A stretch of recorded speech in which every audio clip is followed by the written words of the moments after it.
We'll call to order the Board of Zoning Appeals. Will you please stand for the pledge? Joe Crowell, would you lead us in the pledge, please? I pledge allegiance to the flag of the United States of America and to the republic for which it stands, one nation, under God, indivisible, with liberty and justice for all.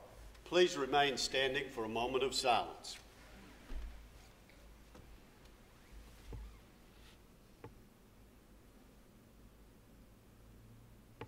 Thank you.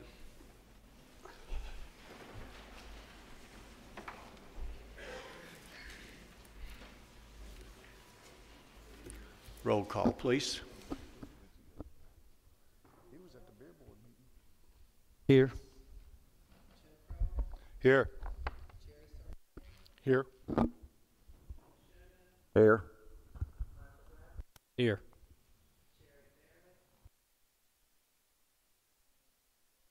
Present. We do have a quorum and all voting members are present, sir. Okay.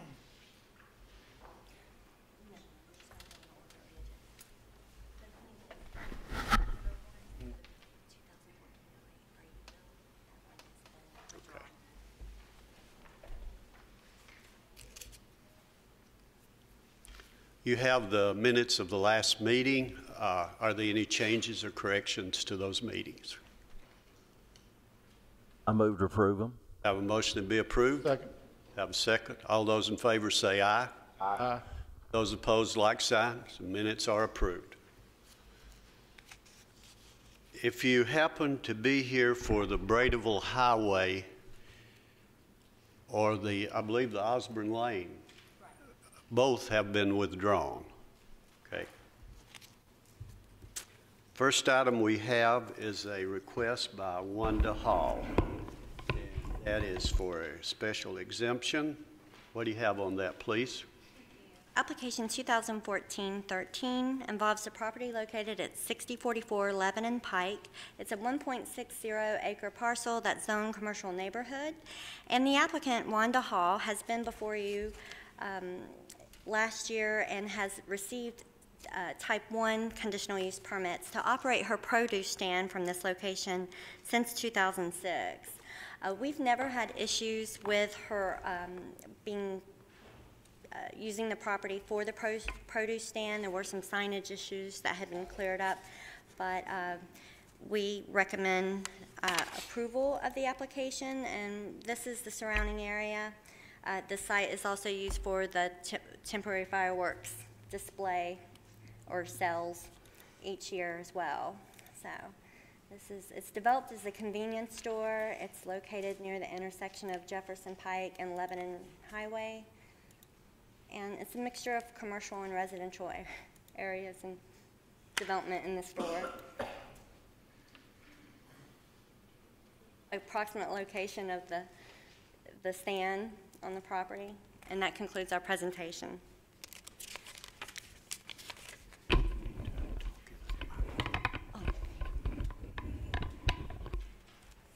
Do we have anyone here representing this request? If you'll come around, please.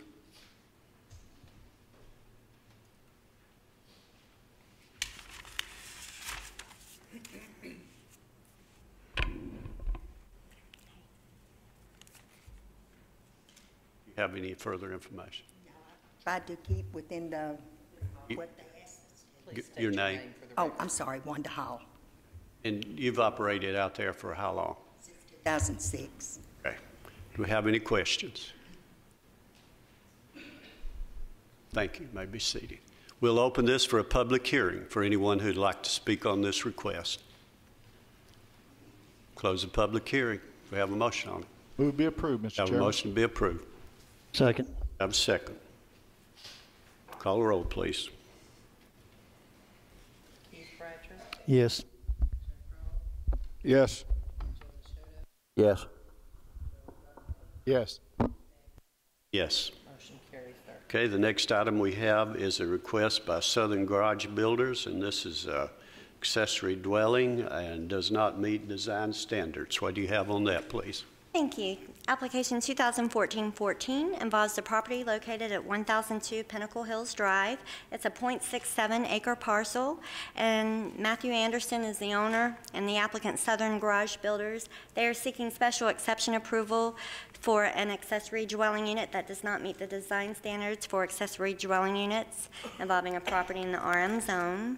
And the reason that it does not meet the design standards is to develop a ADU by right, you have to have a minimum of 1 acre, and that automatically places them in the category of having to get special exception approval because the site is only .67 acres large. So this is photos of the surrounding area, the entrance. It's the first lot that you see as you enter Pinnacle Hills Drive, and they would like to construct a 1-story accessory dwelling unit that will be accessed using the existing driveway and behind their house for a family member to reside in. And the accessory dwelling unit will be constructed of the same materials and have the same design aesthetic as the principal structure. And it will be located in the corner of the property where you see the car towards the back of the property there. They meet all the setbacks for the detached accessory structures. And this is a floor plan and an elevation of what the accessory dwelling unit will look like. We've received several informational calls regarding the requests, and there were some concerns about the building materials that would be used, but no one had indicated any opposition to the request. And this is a site plan that was supplied by the applicant showing the location of the proposed ADU. We find that it meets the criteria and recommend approval, and that concludes our presentation. Do we have anyone here representing this request? If you'll come around, please.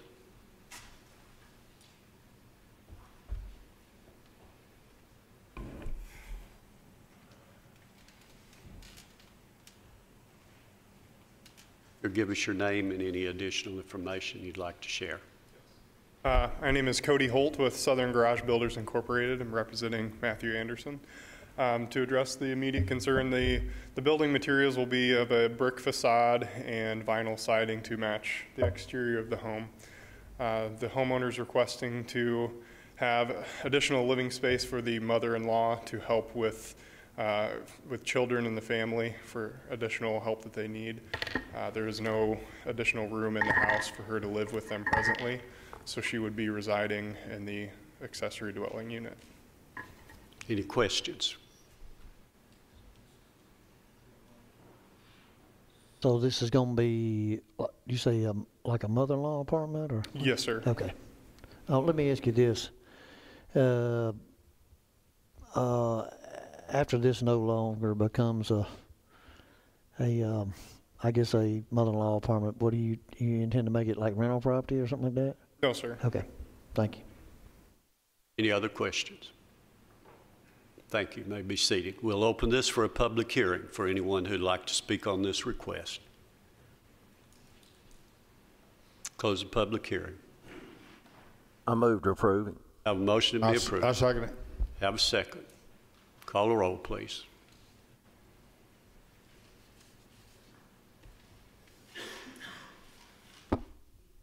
Yes. Yes. Yes. Yes. Yes. Okay, the next item we have is a request by W.R. Thompson, and this is a building, this is a major home-based business. And what do you have on that, please? Thank you. Application 2014-15, filed by W.R. Thompson, involves an 86.88 acre parcel located at 2800 Holly Grove Road. This location is zone residential low density, and Mr. Thompson is seeking special exception approval to allow the establishment of a major home-based business involving an excavation company with relief to the conditions relating to the maximum number of employees, the maximum number of business vehicles, and the building area serving the home-based business for the property in the RL zone. And as you can see, this is a large parcel located off Holly Grove Road.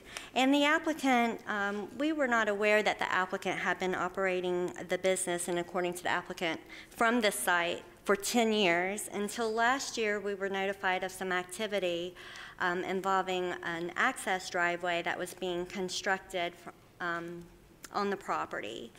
And when that complaint or concern was investigated, it was learned that the business was being operated, an excavation business had been operating from this particular site, and the applicant, in an effort to remedy the situation, has applied, and that's why he is before you now.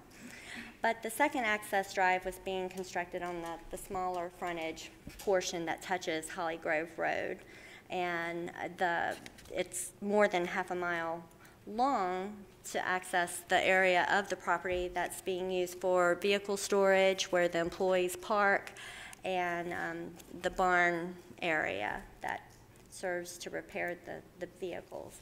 The applicant indicated that he has 10 employees employed from this site, that he has a total of 14 business vehicles, as well as 4 pieces of excavation equipment stored upon the property. And the existing structures that serve the home-based business measure approximately 8,600 square feet in area. And so those items are specific to the conditions in major home-based businesses, and he is asking relief from those limits to allow him to continue operating his business from this site. And again, we had not received any phone calls regarding any complaints about the business being operated from the site, and apparently he had been doing it for 10 years, but the activity associated with building such a long driveway alerted the neighbors. Now, we have received some phone calls in opposition to the request. Most of it was concerns regarding traffic from the dump trucks running up and down Holly Grove Road, and people were concerned about that increased traffic. And the applicant also indicated, as you see, this is a photo of their existing driveway that they use to access their home. And the reasoning for constructing the second driveway was to divert the truck traffic associated with the business from the private driveway because of young children that tend to play in the yard.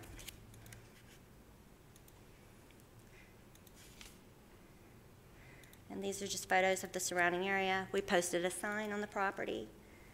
And that was the residence. This is the driveway that serves the home-based business now. It is a gravel driveway, and it's located near the intersection where there is a small community church. And the surrounding land uses include the church as well as agricultural and residential uses. And that concludes our presentation.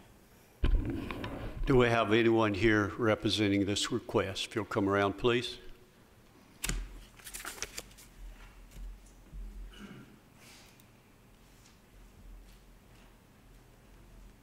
You'll give us your name and any additional information you have to share.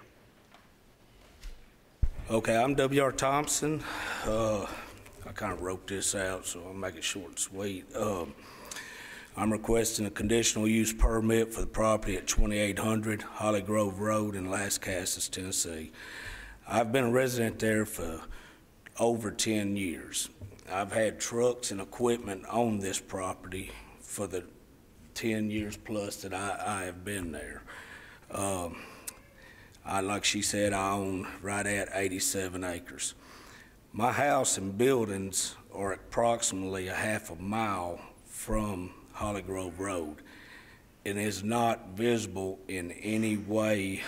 Matter of fact, I sent a lady here, I think, pictures that I've took around my shop to show that around my shop you cannot see nothing but one house, and that's Randy Lane. And I have a petition here of several signatures that Randy is fine with it himself. My trucks are leaving the property and entering the property unloaded unless I'm in need of materials for my property. When all this come up with the driveway being there, I hauled several loads of materials in there to put the driveway in, of course. And that's when it's all come up. But for the 10 years I've been there, I've never had one complaint from any residents nor county offices, not one. Well, until I constructed the separate driveway. There's going to be people that says, why did he put this driveway in? I've got a 9-year-old son. The driveway that the trucks was entering is 20 foot from my garage door.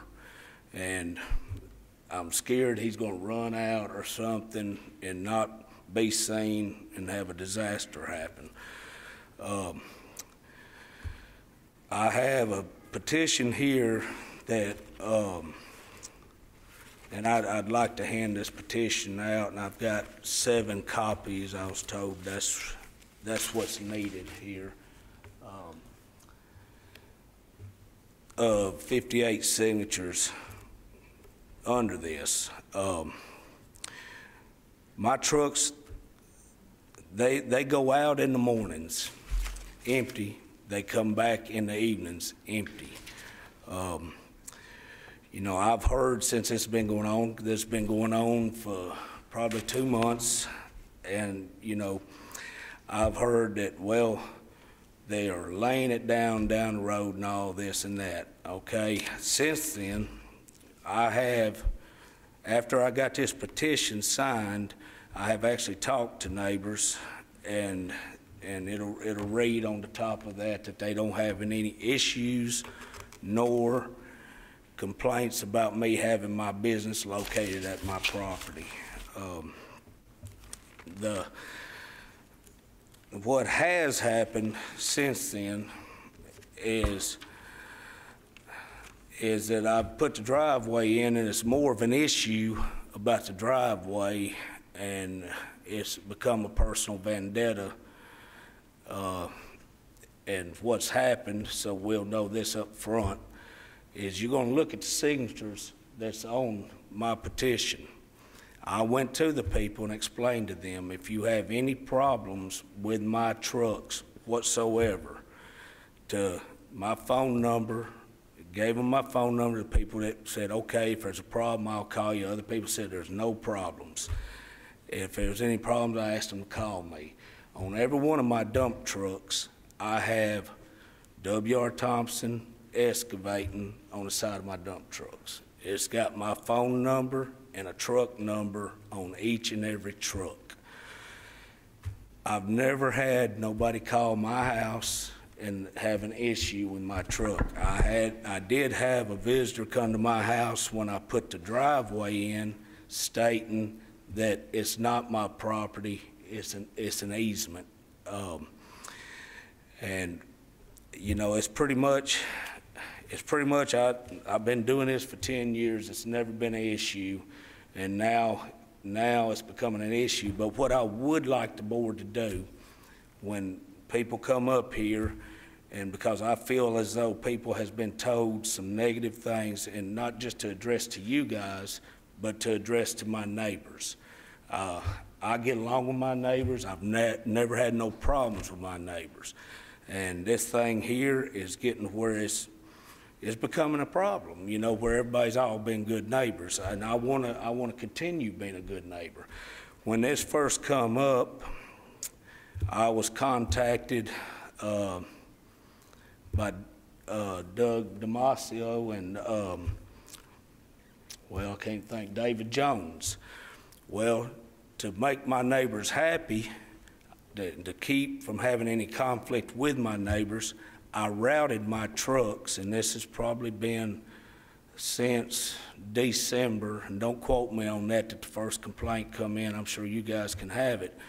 And since that time, I have actually not used Holly Grove Road. I've come out of my driveway and went around to Dunaway Chapel Road. You know, and I'm not sitting up here saying, well, I deserve this, I deserve that. I appreciate giving me the opportunity to deserve a conditional use permit. I've also got here, well, what I would like to do is let everybody have a discussion, and could I ask the board for me to please come back and to explain, not just to the board, but to my neighbors, and show proof of things that's going to be brought up. We'll handle the operation of this meeting. Okay. Okay? Well- Now, wait just a minute. We have some questions from our board. Okay. So if you'll wait sure, just a sure. second and answer those. Joe? I got a question too.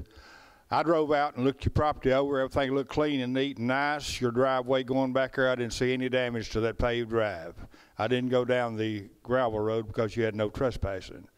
I didn't notice any damage anywhere on the main road out there or there. But this is a question I have to you, sir. Why have you been breaking the law out there for 10 years? Did you not know you were supposed to come before us Well, and get permission to run when I this first business? got my trucks, they was registered under home building, and I'm registered there in home building. I pay business tax and stuff there on there, and tell you the truth, I didn't think nothing about it because I lived out in the country, you know, and that's the reason. Now, when it was brought to my attention, the first thing I wanted to do is come and make it right. I live in the country myself. I know you got to have permission to do things. And you're a businessman, you should have known. Thank you. Joe? How many dump trucks do you have? I have 12 dump trucks. It's been told that I've got 14 because of the letters that's been sent out to the neighbors. I've got 12. The trucks don't run. Sometimes, you know, if I can bring a driver in or something, a part-time driver, but I run, sometimes it might be 4 trucks. Sometimes it might be 10. Always a dump truck broke down. You know, there's always something wrong, you know, when you have dump trucks. What other heavy equipment do you have that you store out there? What I've got a skid loader. I've got a backhoe. I've got a tractor with a box blade on it. And I've got a small track hoe that can be hauled, not by a low boy truck, tractor trailer, but by a dump truck with a pintle hitch on it. Now, unless I don't have nothing to do, this equipment is stored on jobs, okay? I'm a home builder here in Rutherford County, and you know, everybody knows the home's slowed down, but now it's starting to pick back up. When it comes in, starts going, the equipment will be on the jobs, but I can't sit here and say that they would never be on that property, because if you don't have nowhere for them to go, you're going to have to put them somewhere, of course. Did you get building permits to build all those buildings Yes, you sir. had back there? Yes, sir.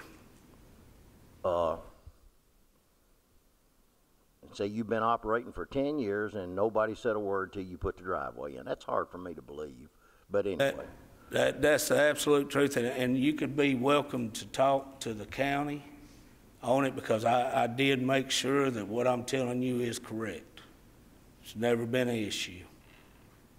The road's awful narrow out there for all those big trucks, but anyway, I'll reserve comments till we listen to what people have to say. Any other questions? I'm just trying to think. You said, of course, I know you say you've been operating out there for about 10 years. Let me ask you something. The new drive that you got out there, when did you put that in? It's all earth materials. I put stone. Right. No, I'm just saying the time frame. When did you do Now that? that took a while, because it was something I just started. It wasn't something I said, "Hey, I'm gonna do this today." Right. It took a while to do it, but actually, I had Bob Reed come out. Somebody called and said I needed a land disturbance permit, and Bob Reed from the county come out, looked at it, and said, "No, you don't have to have a land disturbance. This is a driveway that's on your property," and that's actually like a second track. Well, when I bought it, it was 2 separate tracks. He looked at everything and said it was fine. Now, I've heard issues about the church across the street that I'm creating a water problem from them. I actually hauled dirt to that church, and it was holding water when I hauled dirt to that church. I've hauled materials to several people on Holly Grove Road, but I had Bob Reed come back out, and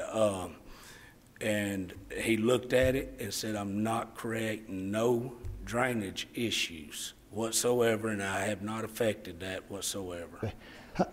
I think too, what I'm trying to get to, Mr. Thompson, is it seems like if you've been operating your business out there for 10 years and it seemed like nobody's complained about anything, but it seems like what really got everybody's attention when you put the drive in and you said you were hauling, of course you had to haul all this gravel in now there. we made a lot of racket out there. Okay, but what I'm saying is, what time frame has that been in the last 6 months, 8 months, 10 months, 12 months? I'm just...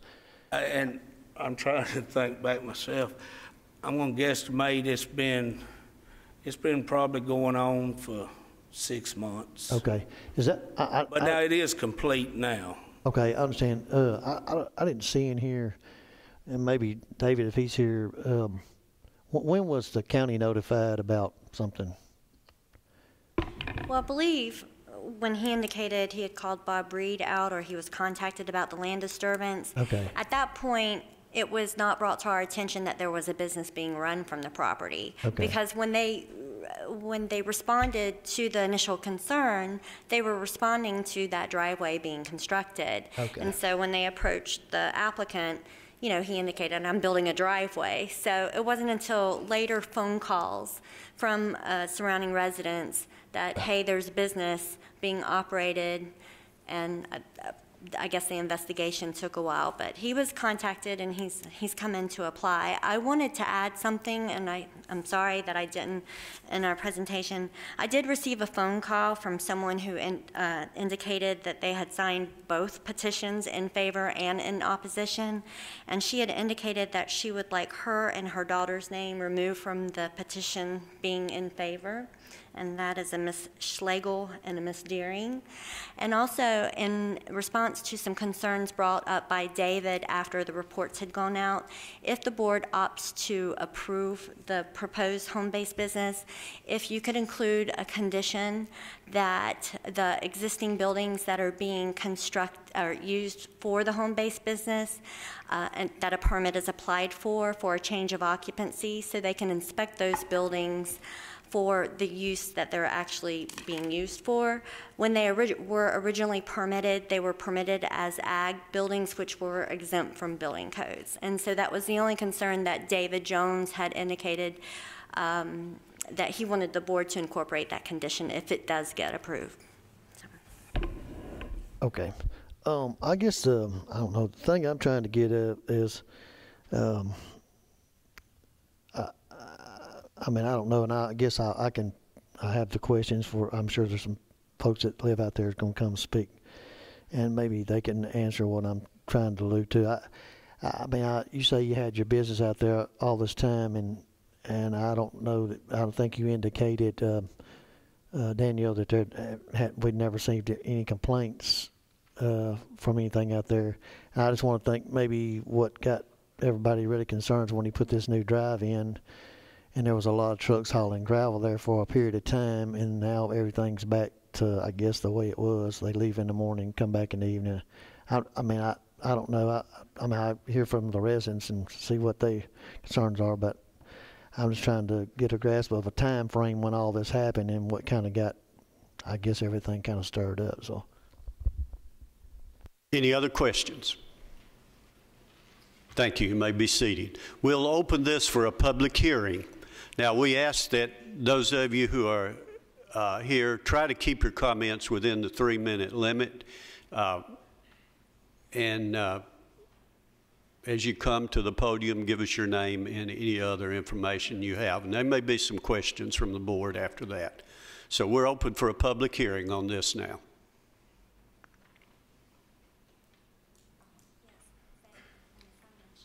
Yeah, please come over here and sign in. Those of you who would like to speak, if you'll go ahead and sign in, that'll speed up the process.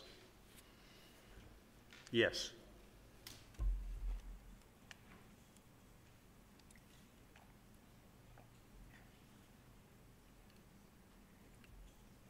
You don't have to stand. You may sit in any of the seats there, but go ahead and sign up, and we'll take you by the time. We would like to have a record that you were here speaking at the public hearing.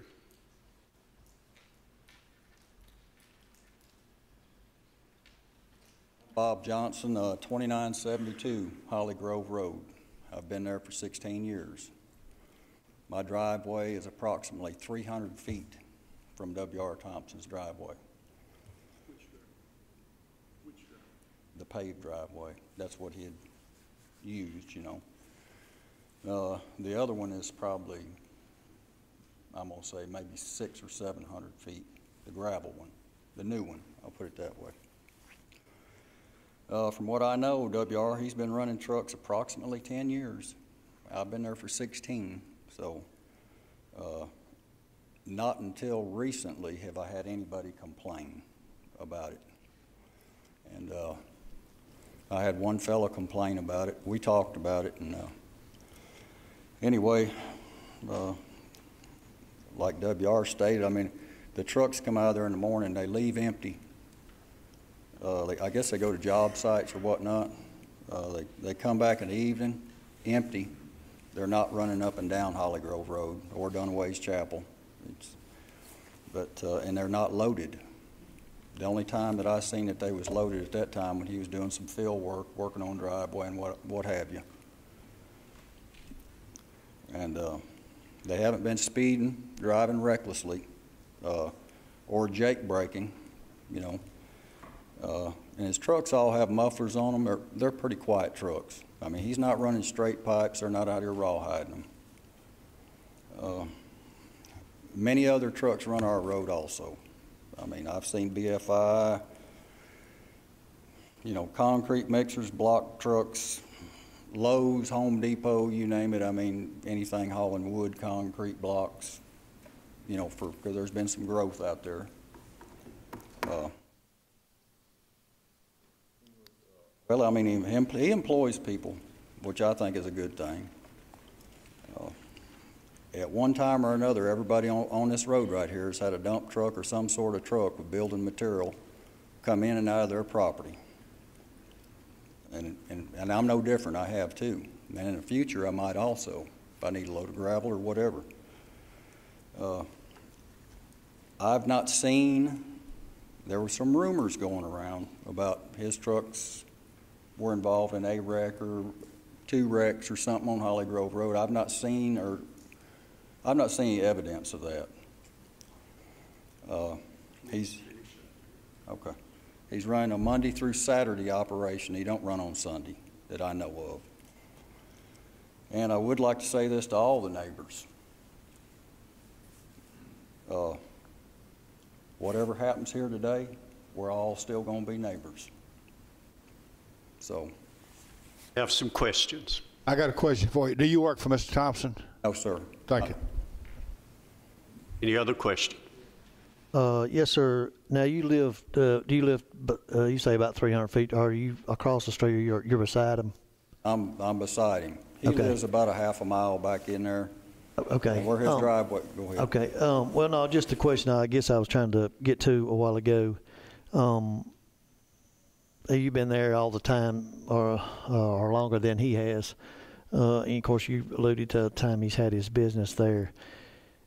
And as far as, and you know, no complaints or whatever. I'm just trying to find out what I think kind of got everybody stirred up. And when he put the new drive in or the new road in, that increased the traffic of trucks because he was hauling in gravel and all this. I mean, and then of course you being there, you know better than I.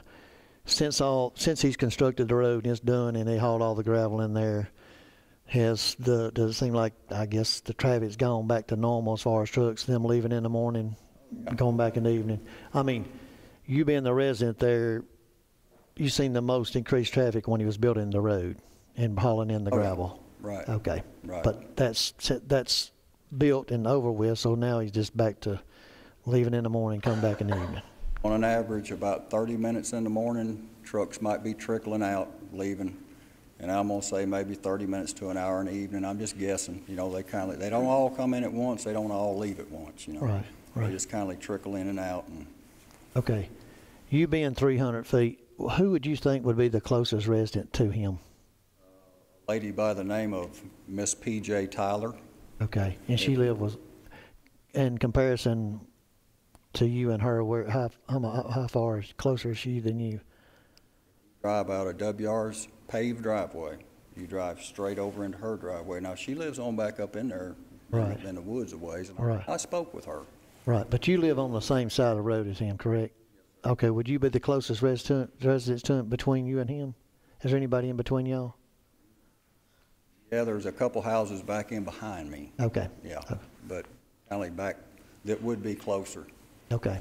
Okay. But in your opinion, the time that you've been there and the time he's been in business, other than during the increased traffic when he was building that road, what do you have any complaints about him having, or any problems with him trucks coming in and out of there or anything like that? All right, so thank you. No, sir, I didn't. Thank you. I don't have a problem. I don't have a problem with what he does. You know, he don't bother me. So. Thank you, sir. Any other questions? Thank you. You may be seated. Next.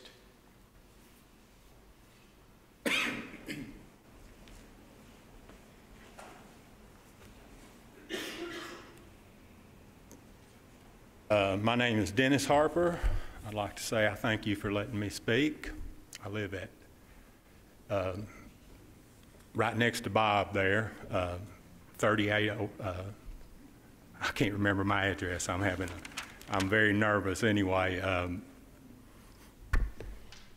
Well, don't get nervous. Holly Grove Road. Now I've got it. Okay.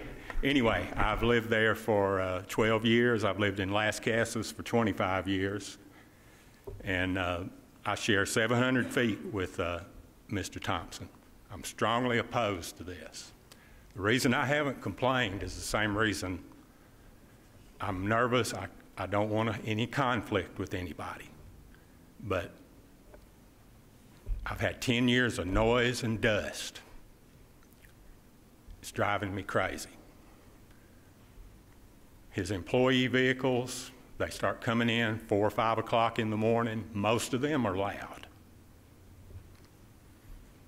This can't be helping our property values. There's smoke and ash coming from when he's back there burning stuff. And I think he's polluting the groundwater. He's filling up sinkholes. And I watched him fill up one.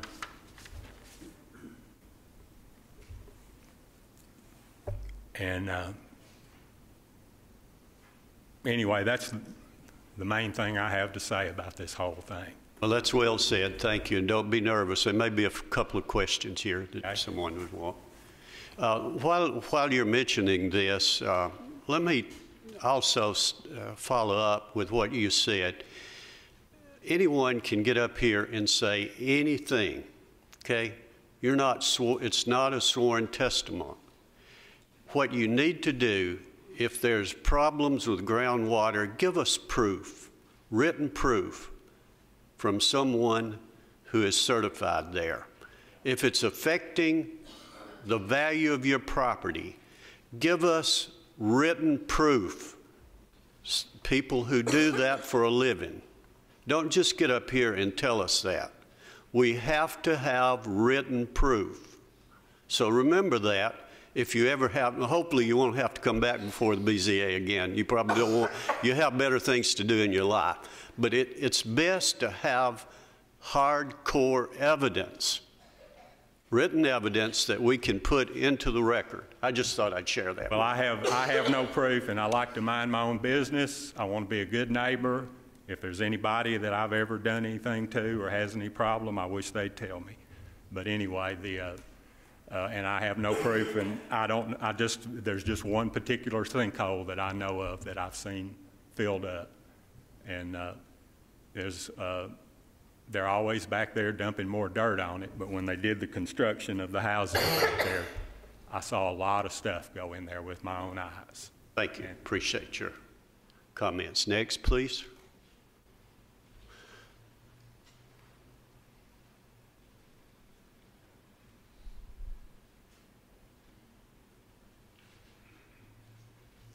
So, name's Lloyd Campbell.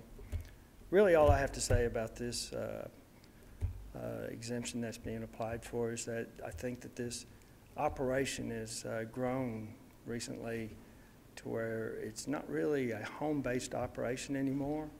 I think that it fits more as a commercial operation, and the roads are too small. The guys travel too fast on them. There's certain places in the road where you just don't want to meet one of them. That's probably it in a nutshell. I've done some research and I couldn't find that there were any business license. You can see my research in here. I have went around and got signatures of other people that felt similarly to me, and I guess. Yeah, just any of this evidence that you have, just give it to our staff here. Any questions? Mr. Campbell, where do you live in relation to this property? Right next to Holly Grove Baptist Church. Oh, next to it. So you're across the road from Mr. Thompson? Okay. How long have you been there? 6 years. Okay. All right, sir. Well, let me ask you this: until and you know better than I, up until he constructed the road and did that, which I guess that kind of got everybody's attention, more trucks down that road because he was hauling the gravel and stuff in there, and that kind of, I guess, eluded people maybe what was going on. Until then, I kind of feel like maybe nobody even realized he's even had anything going on there, and evidently our county never knew of businesses there, or they didn't. But anyway, and I don't know the time frame exactly when they constructed the road, but until all that increased traffic right there, I mean, really, did you have any problems with Mr. Thompson and his trucks coming in and out of there? In all honesty, I'd noticed the trucks, right, but I didn't know where they were going. I know it seems crazy, but they turn up the road where I don't see them. Right. I see them go by, but right. I thought they was building something. It seems like to me, I did notice the extra traffic over the last year, but the traffic, actually, the road's complete. The traffic's still there. It's just going down Dunaway Chapel. Now, after this is done, is there anything that stops him from going back on Holly Grove or anywhere else he wants to go? Well, no, sir. I mean, as far as I know, I guess after this is done, he can go whatever direction he wants. So, but the traffic, I think he got the Walmart contract. So, these guys they're moving on a lot. Right. The guys on Dunaway Chapel are feeling it now, but I felt it, and so I don't see your point on that. I think that there was increased traffic when he was building the road. Okay, that's fair, but there's still a whole lot of traffic, and I don't think the amount of traffic I'm seeing whenever I travel Dunaway Chapel makes me feel any better. Right. I'm just saying, he just says his trucks leave out in the morning and they go haul dirt or gravel, whatever, out in the area, and then they come back in the evening. I'm just saying, there for a while when he was constructing that thing, instead of them just leaving in the morning and come back in the evening, they were running back and forth up and down Holly Grove Road, bringing materials, scrubbing. I'm just saying that that's the increased traffic. As everything got back, I don't see any kind of set pattern as to where. I don't see what he's saying on that, because I see him. I spent some time on Dunaway Chapel because I ride my bike up there all the time. So I see him coming and going all through the day. So and there's no set pattern. And I guess if you had to say what does he do most of the time, that what you said is probably true. Okay. All right. So thank you. Thank you. Go. Have you ever seen him use the church parking lot? I've seen the muddy tracks, the aftermath, and you could only suppose, but have I seen the truck actually there turn around? But I was just told by people, so that's hearsay. But that's all I have is hearsay on that one. Thank you. Any other questions?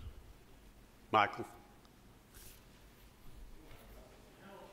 How long ago did you find out that he was operating a business there? About how long ago has that been? I started noticing the trucks and then I started noticing, you know, when you put the driveway in, I could see exactly where these trucks were going. I always wondered where they were. So about the time he put the driveway in? Well, when you put the driveway in, it become really obvious where all these trucks were going. So when he was putting the driveway in is when you became aware that Well, there was a business? it is when I found out where they were coming from, or where they were going and coming. Right. So and within the last 8 months, you found out he was putting in, that he has a business there. Yeah, that'd be fair. You lived out there how long? Maybe a year. Okay. Maybe You've slightly lived out over there a year. 6 years, you said? Yes. Okay.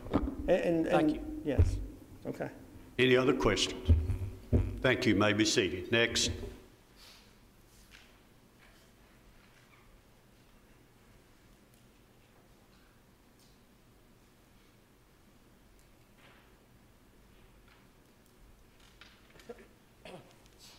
Hello, my name is Gina Gwynn, and I'm at 2411 Holly Grove Road. I don't really know where to start with this because the fact that they're running up and down, I think more than the entrance, it would be, has he always had this number of machinery, or is it something that's increased lately? I know I speak for most everyone here that's had a concern. It was like, where are these trucks coming from? And my first inclination was, well, are those trucks cutting across to the landfill, using us as a shortcut? And I called up and spoke with the road or the road department, and they informed me that, you know, they weren't doing that. And then we called the planning commission. I know a number of people have talked with them up there to see if that was a use that they could do. So it took a while to put 2 and 2 together on that. I'd like to just take a minute to go. Mr. Thompson stated that he didn't want the trucks, the driveway near his home because he had a 9-year-old child. A lot of us have 9-year-old children, and they're going a lot slower when they're going up his drive. So it's the public safety that we're concerned about. Again, we have, the exceptions are based on what the actual law is. And I mean, basically, it's not in compliance with any home-based business as far as the number of structures, which he's wanting relief for, number of employees, percentage of, everything is just out of compliance. And we actually have, the zoning on that is low residential, which is very limited in what they will allow. And, you know, I would imagine Mr. Thompson is a pretty astute businessman. And why in the world would you sink that much money into an operation and locate it out of there? It just makes no sense. And he has not, and I do have the document by the county clerk's office, and does not ever had a business license for either the excavation company or the home building company. So that is of record, and I do have records for you guys. And I think if you look, there's a better picture where it's more close up. This is good. Really can't see the details in this. You can see there's a major operation going there. And I have tried to obtain, I know that the permit was pulled for the single resident dwelling in 2003, and there's another, it was actually, it has the same address, but it's a different parcel number. And then, I mean, the other question, I mean, I really have is the attached buildings and when they were actually constructed. I'd like to know that answer as well. You can see on his application, it asked about existing structures, and he's left all that blank for whatever reason. I mean, those are accessory dwelling units. So I don't know. I just feel like we've got a lot, and I'm not trying to be contentious about any of this and spread any kind of animosity toward anyone. I don't know why. I don't know how you can have an establishment of an existing business that's been there 10 years. I mean, we should have had these conversations back when he decided to do that. And a main question I have is, I am sure that the number of vehicles that he's running now is more than he did at the beginning. And they do run, you see them 10, 12, back to back to back to back. And I don't know what they're doing, but they will make this horrible noise. It sounds like a braking system. And it's just, it absolutely, it enjoys, I mean, you're in the country because you enjoy some peace and quiet and solitude. And, you know, we're not getting, and we've got a public safety issue too, as far as the vehicles on the road in that condition. I mean, it was a poor choice for locations. He didn't have any zoning. He didn't have proper business licensing, and there's just too many issues. And I do have some information as far as his actual trucking company, the W.R. Thompson Trucking Company.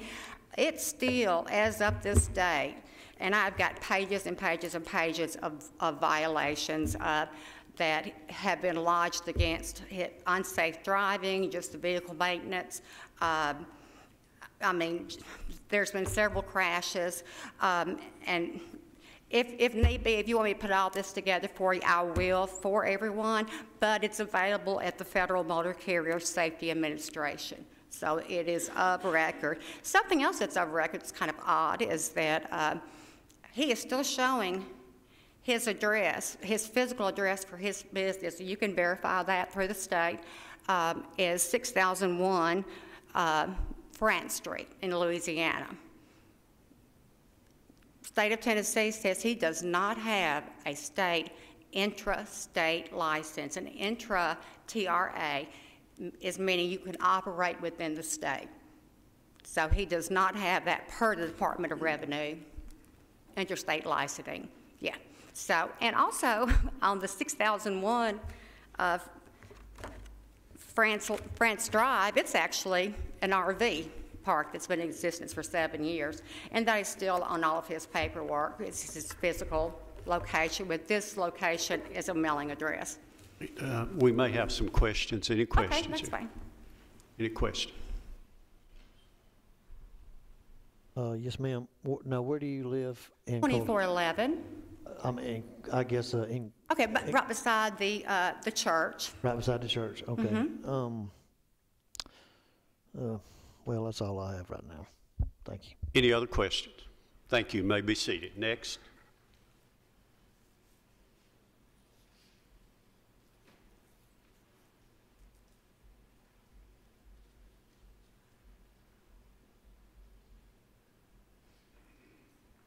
Ralston. My parents live at 1630 Holly Grove Road and have for 65 years at least, as long as I can remember. He stated that there had been no complaints. I would have made a complaint simply because of the speed and the noise, but I did not know who the trucks belonged to. I was not close enough when I'm at my parents' house, which that is some days all day because they're both elderly.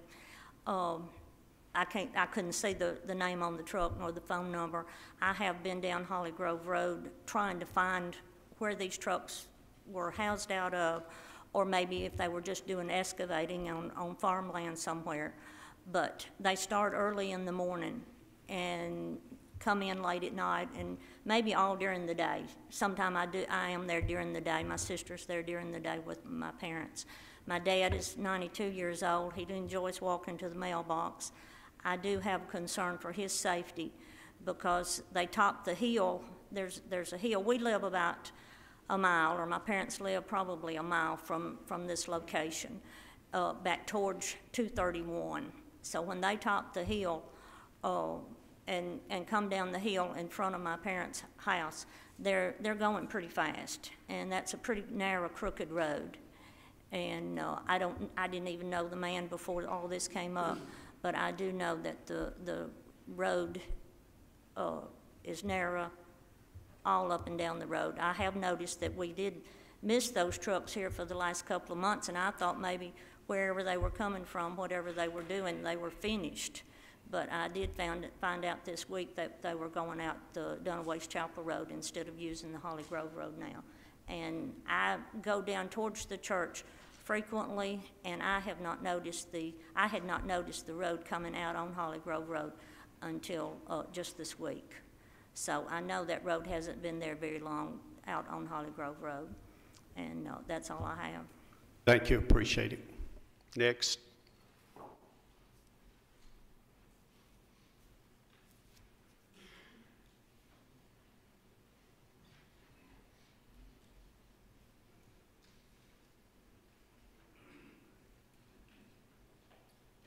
My name is Brian Barrett. I'm with Holly Grove Baptist Church. Some of the things that we wanted to bring to attention here, we actually tried to talk to the applicant about the driveway when it was being put in, because we were concerned as it was going in that it was covering part of the drainage ditch, and that water's obviously going to come back over into our church parking lot, flow across the road and back into the parking lot.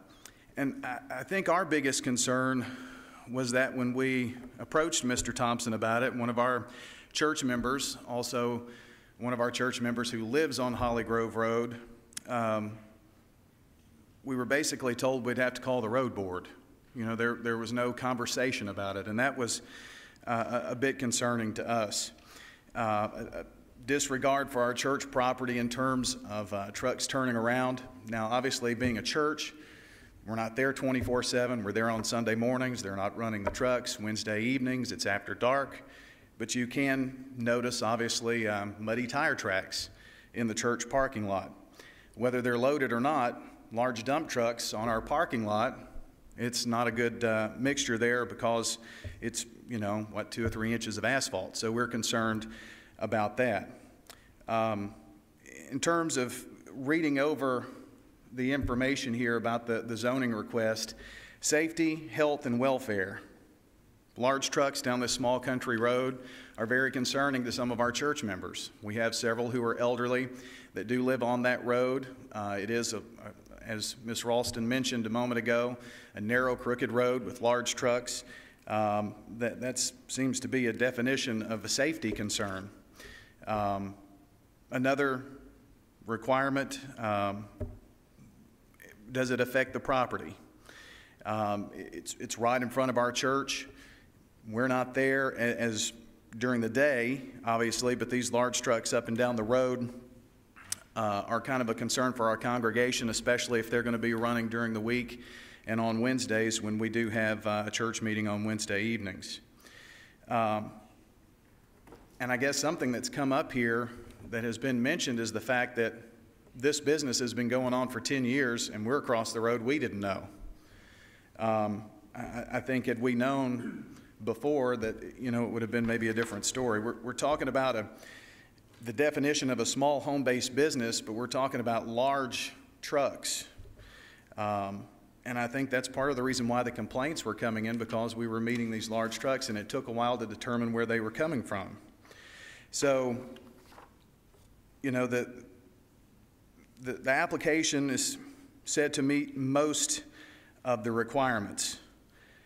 But to me, the requirements of safety, especially with respect to the trucks running down Holly Grove Road, and some of our church members ask us to respectfully ask you to consider these trucks as a danger and a safety issue. And we want to be good neighbors, and we're not in the business as a church of making enemies of anyone. We want to be good neighbors, but we also would like to be able to work with our neighbors as well in issues. So that's about all I have. Any questions? Thank you. You may be seated. Next.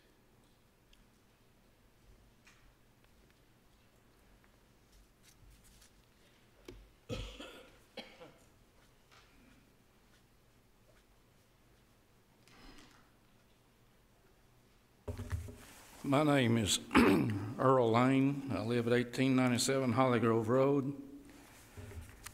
Pretty close to McGregor's. The young lady was up here a few minutes ago and was concerned about the safety That's mainly what I'm concerned about. I've had big dump trucks, gravel trucks on my bumper that close, blowing their horn, wanting me to get out of the way, and whatever those loud noises, mufflers make, Jake brakes or whatever. And that's my main concern, is safety. The second concern has been brought out about being a residential area. I don't think a business should go into a residential area like ours. And that's about all I have to say, but I am really concerned about the safety. Those drivers, they don't care. They're right on your bumper. And as far as trucks going up and down the road, I live like a mile and a half from 231. And they come up that hill there wide open and all kind of noise. And that's my biggest objection, because I'm scared to death. They get behind you, they'll run over you, don't get out of the way. Thank you. Thank you. Next.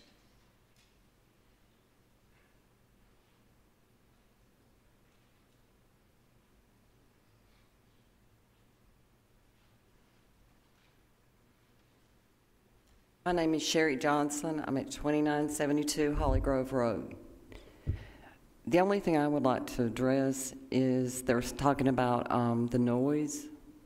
I work all different hours, all different shifts, and believe me, I would be the very first to complain about noise or running up and down the road, Jake braking and this and that. It don't happen. Thank you. Anyone else?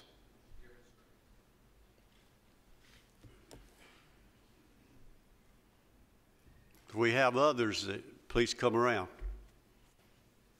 Go ahead. My name is James Renfro. I live at 3456 Holly Grove Road. I'm a little bit farther down, but I can see Dunaway Chapel Road from my street. And I just want to address the trucks.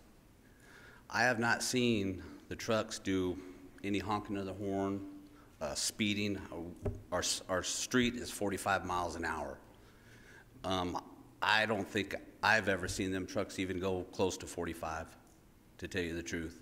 And for them riding behind me, doesn't happen. Up to 6 months ago, I was home pretty much the full time.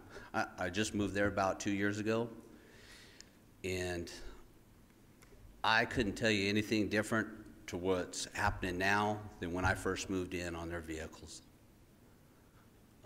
Just like he had said, they leave in the morning time. I'm up at that time. I get home before those trucks do right now, and they just trickle in. It's one every maybe 10, 20, 30 minutes. It all just depends. But I have not seen anything that would make me feel endangered, these vehicles going up and down the road. And that's pretty much what I have to say. Okay, questions? How many vehicles do you see coming in and out of there? In the morning time when I leave, I think I've seen 3. And I got a clear view. I have the dogs out at that time, and they're pretty much almost gone by the time I leave to go to work. Any other questions? Thank you. You may be seated. Commissioner Black. Commissioner, thank you for being here. We're always glad to have our commissioners come in because you're out there in the trenches, so to speak. Jake Black, County Commissioner, which is this so-called business is going on here. I've been out there going on 12 years, been a commissioner out there 12 years. I have had not had the first complaint about this until 2 months ago. But believe me, when they did come, they blowed my phone up. So I did a lot of talking to folks out there at the church. Brian Barrett. Talked with him the other day. Talked to Mr. Oldham. They pretty much so said same thing about these trucks going down to 231. I've also got with Mr. Thompson. I'll have to admit, I did know that he had trucks over there because even though, you know, I thought everything was okay because I had no complaints about it. But since it has been complaints, I'm going to address it, and some people might not like what I'm going to say. I hope to leave here. These neighbors is real close knit out there, and they've been very supportive of me during my terms of getting elected. I always try to be fair with everybody, especially on these conditional use permits. You know, the city commissioners don't have to listen to these, and I've been up here before this glorious body here, and they've listened to me being opposed to different ones, and for different ones. Again, like I said, I always try to be fair. I believe Mr. Thompson, I went over there, I sat down, he called his drivers in, he stressed to them about this speeding issue, which I've heard that. He told these drivers, I heard this with my ears, seen his reaction. He said that they would be terminated if they was found to be up on somebody's bumper or speeding. And so he was pretty stern with them. So that's one issue that I've seen about.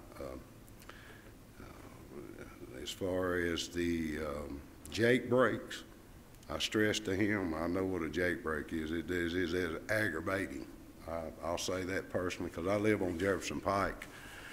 I hear dump trucks, I hear garbage trucks, I see garbage trucks, I pick up garbage out of my yard weekly. I've lived out there all my life, pretty much so. My dad lives, I take that road going to my father's house on Rocky Hill Road. It is, as the neighbors say, Holly Grove Road is it's not really wide. I know I've talked enough here about everything. I think the permits, I talked to Mr. Thompson about the permit on his driveway there. I also talked about the issues with the Holly Grove Baptist Church about his trucks being on that parking lot. We had a pretty good conversation, let's just put it that way. If this is approved or not approved, whatever, I would like these conditions put in here. No going down Holly Grove Road. To the left, when he comes out of that driveway, no going down Holly Grove Road to 231. He would have to go back right, go to Dunaway Chapel, which is just a short piece from where his driveway, this new entranceway here is. Holly Grove, Dunaway Chapel is a whole lot wider road. It's a lot of trucks goes down through there, I'm sure, buses, things of that nature. I think that would alleviate some of the safety concerns there for the folks down on Holly Grove Road.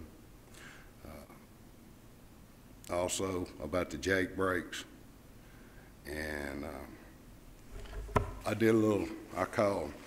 little bit further, and I called the sheriff's department and requested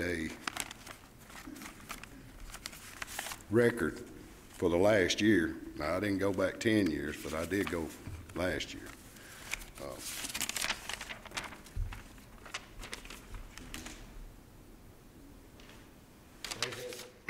They have not got no record showing that Mr. Thompson had any instance. I have heard also from different ones about the dump trucks running them off the road.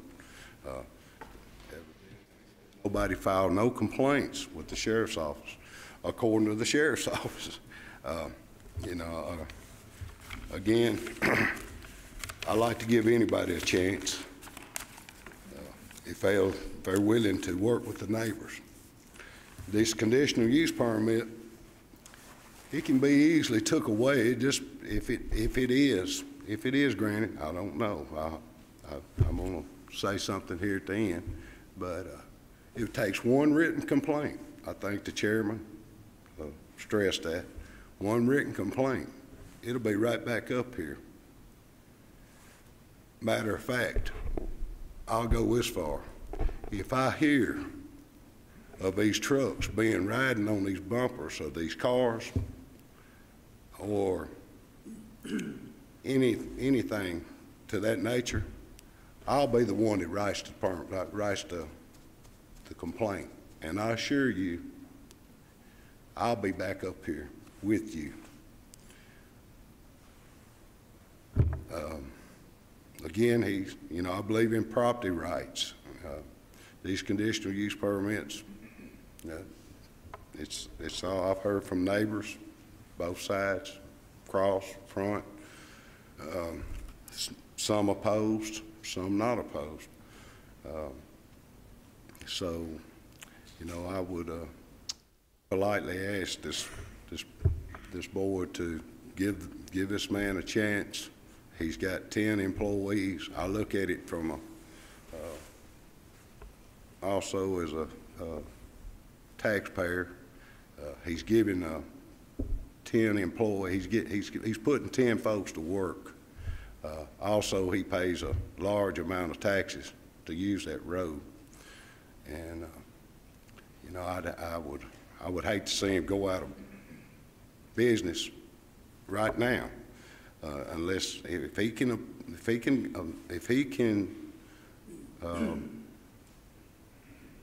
he's okay with these conditions. He might. I don't know. I'm gonna ask him, Mr. Thompson, are you willing to agree to these conditions that I set forth, that I've asked this board to? Okay. Well, I would, if he can agree to these conditions, they're pretty stringent. I politely ask this board to approve this.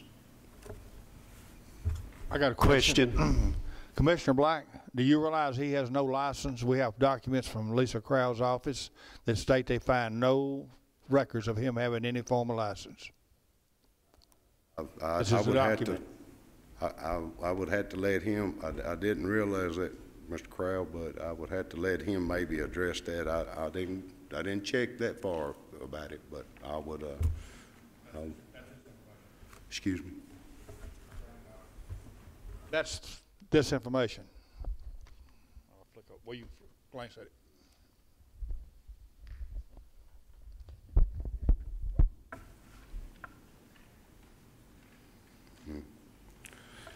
I wasn't aware of this, but Jack, wait just a minute. Doug, you want to respond to that? Yes, sir, I will. As far as business licenses and everything go, of course, even if he gets approval here, that does not excuse him for anything else he would have to do. So if he was required to get a business license, he will have to still do that. This wouldn't preempt that. He would still have to, if he's required to have one, he would still have to get one. That's correct. Sometimes when these types of business go under the radar, we don't even know about it. They don't even know to issue a license for it.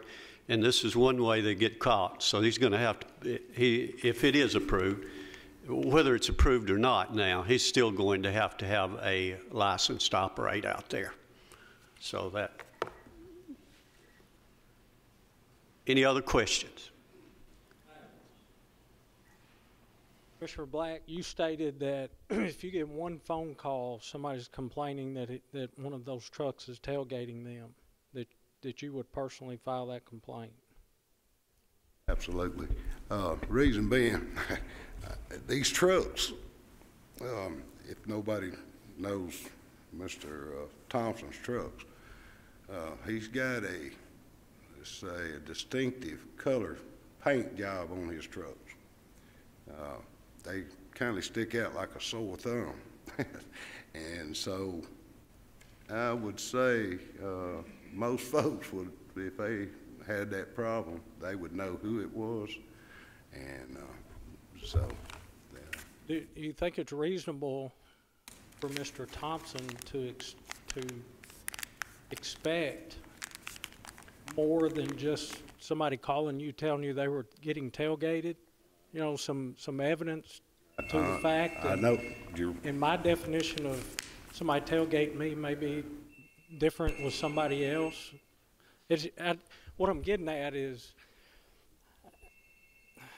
I don't think it's fair to Mr. Thompson just for you to personally file a complaint because hearsay, somebody said something, without any evidence, without any proof. If you call the sheriff's office, without the evidence, without the proof, it didn't happen in their presence, yes, they're going to make a report.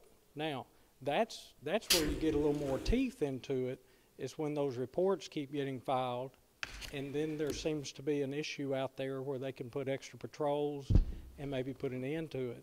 But just that first phone call seems, I'm not taking sides here, just I'm putting myself in Mr. Thompson's shoes. It seems kind of unfair to him.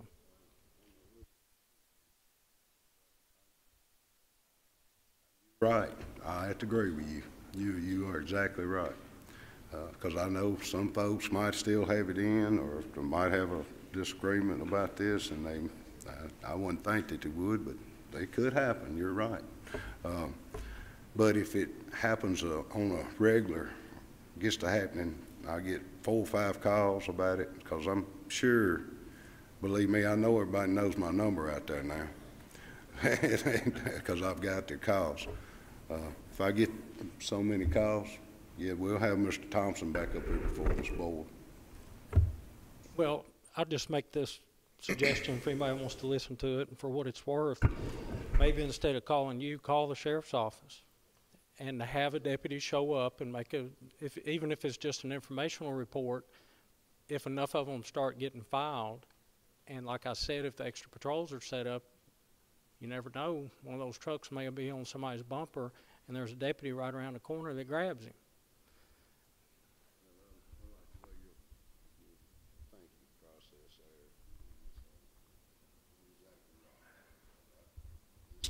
I'm a little bit more stern, I guess, and you sitting there thinking through it, and you have to sit through these things pretty regularly.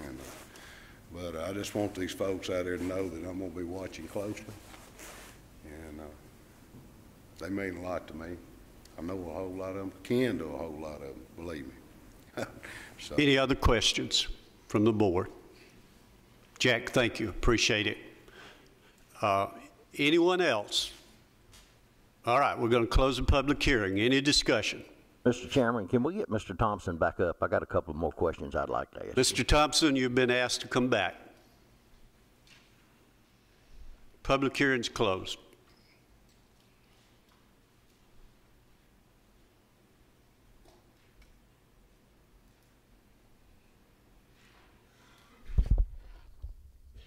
Mr. Thompson, you said you've been operating for 10 years. Would you like to kind of go back 10 years and kind of recap your business, how it has improved, so we can know whether you started with 1 truck 10 years ago and now you're up to 14 trucks?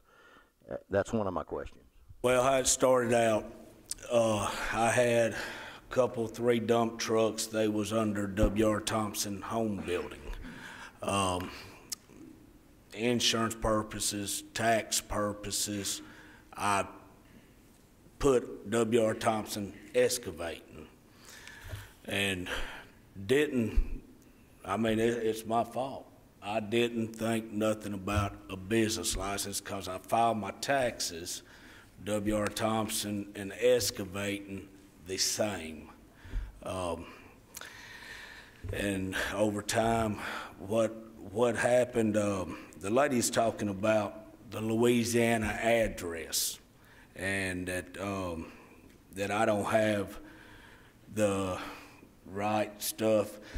I did go to Louisiana when the home building stopped here. I did not move out of my residence. I went to Louisiana to work, to support my family, to keep afloat.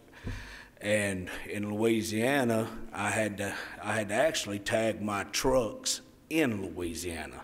And I was, by running across state lines, you have to have apportioned tags, okay? That's why they're showing that, and you gotta have a federal sticker on the side of your truck, and I'm really not real familiar with it, but I know I met their criteria that they had to have. And then brought my trucks back to Tennessee and drummed up enough work to where I said, okay, I can come back now and go to work, support my family, and stay at home. Yes, it was a campground because I lived in a camper to support my family. And I did what I had to do. As far as that, I meet all the requirements with my tags on my trucks. I pay about $15,000 a year for my tags to be on my truck for this county and the surrounding counties that my trucks could run in. I pay, when I say $14,000, you put about another $6,000 on there that I pay for my trucks for highway use tax. I've got a printout here that from D&D Oil Company. I like to do my business with local people. I've got a report here that breaks down the amount, not from what fuel costs, but how much taxes are. And in that amount right there, I'll be happy to give all of y'all a copy, and I do have a copy. I've paid in 12 months almost $200,000 in taxes so I can run on county roads. So I hope that answers your question. One more question. I guess you knew you had to have tags, and you knew to have all kinds of taxes that you're paying, but you didn't think you had to have a business license to operate in this county. It wasn't I didn't think about it. I didn't know. I had my trucks under W.R. Thompson Home Building, and then when I changed it to excavating, I did it like that and never caught it. My CPA didn't catch it. It got over her head. I can't sit here and say that I'm trying to deny it, because I'm not trying to deny having a business tax. I'll go pay for a business tax. That's not a problem. I pay taxes on my company and stuff, and believe me, sir, a business tax, business license wouldn't bother me at all to have. It just got over my head. I'm not going to sit here and say I was trying to avoid it. It got away from me.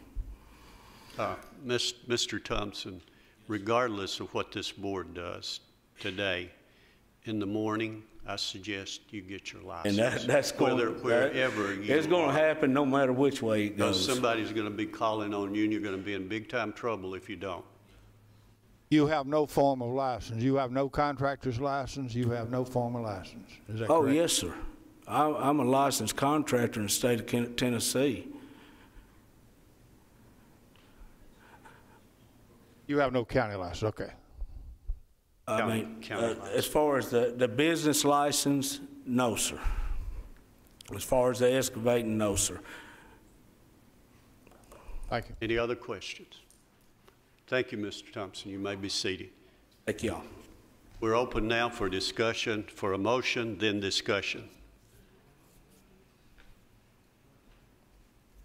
Well, I'm going to make a motion, and the reason I'm making this motion is because I just feel like that this is more of a residential area, and we've got a really big business going on, and I move to deny this.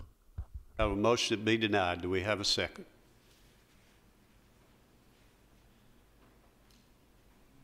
No second. Do we have any other motion? Mr. Chairman, I know there's a lot of concerns here about road issues and everything going on here. I guess I'm like Commissioner Black. I live off of Jefferson Pike, man. I have to put up with BFI trucks running up down that thing every day. I mean, it's a real mess. If you have to go by that thing, that's a daily complaint thing. If you had to drive through all that mess and road and mud on the roads, but anyway, I know in the past that we've had home-based businesses. I guess all due respect to the residents out there and Mr. Thompson, I feel like I know he's been out there for 10 years doing this business. I know there was one resident that spoke up here, said he'd been there for 16 years, so he'd actually been out there longer than Mr. Thompson. And I think maybe what got people stirred up is a little bit or concerned was when he put the road going back there, the new road, and maybe there was increased traffic when he was hauling the gravel and stuff in there. I think after listening to Mr. Thompson, I think he's been up here. I think he's tried to address it by maybe not going up his trucks. He diverted them to go up Dunaway Chapel. Based upon Mr. Black's testimony that he went over there and there was some concerns about maybe some of the trucks speeding up and down the road. I'm not saying they were or weren't. Maybe they were driving somewhat on people's bumpers or recklessly or whatever.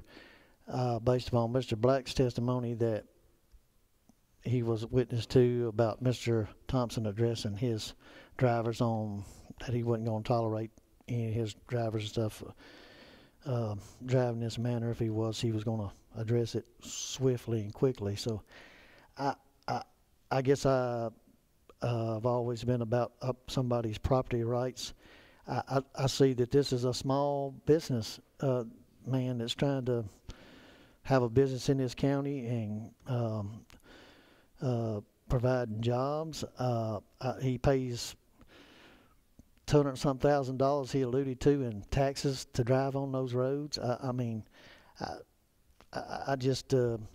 think he's we have everything I think that's laid out in this conditional use permit that he has to meet. I know I'd just like to make a motion to approve it, and I would like to add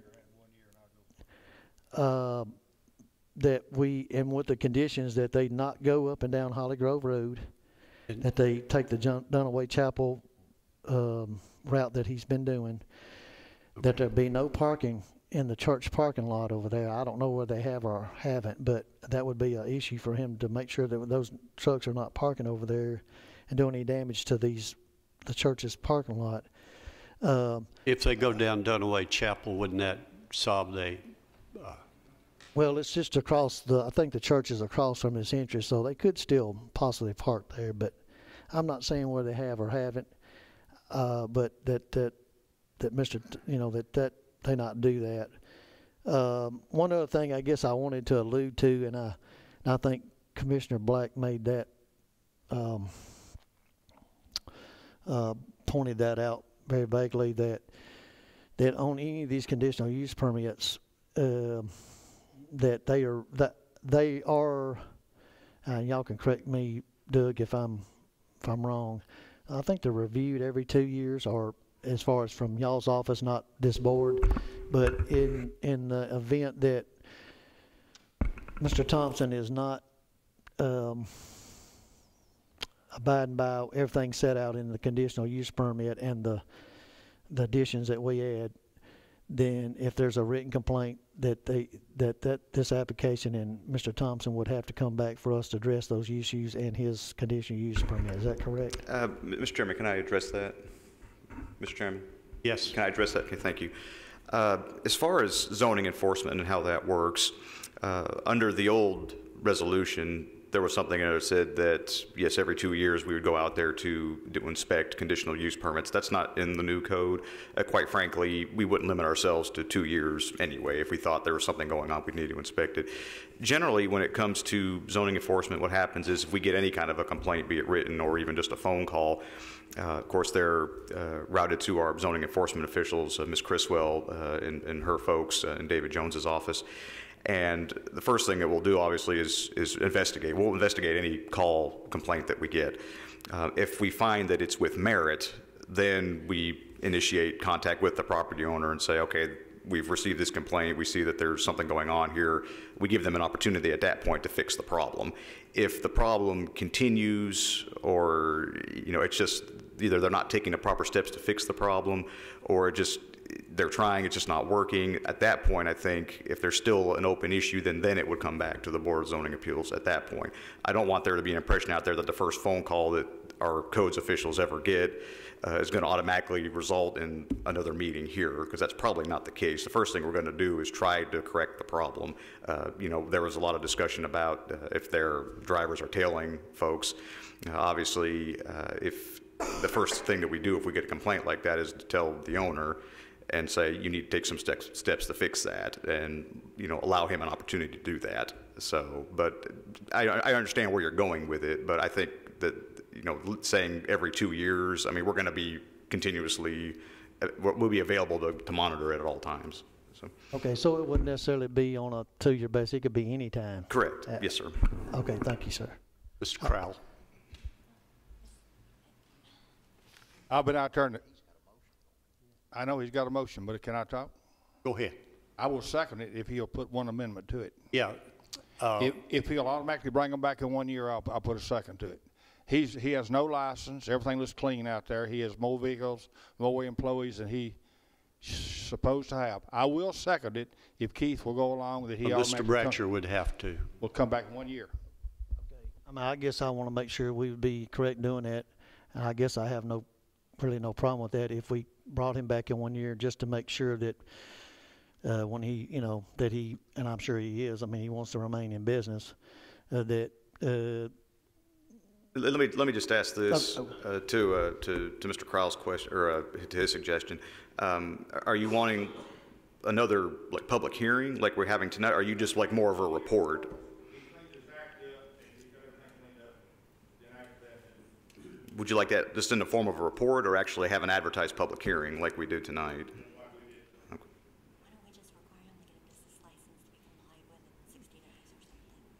Well, I guess I guess there's some concerns about, he needs to go and get his business permit. I'm sure he's going to do all that. I guess I would have a problem with that. I don't know unless we have some type of written complaint that we need to. I don't have a problem with the staff doing a review in 1 year to make sure that Mr. Thompson's in compliance with everything, and you could just come back before and say, we checked everything, he's in compliance.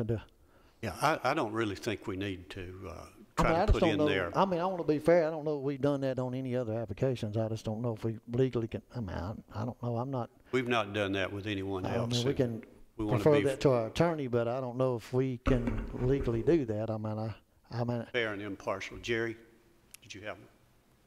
Mr. Chairman, before Mr. Sartain speaks, I think Ms. We don't have a second yet. Okay. I think Ms. Glauner had a suggestion to make as well. We can include the condition that he get a business license. We can include the condition that David Jones recommended that he get a permit, the appropriate permit for the existing buildings that are being used. And also, if the board wants to add a condition that if the acreage of the property is reduced or the property is sold or transferred to another entity or person, that the conditional use lapses and is no longer valid, that will give us that security that that parcel remains of great size and that they can't start selling it off and it become more of a nuisance. The lady that has a produce stand comes back every year. Firecracker stands come back every year. The only way I will second this is if we bring them back in 1 year to make sure this guy has corrected all his mistakes. Otherwise, I will not second it. Well, I've just been sitting here listening, and it's all about, he's obviously, Mr. Thompson is successful. He has employees.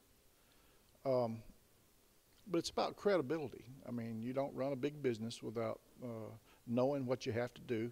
I'm sure he pays a lot of taxes and such, but when we vote tonight, we need to think about, okay, do we feel like, with every application, do we feel like the guy's going to do what he says he's going to do? Well, it seems to me like we've got a whole lot more people now watching it than we did before. So I'll second Keith's motion. Okay. We have a motion and a second on the floor now. This includes the turn. I just want to make sure that I guess we get it in there. And you know, again, I'm not trying to just load Mr. Thompson down. I mean, he's got up here and says he's going to do what he says. That's what I can base it on. That's what I'm going to base it on. I feel like a man to do what he says he does until he proves me otherwise. But with that being said, I want to make sure that we had the condition in there that about him taking Holly Grove Road, no parking in the church parking lot, and also the recommendation that Danielle alluded to that our codes director, Mr. Jones, said about having to get the permits for the buildings. Okay, and that if anything changes, that changes anyway, that would make this conditional use permit terminate. So that would definitely bring them back here. Right. Okay. Mr. Chairman, if I may, just real quick, just so we all understand, I know we're calling them conditional use permits. The term we've been using, and it's semantics, I understand it, but just understand that we are talking about a special exception, which it's the same thing, but just so we all are clear. Yeah, you're the one who changed that. Yeah, well, I just know we've been we know what you're talking about. Hey, right, I know we were so used to calling them just want to make sure we're all clear. Right. You're right. But this is a special exception. I'm sorry. That's fine. Okay. Do we have a motion and a second before the floor? Did you want to make another comment? Just that my second was with those conditions that he spoke about. We understand that. And let me add this. I've known Jack Black for a long, long time. If Jack tells me something, that's going to happen. And he's going to monitor that out there. He's out there every day. He's in the trenches. And I believe that if there's something wrong, he's going to refer that. Just you folks out there, we appreciate you being here, but I think your commissioner is going to take care of you. And if there's something wrong, Mr. Thompson, you know Jack Black well enough. He's going to refer that to the appropriate people, and if it needs to, it'll come back here to the BZA. What the BZA giveth, it can take away. We have a motion on the floor. We have a second. Call the roll, please. If I could confirm your motion before we go further, you want to be sure that they're not using Holly Grove Road, that they're exiting onto Dunaway Chapel. On the church parking lot, just no parking, or are you talking about no utilization of the parking lot at all? No utilization of the parking lot at all.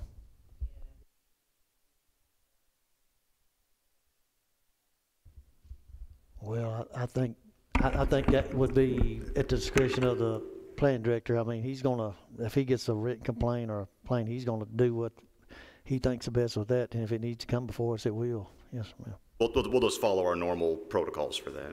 Yes, sir. Okay. And adding Danielle's recommendation that she read off. Yes. And that covers From Mr. Jones. Yes, ma'am. Call the roll, please. Yes. I ask one question. Doug, you mean to tell me if you have one written complaint against this, Mr. Thompson, it will be brought back before us? No, what I'm saying is if we get a written complaint and it turns out that it's valid, I mean, this is with any complaint. If we get a complaint that turns out to be valid, then the first thing we do is contact the property owner, give them a chance to fix the problem. If they don't fix the problem, at that point, then it would come back to the board. The written complaint doesn't automatically bring it back to the board because we first have to figure out if it's a valid complaint, because somebody could just write something. I mean, quite frankly, and I'm not talking that anybody would, but I'm just saying somebody could just write something and hand it to us and say, yeah, he's doing that, but it's not true. So we have to confirm that that's actually whatever is happening is going on. And then once we do that, again, give the opportunity for the property owner to fix the problem. and if they're able to fix the problem, because they may not even know there's an issue. And again, that's with any zoning enforcement actions that we do. So after we give them an opportunity to fix the problem, if they're able to fix it, great. If they're not, then that's at that point when it could possibly come back to the board. Well, I would have liked to seen it automatically, but I didn't get that. I'll vote yes. Yes, okay. No. Yes. Yes. It is passed. The next item of business we have is a request by Doug Atkins, who is requesting an accessory structure, and this is before the principal structure is built. What do you have on that, please?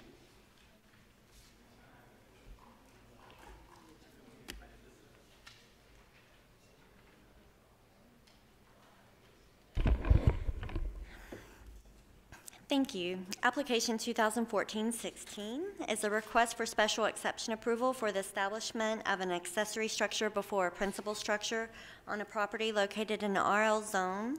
It is an 8.3 acre parcel located off of River Lane, and the property is zoned residential low density. It's surrounded by agricultural and residential uses. It's very rural in nature, and the applicant plans to build a home on the property within 5 to 10 years, but at this time he seeks approval allowing him to construct a 30 by 50 metal building to be located on the property in order to store personal recreational vehicles. Now, we have received several phone calls regarding this request. There were some concerns about the applicant potentially using the structure for business activity, but that would be one of the conditions of any approval for an accessory structure prior to the principal, that there are certain conditions that it can't be used as a dwelling unit, it can't be used as for business purposes, or for storage for any activity off-site. And so these are photos of the surrounding area. This is the general area where the applicant's going to construct the building. We posted a sign on the property, and this is the approximate, not exact, location of the structure once it is constructed upon the property. And that concludes our presentation. Do we have anyone here representing this request? Come around, please.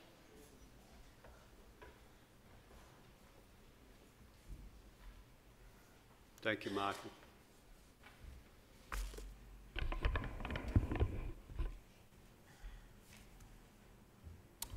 I am Doug Atkins, and I'm the applicant.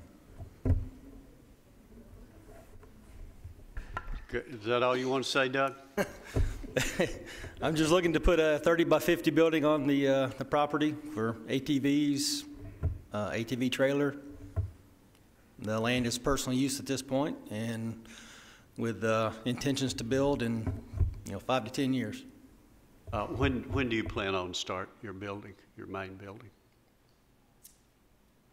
The house, I have no plans other than within 5 to 10 years. Okay. Usually, when you are building the structure for storage of equipment and that sort of thing, you have an idea about when you're going to start your building your home. And we have plans, but I have not set a date for when we're going to start construction. You think that construction. will be within the next year or so? No, sir. Be after that? Yes, sir. Okay. What all do you plan on putting in there then? ATVs, ATV trailer. I've got a Jeep that I'm going to put in there. That's basic hunting equipment, personal effects. Like I said, it's used for, I'm going to use it for hunting and recreation at this point. It's not a hunting and fishing lodge, is it? No. Any questions? Mr. Chairman, I'm just going to ask you, what kind of hunting you going to do on just 8 acres? Turkey, bow hunt, deer. Any other questions? I guess I just have one maybe for Doug, and I don't know if there's, evidently must not be any requirement. I guess in the past, when applicants have came and wanted to build a structure before the primary structure, they were indicating that they were going to build a residence. I mean, I guess traditionally our precedents that we set, it's usually been within 1 year. Is there anything in our codes that addresses that? I mean, There's nothing in the code now that really addresses a time frame. I don't think there's really anything that was in there even before. This regulation that we're operating under now was actually brought over from the old code. I think traditionally the board has put stipulations on there to that effect as a condition, but I don't think it was ever required in the code. Any other questions? Thank you. You may be seated. We'll open this for a public hearing for anyone who'd like to speak on this request.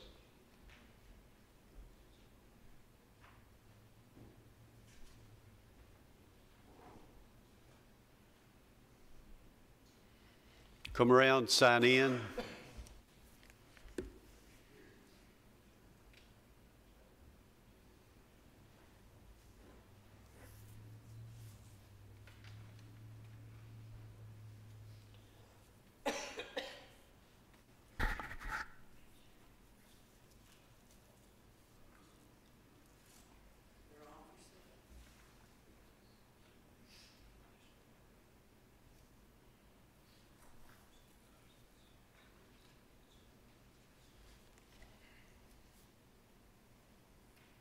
My name is June Price, and I am scared. Doug. Where's Doug? No, I'm talking about the owner. Doug, welcome to the community. Our property adjoins yours, other than Geneva McKnight. We've lived there longer than anybody. We've got 44 years at this residence. We have been burned in our little close-knit community one time before by somebody who abused the zoning rights, and we're still paying for it. And if you look at the curve before you get to yours, you'll see what I'm talking about. So we're a little leery. Welcome to the community, but we'd like for you to build your house before you build a 30 by 50 utility shed. That concerns us. We are a residential farming area with families. We're on a private lane. And my daughter's property adjoins yours. She's getting ready to build. You give plans for building a house and you build your storage place, okay? And we welcome you. And that's all I have to say. We're just uncomfortable. If he builds this, what proof do we have that he's going to come in and build a house? And he's not going to sell it to somebody down the road before he builds. How do we know that? We don't have a guarantee from this gentleman that he's going to do what he says he's going to do. And he's not going to be hunting on our property because we don't allow it. And so I'm just saying, I don't know. We're not against neighbors. We love good neighbors, but we're not for a big utility that you could put a lot of things in. And thank you. We may have some questions here for you. Yes, ma'am. I have a question. Would you be in opposition of this? Just like I addressed our plan director earlier. Traditionally, we've had people that come and want to put up a shed. They maybe want to put a tractor while they're trying to do some improvements to the land before they built their house. But I guess traditionally, our president, I guess we'd said, I guess a condition that we'd always put on those in the past has been that they would have to build their residence within 1 year. If we approve this with that he had to build his residence within 1 year, would you be? If you can enforce it. Okay. I guess with that, Doug, what about that? If we approve this thing, and he built this building, and we put the condition that he had to build a residence within 1 year, and within 1 year he didn't build his residence, what happens? If he did or didn't, I'm sorry. If he did not build his residence, Well, what would happen? I asked you that question. No, I'm addressing this to him. I'm trying to answer your question, ma'am. If he did not. Well, chances are what would probably happen is he'd come to the board asking for an extension to that condition that was made. Now, if it wasn't granted, then he would have to either pull the building permit or he'd have to get rid of the structure. Now, that's an awful lot of money to put into something that you may or may not be able to keep up there. So that's something that he would really want to weigh the possible consequences of that. Maybe he's in a position where, when he has a better idea as to when he might be willing to or able to actually begin construction of a house, then he could just come in, pull both permits at the, one building permit at the same time for the house and the accessory structure. Some people will build the accessory structure first, even though they pull the building permits at the same time, so they can keep things in the structure while they're building the house. We don't have any problem with that, but that's what he would have to do. He'd have to come ask for an extension at the very least. I guess with that being said, if he came and asked for an extension, how long would that extension be? That would be up to the board at that point. Okay, what if we didn't grant him an extension? I'm sorry? What if we didn't grant one? What if we didn't grant one? I don't know, and I know we're gonna hear some other comments. I just know when we've done them in the past, a 30 by 50 seems like a large building. I know we've let them build maybe, most people's requested something somewhat smaller than that, just to, house a lawnmower and some tools, because they were doing some improvements to the property before they built their house. And most everybody say, hey, we're probably going to build within the next year, and that's what we're doing. I just have some reservations about this guy saying, 5-10 years. So, and just to answer the other question that she had when she was up here, what guarantee do we have that if he does build it, he won't sell the property? I mean, quite frankly, we have none. There's nothing we can do from staff standpoint that would prohibit him from selling the property. So. Okay, and I guess I want to clarify something with the application. So right now he's just asking for a special exception for a building before the primary structure, and there is no indication or anything in there that says that he has to build that structure within any time frame. Is that correct? Okay, thank you. Thank you. Next.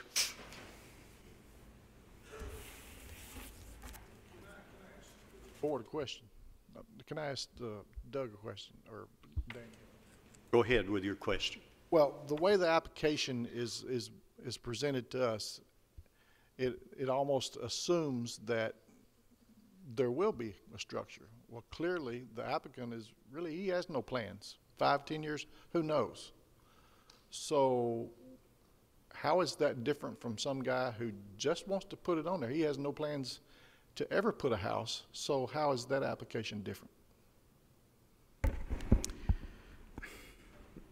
In the grand scheme of things, I don't know if it really is any different.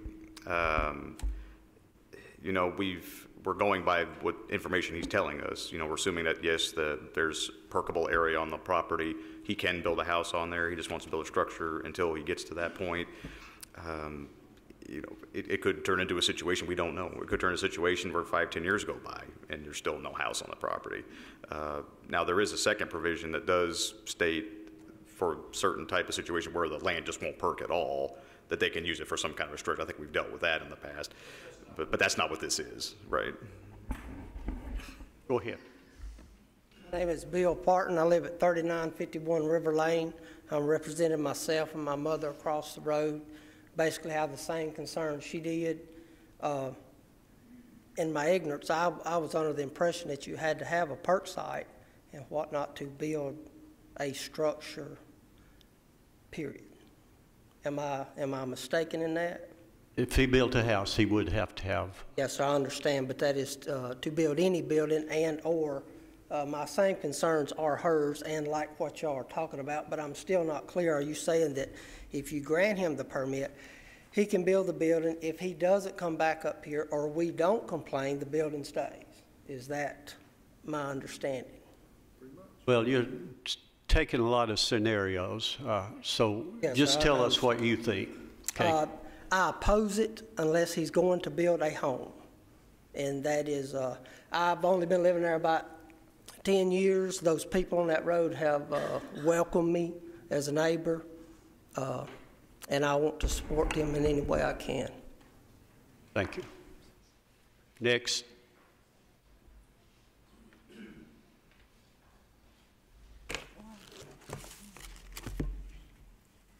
My name's Steve DeBonis. I live at 4330 River Lane, Red Cross.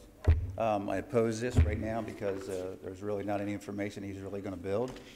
I don't like the sound of he's going to be hunting and recreation with young children around.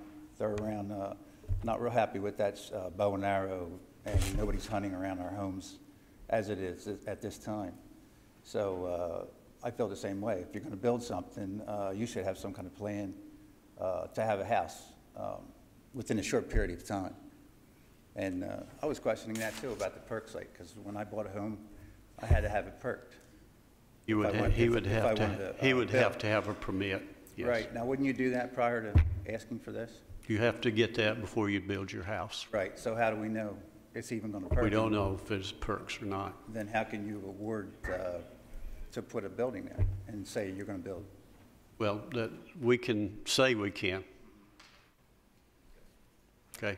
Okay, I oppose it. Okay, thank you. Next. Anyone else? Mr. Price, you didn't come up here just to listen to us. I was preempted by my wife. Okay. And she speaks a lot clearer than I do. Old-time school teacher, Mr. Price back there, he still won't take a stand. Commissioner?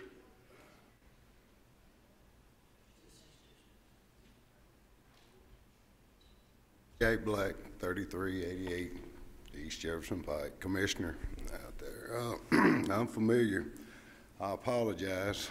I got the application. I thought it was River Lane. It's in Will Jordan's. I didn't have the opportunity to really go over it until I talked to some of the folks out there about some of their concerns.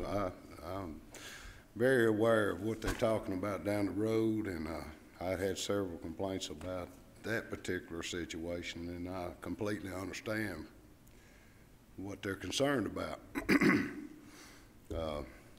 We was up here a couple, 3 years ago, maybe longer. Somebody wanted to build a big building. Matter of fact, same vicinity where my last applicant was talking about, right down the road there, on Holly Grove Road. I took it that he was supposed to build his house.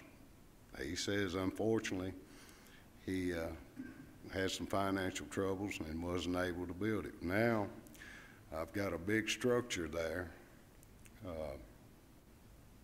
and it's pretty much so an eyesore. I'd like to ask Mr. Atkins, when do you plan on building your house?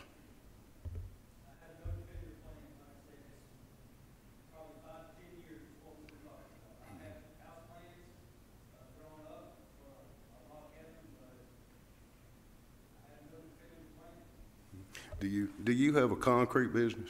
I do. Do you plan on storing any of these trucks out there?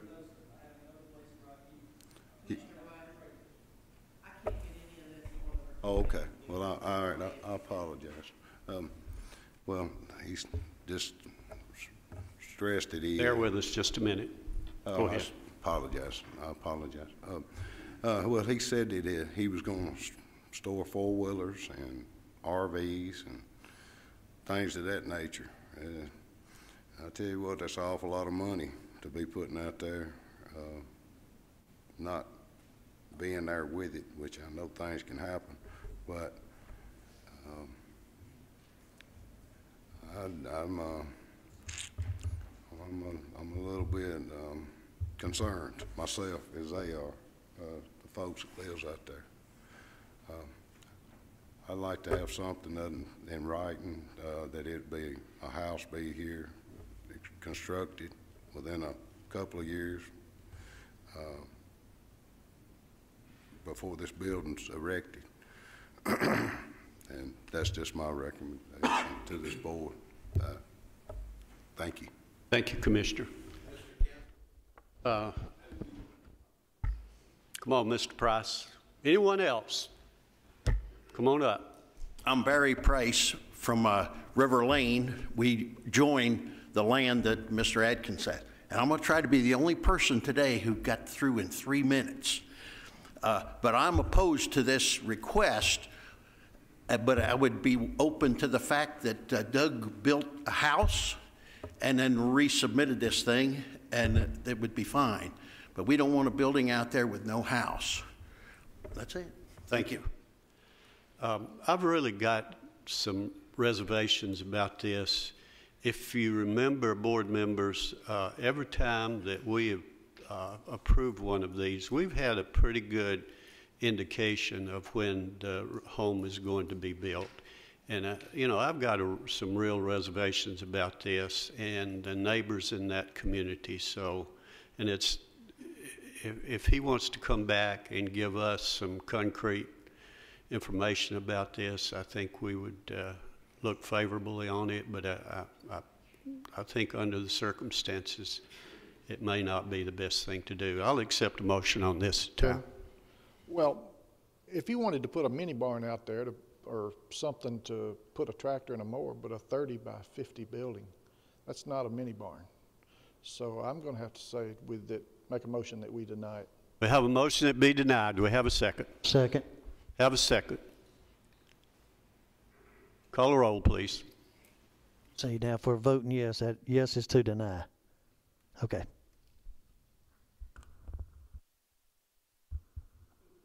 Yes. Yes. Yes. Yes. Yes. It is denied. We're going to take a 5-minute recess. Okay? Then we'll be back here and finish up our agenda. Okay, we'll call the BZA Board of Zoning Appeals back into order now. The next item of business we have is a rehearing on the AT&T Tower at the on the Veterans Parkway. What do you have on that, please? Thank you. Application 2014-5, filed by Aaron Frampton for AT&T Wireless, involves a special exception request for the establishment of a monopole communications tower measuring 159 feet in the RM zone. The site is a 26-acre property and is located at 724 Veterans Parkway. This item was presented to the board and considered by the board in January and denied. Last month, the applicant requested a rehearing based on the fact that the additional evidence had not been presented, or the opportunity to present additional evidence wasn't given, and they would like to present information that wasn't provided to the board at its January hearing, and the rehearing was regranted. So the applicant has submitted the additional information, and staff has distributed it. Staff comments are as they were presented in January, and we found that the request met the criteria for telecommunications towers. We posted a new sign on the property. We notified the neighbors again and re-advertised the request. In addition, we have received phone calls in opposition to the request. We also distributed packages to you earlier this evening from residents of the area. It was a memo in opposition to the request. And the area hasn't changed much in 2 months. This is the site plan and the tower elevation and the zoomed in site plan of the actual leased area. And that concludes our presentation. Okay, do we have those folks from the cell tower here?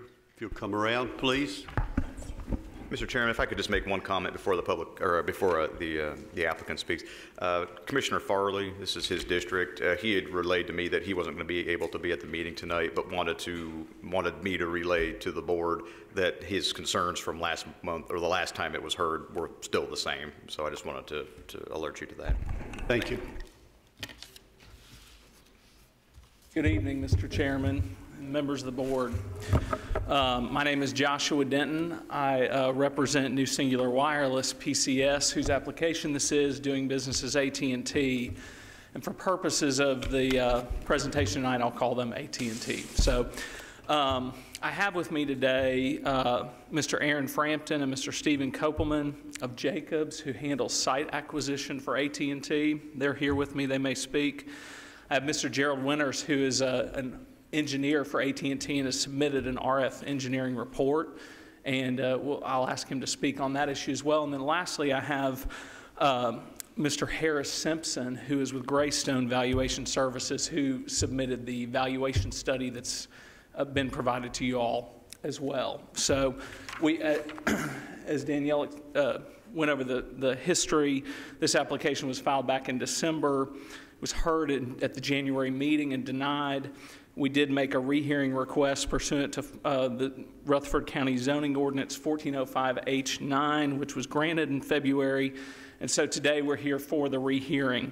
And we appreciate the board giving us the opportunity to present this additional evidence in response to the concerns that were presented by the residents and some questions raised by the board. So we appreciate that. In addition to the original application materials, we have submitted for the board's review the following items.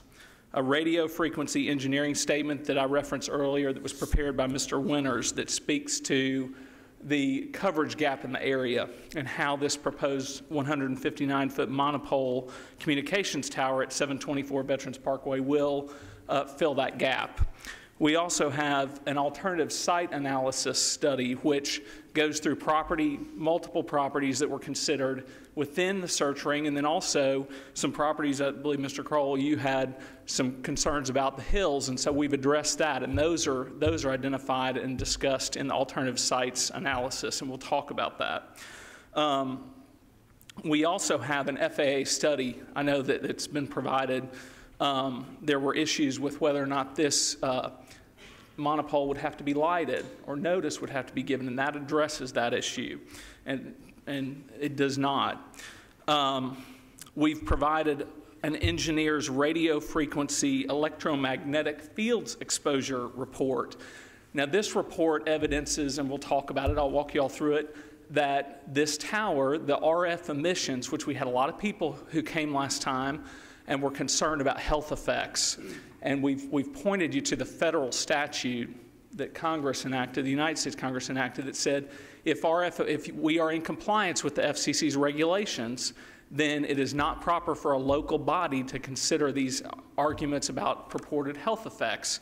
The EMF fields exposure report confirms that we are way below the FCC's requirements, and so it would be improper for the board to consider the arguments on health effects.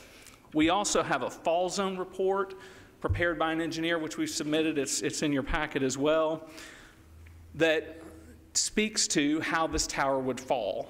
And it indicates that a fall of the tower, it's designed to collapse into itself, and so the maximum fall zone radius isn't the height of the tower, it's only 75% of the pole.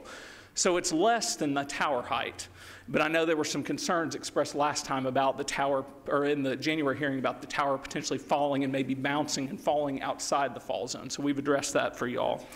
And then there's a valuation study, as I indicated, that Mr. Simpson prepared that speaks to impacts of towers like this. Actually, the examples used in that study are guide towers or lattice towers, which are not the same as the monopole that we've got. The monopole is more sleek, less obvious, and he analyzed the effect on valuation of homes, because I know that's been a concern that's been expressed, and so we wanted to address that. I also understand and have seen a copy of an opposition brief that was filed yesterday with a lot of exhibits. We've reviewed that, and I will attempt to address those issues as I make our presentation so as not to have to double back. But as we go through this, it's a lot of material, it's a lot of information. As I said last time, we want you all to have the information to make an informed decision. And so if you've got questions, I invite those. I welcome them. The folks who are here with me, the engineer, the valuation expert, we'd love to have your questions if you have them. So that's an overview of where we're going. First, as a preliminary matter, I want to speak to the opposition brief's position that AT&T's application is not properly filed. There were claims that the application's deficient because it wasn't signed by an owner. If you look at the ordinance, we very clearly meet the requirements. And I think it's helpful to understand the way that this process works with AT&T and its agents and vendors. So I'll walk you through that as an overview of who's applying. AT&T has filed the application. Mr. Frampton, who's here and who may speak, is employed by Jacobs. AT&T contracts with Jacobs to do AT&T site acquisition. So Mr. Frampton signing the application on behalf of AT&T is signing on behalf of AT&T. We have a letter of owner authorization that we submitted with the original application where the owners of this property have given Jacobs authorization to come before this board and seek any type of zoning that's needed, modifications, the special exception request, for example. So again, that is in the record. It's by the landowners themselves giving Jacobs, AT&T's agent, the right to come do that. And then finally, we have the entity that's actually going to build the tower for AT&T, which is American Towers. And we have a letter from them in the record originally as well, speaking to that and certifying that co-location will be available and that they intend to work on co-location because that's the goal of this tower. It's got multiple room for more than one provider. So American Tower is AT&T's agent who will be actually constructing the tower. So we submit that the application is properly submitted, that it has all the requisite signatures in the record, and just in an exercise of caution, we provided the planning staff today a memorandum of lease that goes between AT&T and the landowners themselves. So the record we believe is clear. All right, so let's step back and talk about the application a little bit.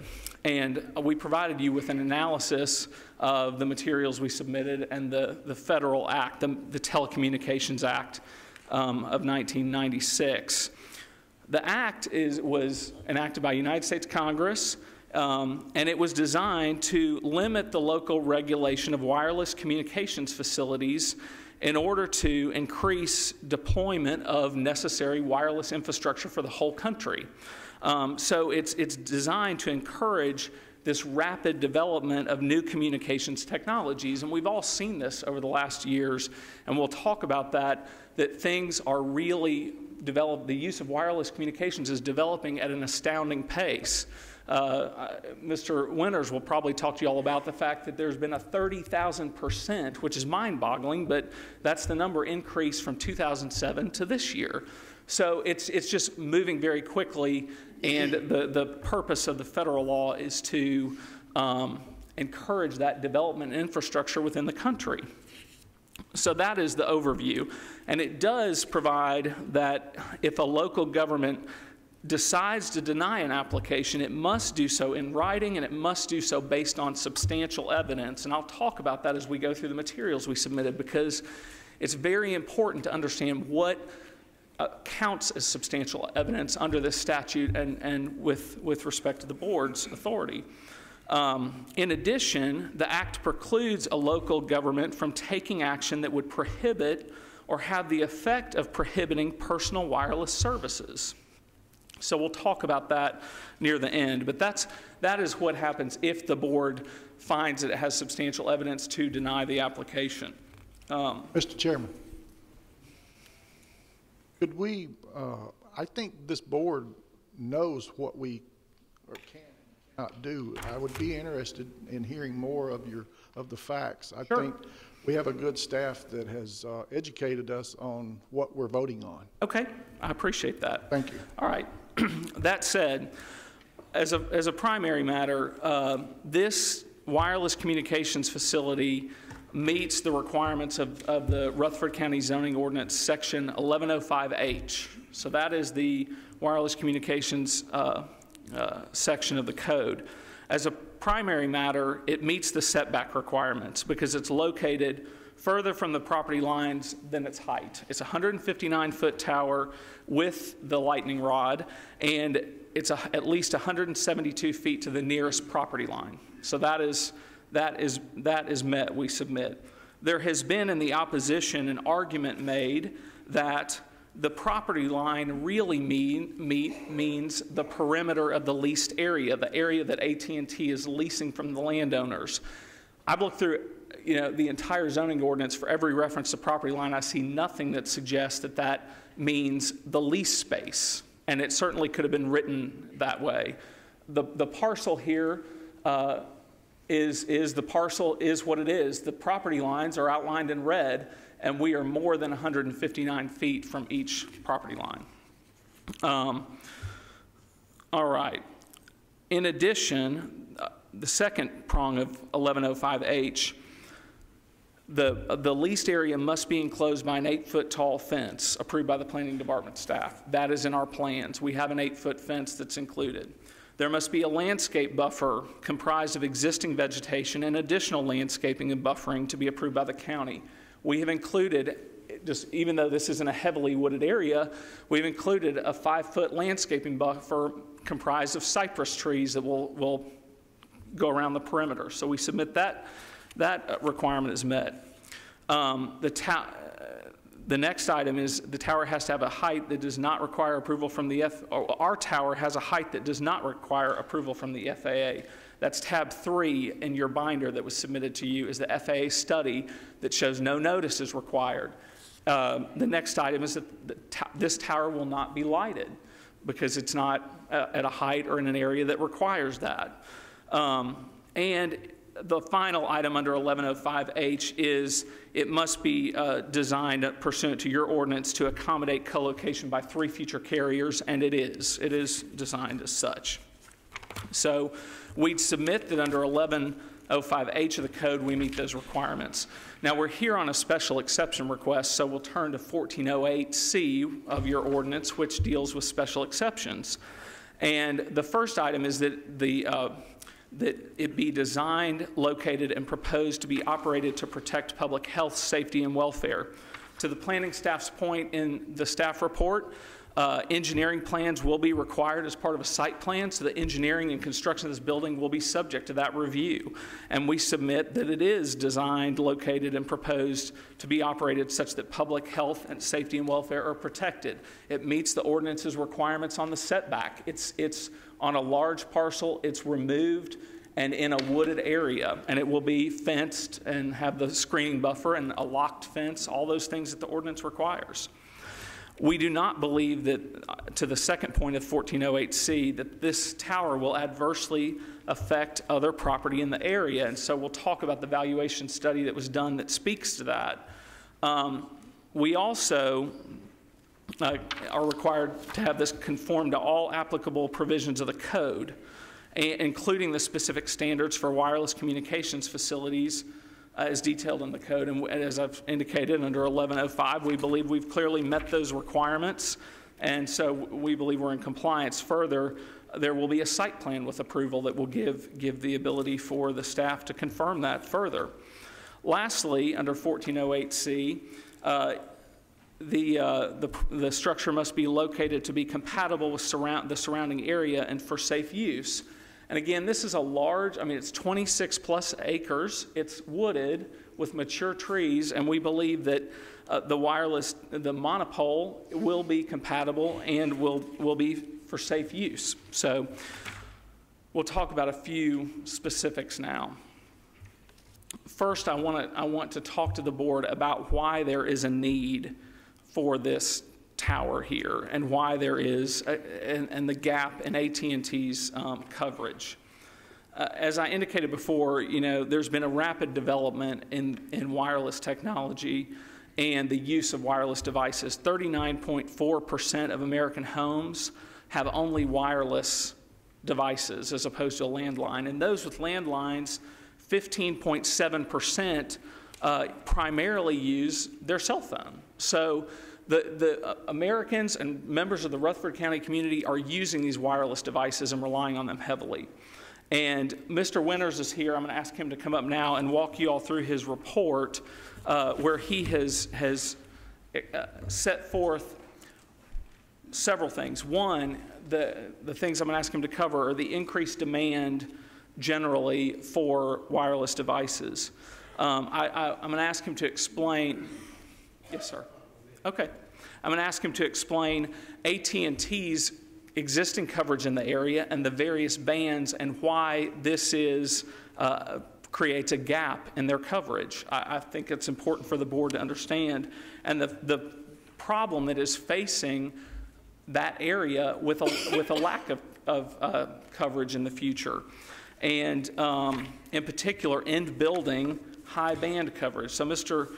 Winters will explain that, and he'll explain to you how we know there's a gap and the types of methods he has looked at to confirm that and determine that, and then what the gap is, and he's going to show you what the images look like both before and after and explain that to you so you have an understanding. And I know the folks in opposition have referenced AT&T's coverage viewer, and he's going to speak to that. That's in his report, but he's also will speak to these call logs prepared by some of the members of the public. So, Heath, did you have a question here? Yeah, Mr. Chairman, I just got, I guess, some questions and comments a little bit. And I know it's, you know, we've allowed them to come back here, and you know, let them go on with their thing.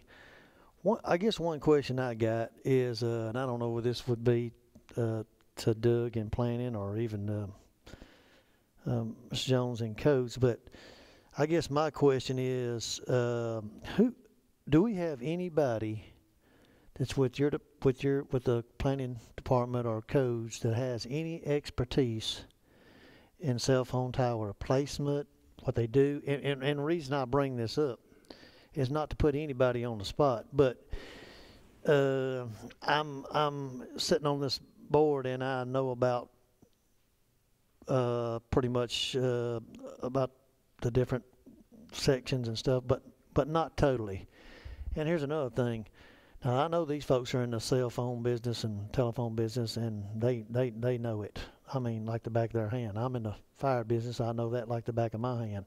Now I think we all try to educate ourselves, but we've been thrown a lot of codes and this and what they can't do. Now I know last month I asked our county attorney questions about what we could do, couldn't do, and they done a good job based upon, I guess, what the legalities are. And when I say that, it was pretty much what I already knew. But here's the thing. Everybody sitting on this board is not in the cell phone business. We don't have the expertise that these folks possess. Now, I'm not saying they're coming up here lying to us. I'm just saying they want their cell phone tower and they want it placed. Now, I understand all that. But at the same time, now I know last month we had some cell phone towers here. We got them coming back based upon they have new evidence, but I also see two more cell phone towers on here this month.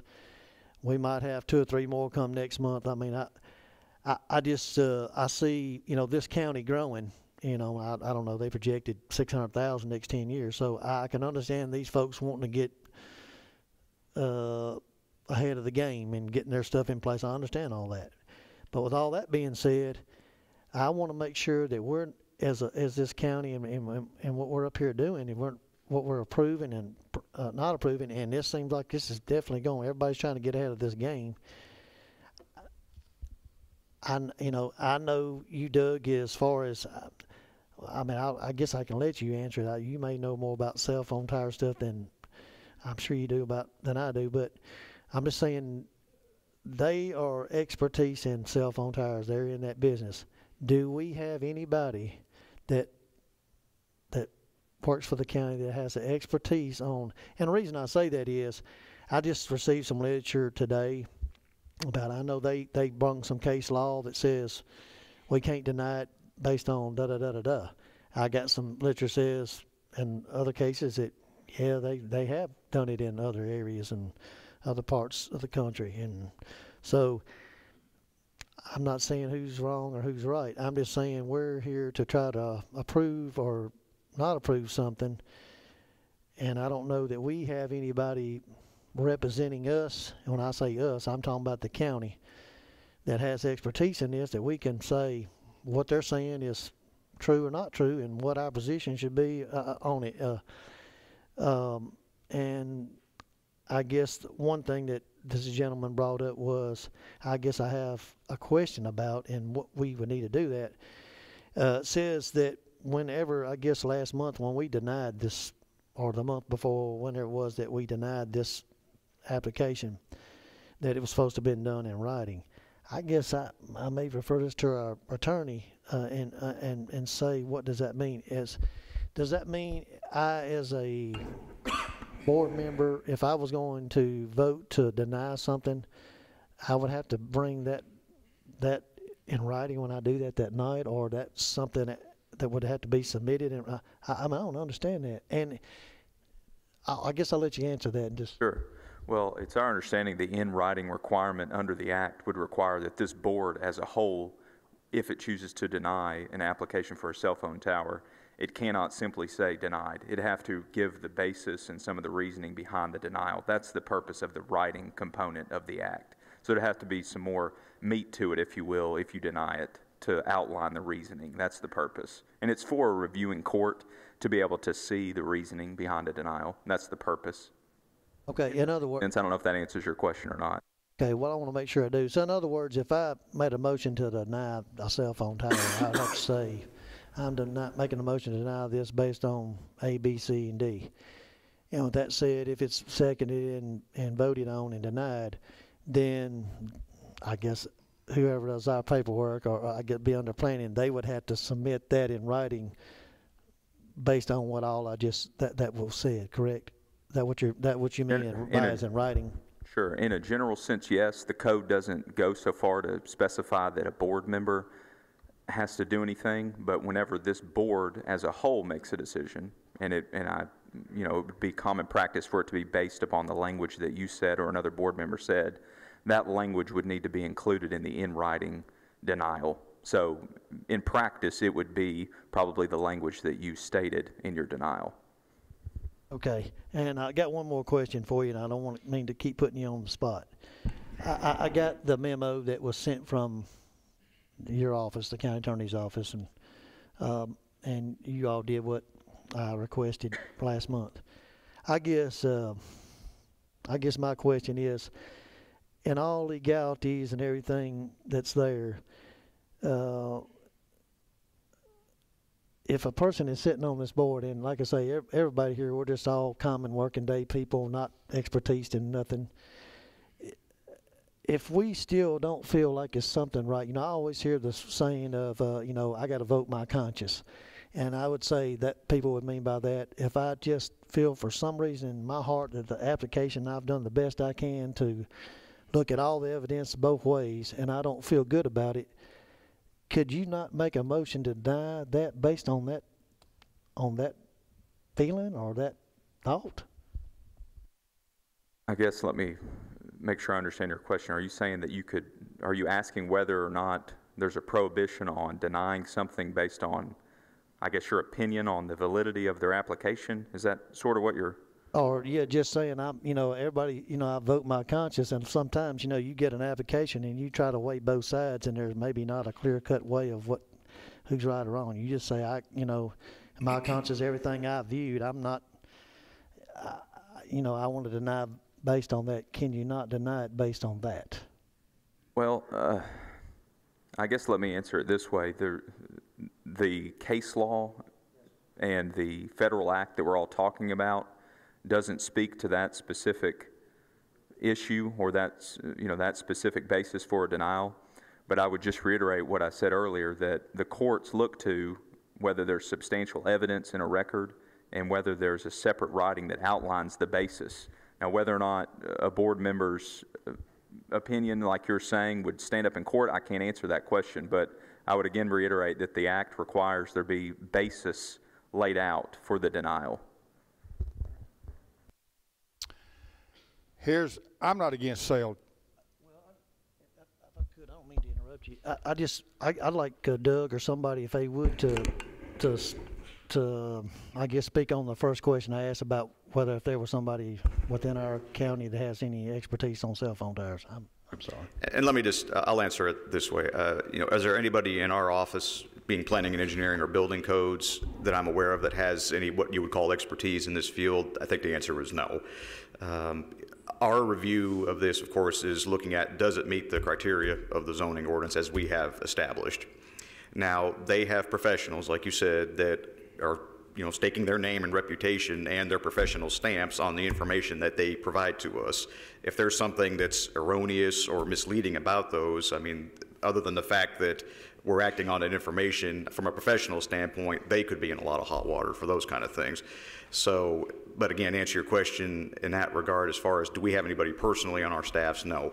Now, I will say, without mentioning names, that I do think there are some folks in the county that probably do have some experience with this kind of thing, but they do not work for the county planning and engineering or the building codes offices. So I'll just leave it at that. I appreciate all the answers that we're giving here. Let me give you a little bit of a direction of what and I'm going to get to you for your questions. Whether it's cell towers or anything that comes before the board, we all know that when we make a motion either to approve or deny, that we should have a reason with that, and that is what our recorder takes up here.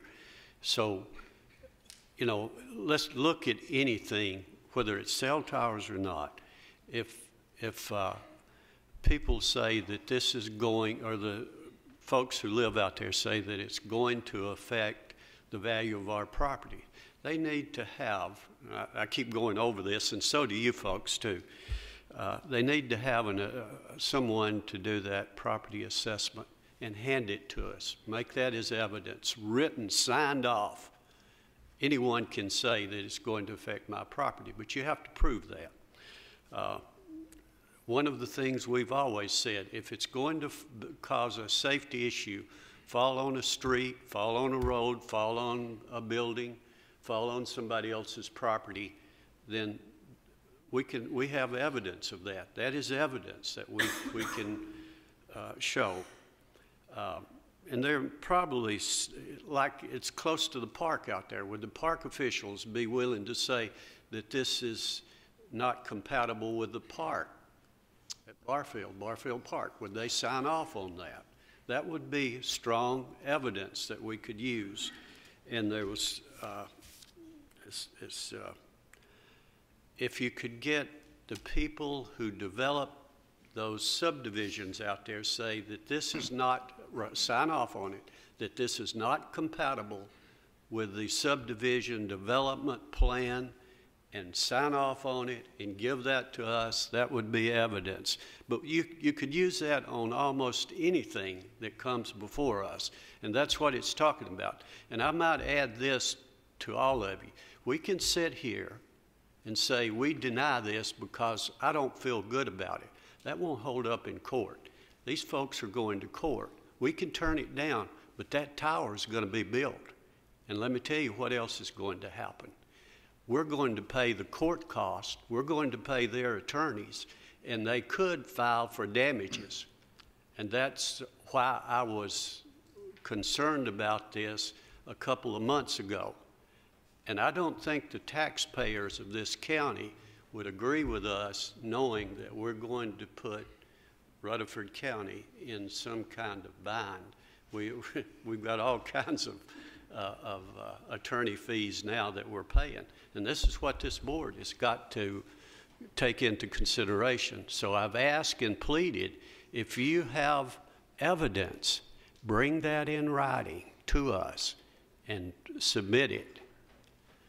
And these folks here have asked for rehearing. And they felt like that we had discriminated against them before because there's information that they needed to give to us. So we've got to hear what they've got to say. Then we'll give our community a chance to This is all respond. I'm going to say. Yes, sir. Go ahead. This is all I'm going to say tonight. You know, I look at the name of that road, Veterans Parkway. That's named after all the men and women that have died for this country, fighting for this country. Veterans Parkway. That means a whole lot to me. I'm a veteran. There's a beautiful park right across that road. I'm very familiar with all that property there. I live within probably about 10 miles of it. All the houses, beautiful park, a main drag. There's 2 other cell towers coming up tonight. I wouldn't have looked at them. I don't have any problems with them because they're located to where they don't affect people. But there is a beautiful park that everybody goes and visits, and I don't care what you say, you got to have cell towers, but they are ugly. They are disfiguring to the property. You on a main drag. There's a hill range right across the road. You get on that hill range and you have my vote. The government backs you and you're going to sue. And when you sue, my property is probably going to go up in value.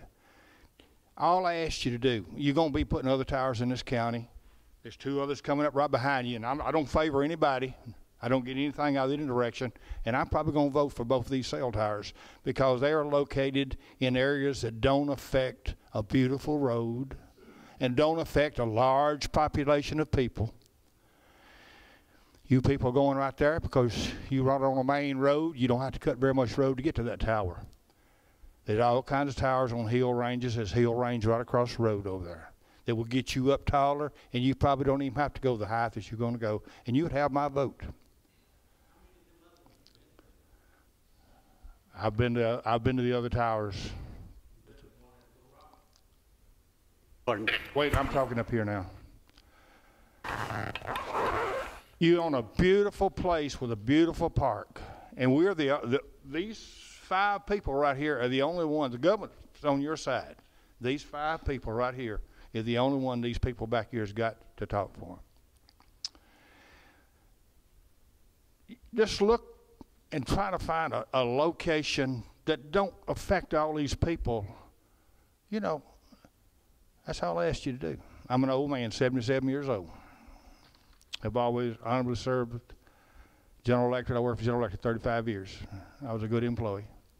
I've always paid my taxes, stayed out of trouble, and tried to vote for what I think's right on this board. But you got all kinds of property that you can get and hide these towers that don't affect people. So please do that. Just think now, that's a beautiful park. Ain't no time how many people go to that park a year. I go through it. My wife and I, there's a road we circle through. We call it touring the area. 15-mile speed zone through there. And that hill range there would be a perfect place for you. I don't know who owns any of that property.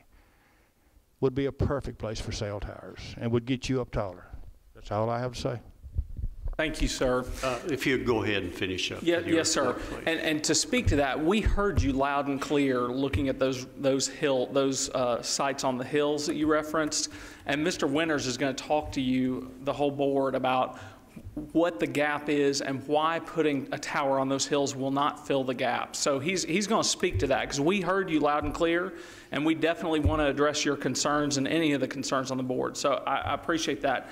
And we will go through the alternative sites analysis where we looked at other options. And one of the options, ironically, is that was considered was the park that you're referencing, the park. And in fact, what we understand, and we'll go through this, but I wanted to address it right now because you raised it.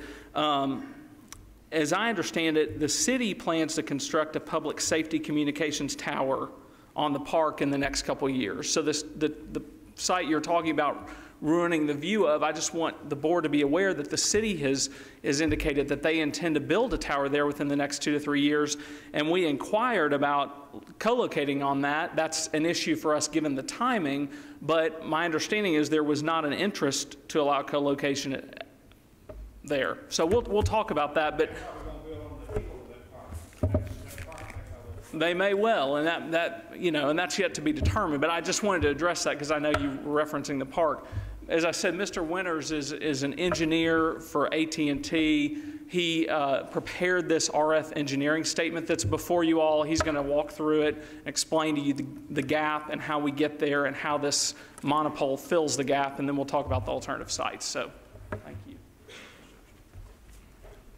Good evening. My name is Gerald Winters. I'm a RAN engineer with AT&T. That stands for Radio Access Network. I'm tasked with doing things looking at filling coverage gaps, analyzing whether or not a new site put in would or would not work, how it might work, and giving it a stamp sort of approval and sending it to our integration team to fine-tune it. I prepared an RF statement that you have behind tab number 1 in your notebooks, and I just wanted to take a couple of seconds and elaborate on some of the high points on it for you. We at AT&T have seen a better than exponential increase in data usage over wireless networks. The way, you know, back in the good old days of cell phone usage, a voice call was sufficient. If you could make a voice call and connect to somebody, that was good, and that was good enough, and that was from a provider standpoint, that was adequate. Nowadays, with smartphones, with tablets, and all these things that access the network wirelessly, the voice call just doesn't suffice in and of itself. There has to be a data component that's significant added to it. As I say in my statement, over the last 7 years, or since 2007, we've seen a 30,000% increase in data utilization, wireless data utilization. In addition to that, we expect that to continue at a rate of 8 to 10 times over the next 5 years. So one of the things that I wanted to explain is how these devices access cell towers. They access the cell towers wirelessly. After all, they are wireless devices. But they do that utilizing frequencies. These frequencies are allocated in spectrum bands. They're allocated to all the different carriers, whether it's us or any of the others.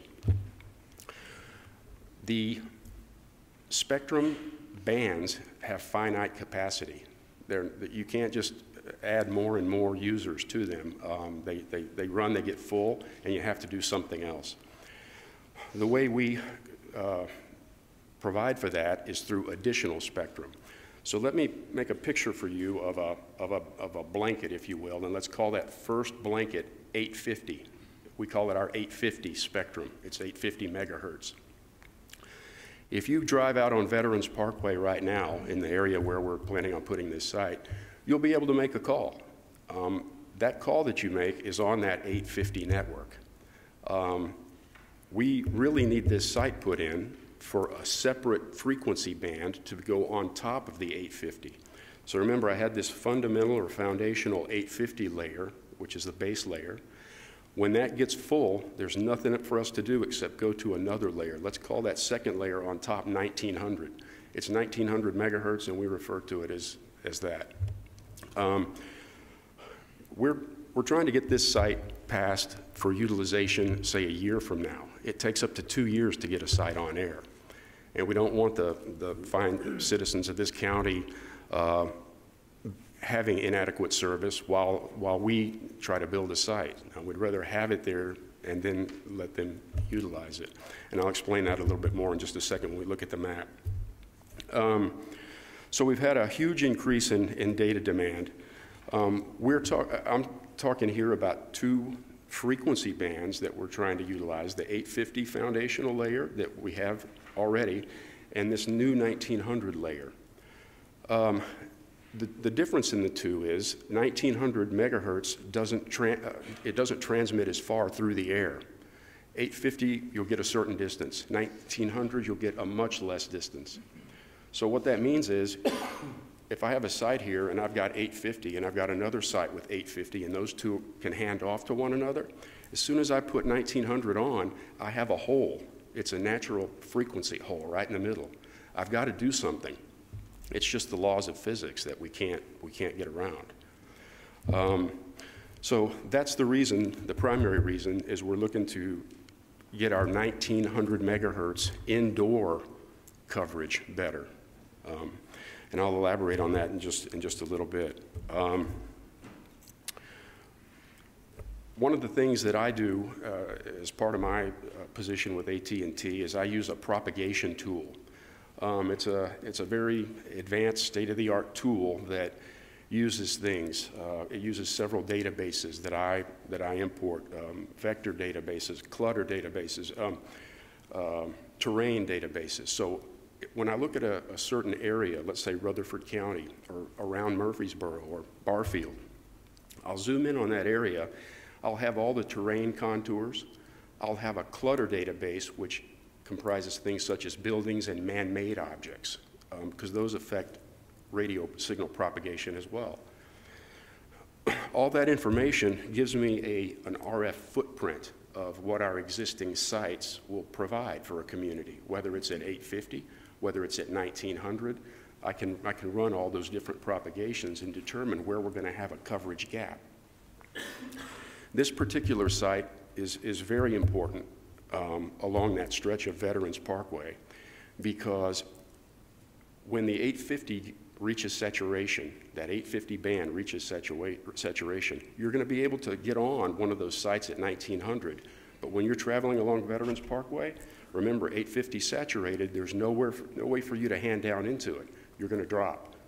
And that's going to happen coming the other direction as well. So we need to fill that hole in with 1900 to stop that and to also give the extra data capacity to the fine citizens of Rutherford County.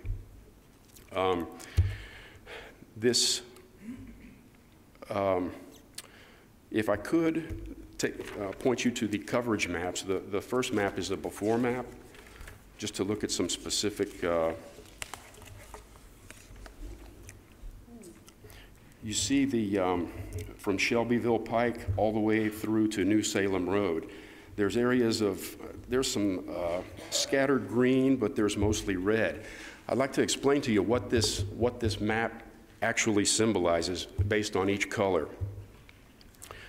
The green color that you see is indicative of the fact that you have a very good chance of having in-building coverage on the first floor of a building. So remember, green, first floor, in-building coverage, you should have a good probability of that.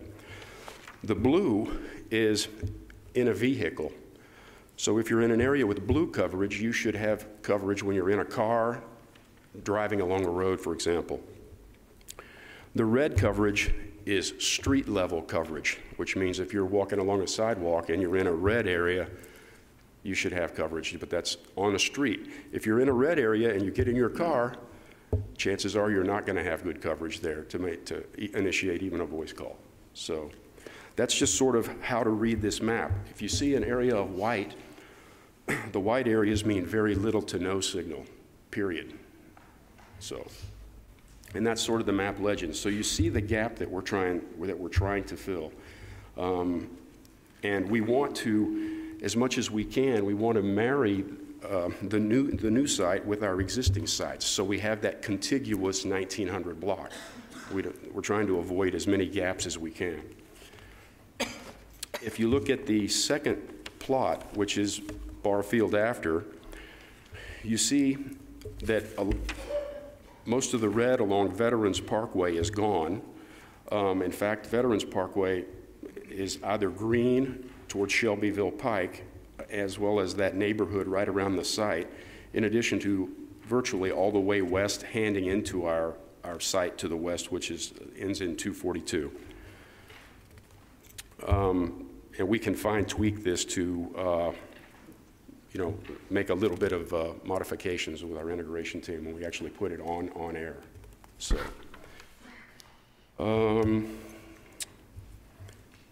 Could I ask you a couple of questions here? I'm not sure whether you're through there or not. I think you're about through. I'll take a question. Okay. What you're saying to us now, I want to be very clear. You're saying there's a gap in this service. Is that yes or no? In the 1900 band? Yes, sir. In this area. What do you mean 1900 band? There are two frequency bands that I'm discussing here. The first one is a fundamental or foundational layer that I call 850. That's the one where if you drive along Veterans Parkway today, you'll be able to make a call because you're more than likely on our 850 network. Okay. Is that the fiber optics? No, sir, that's a frequency. It's a frequency that propagates through the air. It's an airwave frequency. Okay. All right. So there is a service gap, okay? 1900, yes, sir. Okay. You're saying, in other words, this is capacity, right? Is that what we're talking about? It's that second layer coverage. It's system capacity. Okay. How much capacity do you need? With the data growth that we've seen, the 30,000% since 2007. No, but right now, today, how much are you all right as far as capacity is today? We're looking here, sir, to have this site to provide for the growth that we've seen. Okay. So the capacity will be to growth? Yes, sir. Okay. In other words, right now, today, if 850 is full, like during a busy hour of a day, and you're on 1900 and you're coming along Veterans Parkway, say east going west, you I won't have any understand. choice You're but to telling me drop. too much. Oh, Okay. sorry. All right. Now, how many AT&T towers do you have in this area to serve the capacity and the gap? Do you have right now? Do you know? Do any of you know? How many AT&T towers do you have in this area? You may want to show them where the other towers are. Okay. Because they're marked on these propagation maps. Yeah, there's a, if you see. Thank you. So, yeah, so if you look back, here's one. This is an existing tower. This is an existing tower. This is an existing tower. And then, of course, over here is a proposed tower with those three. So that gives you an idea of where the other towers are in that vicinity. And to Mr. Winter's point, the 1900, I mean, this is an existing gap in 1900 coverage. So, and as 850 continues to be used more and more, the good folks who live in this area are going to experience that more and more. So, Are you using any fiber optics to this tower? Will you use any fiber optics? For backhaul purposes? Yeah. Sometimes we'll feed our amplifiers via fiber optics. Sometimes we'll feed backhaul over T1 with fiber optics. So Okay, how about microwave? I don't believe the plan on this side was to backhaul it with microwave, sir. Okay. I'm sorry, go ahead now. Mr. Chairman, I'm going to kind of, what's on my mind and the question they brought up, I got a question. Where the gentleman pointed out the other towers that you all have, can you tell me those are AT&T towers, correct? Okay. Are there any other cell phone companies that are co-located on those towers? The other ones that you said existed that are y'all's that you pointed out, other than the one that you're proposing, is there any other cell phone companies that are co-located on those towers? Typically speaking, we would build them co-locatable, and I'm not sure if that's no, sir, that's not my question. My question is, the cell phone towers that you pointed out that are already there, are there any other cell phone companies, Verizon, T-Mobile, are there any other cell phone companies that are co-located on those towers? I don't have that answer tonight, sir. You know, I understand that, but you know, we asked these questions last time y'all were here, and you know, it seems to me that that's a pretty simple question. I mean, y'all have give us more information than I can fathom, but a simple question of those towers have to be built. If they were built there under our codes, they have to be where they could co-locate other companies. And I'm standing here, and you're supposed to be the expert. I guess all you are, and you can't tell me whether or not you got some other companies that are co-located on those towers? I don't have access to plans of other carriers. I'd have to do some investigation to find out. I mean, you own those cell phone towers. You would know whether or not you have people on those towers, wouldn't you? that is And where here's my question. One reason I'm saying this, and the reason I'm asking this question. You own those cell phone towers, and you're asking to put another one, and you got about 4 or 5 in this area. Well, if if you all have a coverage gap, what's going to keep from another provider coming in here next month and saying, hey, we ain't got enough coverage here because they're not on your cell phone towers and they want to get their own towers. So, in other words, if you got a coverage gap, they've bound to. And if they're not co-locating on your towers, then they're probably going to be up here trying to get ahead of the game and get coverage area in this same area. So I'm just wanting to make sure if there's any other cell phone companies co-located on this tower, if there's room for them so that we don't have a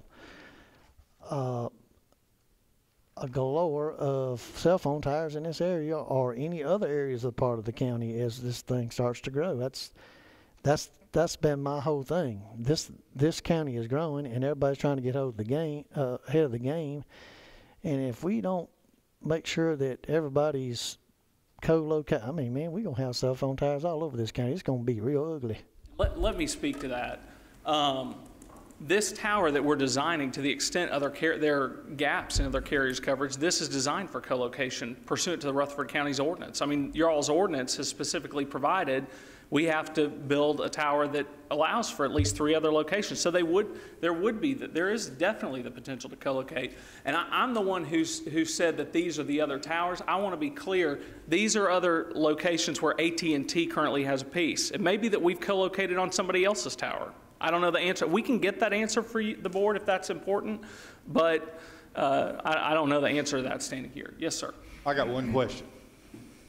If the gentleman that owned this land, the lady and gentleman owned this land, did not let you have permission to put that tower, did you look at other locations to put this tower? We did, and I'm going to tell you all about that. We're going to go through at least 11 sites, and sites that you wanted to know about, sir, at the last meeting. We've spent a lot of time on that and did it as well, and we've done more. So I want to make sure you hear about that.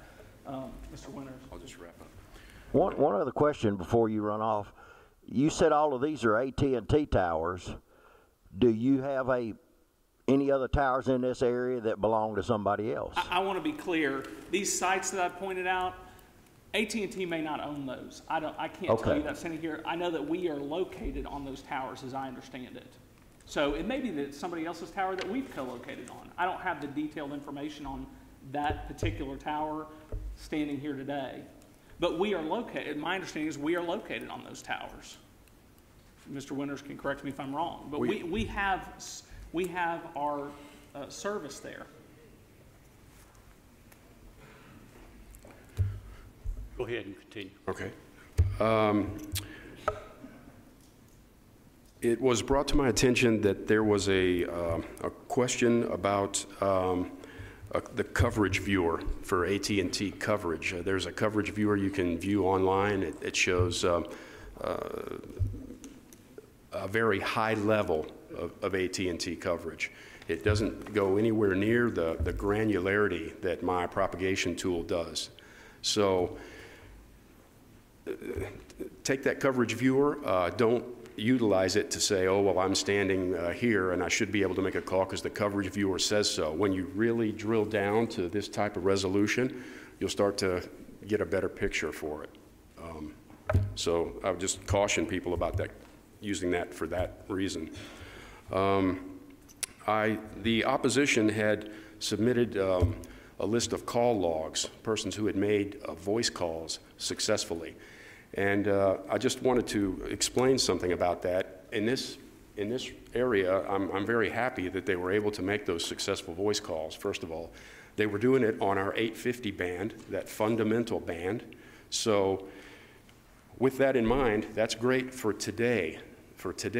But did they make those calls during a system busy hour, a cell site busy hour, whichever cell site they were on? Was it its peak utilization hour in the day? Not to mention, it was a voice call. It wasn't a data session. The two are very, very different in terms of bandwidth requirements. It takes a lot more bandwidth to do some streaming video, for example. It takes a lot more bandwidth than a voice call. Interactive video, again, more than a voice call. So a simple voice call shows that you had some coverage. It doesn't say anything about depth of capacity. It was enough capacity to make a voice call, and that's all the bandwidth that you can attest to. So that concludes my Okay, thank you. If you'll come and give us an idea about the sites then. Yes, sir. Yeah, Yes, sir. And just one real quick statement, I guess I get compassionate about some of the stuff. I think we're all here, I guess, just to make sure the right thing. I am not, I'm not against cell phone towers. I think it's probably one of the best things, people, everybody has a cell phone. I mean, I don't know anybody doesn't have a cell phone, and I know everybody, especially young people, they into texting, and technology's growing. I understand all that. I just know that, and I mean that's future, and that's the way things are going to be. And I know if we're going to continue with this type of technology and all this stuff, I know we're going to have towers. I guess my main concern is to look at this thing, and we manage this thing, and with these cell phone towers where, and they're coming, and we're on the tip of it, probably how many. I just want to make sure that we manage this thing where, I'm a lifelong resident of Rutherford County. I think we have a beautiful city and county here. I just want to make sure that we don't, we manage this thing where we don't have it to get real ugly with a bunch of cell phone towers everywhere. All right, so Mr. Winters has covered the RF statement, the establishing this gap that exists for the 1900 band, and so I know there have been a lot of questions by the board about where else have you looked? Why haven't you looked here and why haven't you looked there? So if you'll look at tab 2 of in your binders is a alternative sites analysis, and this details what we looked at. So you'll see on page 3 the search ring where it was placed with designed to fill this coverage gap that is right up here. It's right up here on this overhead. And so that is the starting point to determine how to fill this gap that's going to run along Veterans Parkway, and that does run along Veterans Parkway at that band level. So we started out looking at a lot of different sites, and the analysis starts on page 4. We will go through the sites. If you've got questions, I'm glad to take them, or we've got our site acquisition folks here as well. Mr. Winters can speak to it too, because a lot of the sites were not possible because they just don't fill this gap. You can put them somewhere else, but if they aren't going to bridge that gap, it doesn't take care of it. So the first alternative site was, as I mentioned earlier, it's on page 6, Murfreesboro Parks and Recreation. And our understanding is that they do intend to put up a public safety communications tower there in several years. That doesn't help us on filling this gap sooner, but in any event, my understanding is that there was a preference against co-location on that tower when and if it's ever built. So that was not an option. The next 2 options are farm property. That's on pages 7 and 8 of the alternative sites analysis. Let's back up just a minute. Yes, sir. In the park area, you said that they wouldn't let you go on their tower. Mm-hmm. There's all kinds of acreage across that hill there. Why can't you build another tower there? I'm going to get to that. I'm going to get to that. So from a primary piece, where they've indicated they want to build a tower is too distant to fill the gap. The city, where the city wants to build it, will not fill this gap right there. Won't fill it. So it's going to still be there, even if you co-locate on the city's tower, if they build it and if they allow us to co-locate, which are a lot of big question marks.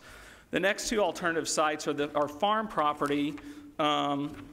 717 and 749 Veterans Parkway, and then there's a farm 88 acres along Barfield Crescent Road.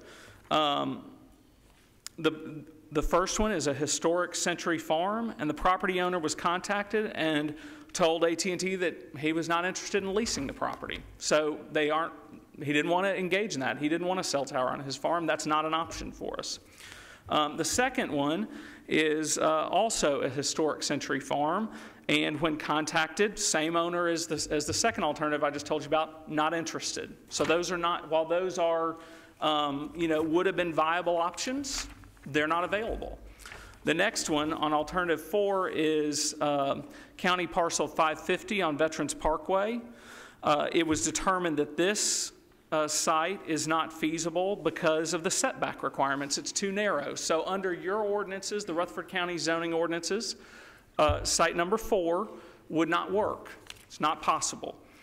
Site number 5 is unencumbered parcel along Veterans Parkway. And these are all shown on this. You know, there was a lot of time and effort to try to make this as user-friendly as for y'all as we could. On page 4 is the aerial that shows with the yellow pins where we're looking. So you got the Century Farms there, the unencumbered parcel. You get a view as to where it is on an overall map. That candidate number 5, again, too narrow. It's not going to meet the setbacks. So that doesn't qualify under your ordinance. And it also, so that's that one. Alternate number 6, which is Barfield Baptist Church on Barfield Church Road. That again is it's outside the search ring. We looked at it still, but it is an irregular shape and it's too narrow to accommodate it. It will not meet the setbacks. So that again under your ordinance won't work. Number 7 is the Volunteer Fire Station at 2785 Barfield Road. We looked at that as well. That again is outside the search ring to the northwest. That parcel is too narrow to accommodate the tower because of the setback requirement. It also lies partially in a floodplain. So that's not a viable option. Alternative candidate number 8 is zoned for industrial use. It's at 2811 Barfield Road. It again is just outside the search ring to the west. We looked at it, and it's too narrow. It won't accommodate it. The setbacks won't work. And it also lies partially in a floodplain. So that won't work either. Then we looked, did some supplemental analysis after the last hearing, but hearing the concerns of the board and members about the hills. And so if you look on page 14, there's an aerial where we went to the hills and looked there. And we and Mr. Winters can speak to this if you'd like for him to. Alternative candidate number 9, which is on page 15, is on an 800-foot tall hill near Jurgen Road. That is 1.25 miles to the southwest of the search ring. So it's outside the search ring by quite a bit. And Mr. Winters evaluated that, and that will not close the gap. This gap is still going to be there that we need to fill. That as that 850 fills up and we got to hit 1900, or if you start out on 1900 and you're driving down Veterans Parkway, you're not going to have coverage. You're not going to be able to make the call, or your call's going to drop if you're in that 1900 band. It just won't do it. We looked at it. We're happy to look at that to address that concern. Candidate number 10. This is 1.5 miles to the southwest of the search ring. Again, going way out of the search ring to the hills.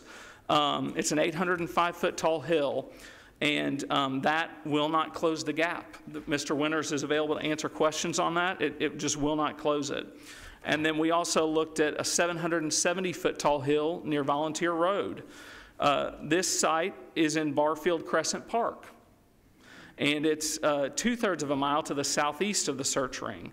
And it, again, will not close the gap. That gap's still going to be there, even if we go to the hills. So we heard you loud and clear. We went to confirm it, to double check. We believed it to be the case, that it wouldn't fill the gap, and it doesn't.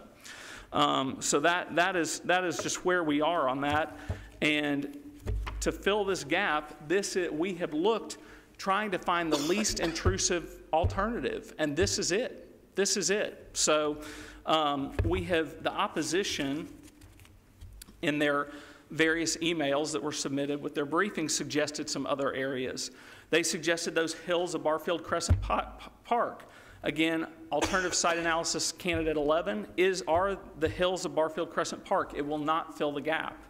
The open area near Jurgen Road to the west, that's outside of the search ring. It's beyond alternative sites 9 and 10, which will not fill the gap. Yes, sir.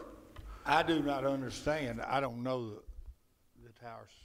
I'm not an authority on them, but I do not understand why over in the park won't fill the gap. It just won't. When you just ride across the road on a hill. It just will not. And Mr. Winters can speak to that and explain. There must be some awful weak tires then. Pardon me? They must be awful weak. Well, it won't go the back. 1900 band doesn't reach as far as an 850 band. And it just isn't. He's done the study. He's got detailed engineering information. He's looked at it. And it will not fill the gap. We looked at Route 99 which was New Salem Highway to Armstrong Valley Road. That is beyond, this was a site proposed in the submission by the community. That is beyond Jurgen Road, which we've talked about. We've looked at those from an alternative site standpoint. They won't fill the gap. Highway 231, both the commercial area near Walmart and to the south to the more rural area, again, those are too far to fill the gap. So, you know, as I said, Mr. Winter is available to answer any more questions. The studies have been done, and it is what it is. I wanted to speak to the information put in by the residents in these call logs. Mr. Winters has talked about that a little bit. Just to be clear, the court, we are within the United States Court of Appeals for the Sixth Circuit, is over the federal courts in Tennessee. And the court has held that lay opinion does not rise to the level of substantial evidence that can support a denial when you are considering whether or not a gap exists. So we've got Mr. Winters, who's an engineer here, who's done the requisite studies, lay opinions, these call logs, while clearly a lot of work, and very respectfully, they say what they say.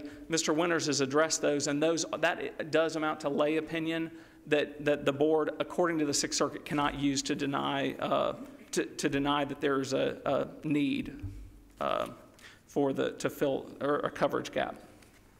So, all right, concerns about RF emissions, that came up in the last hearing, and there's been some of those concerns expressed by the citizens who have opposed this site. And so I would like to talk about that for a bit.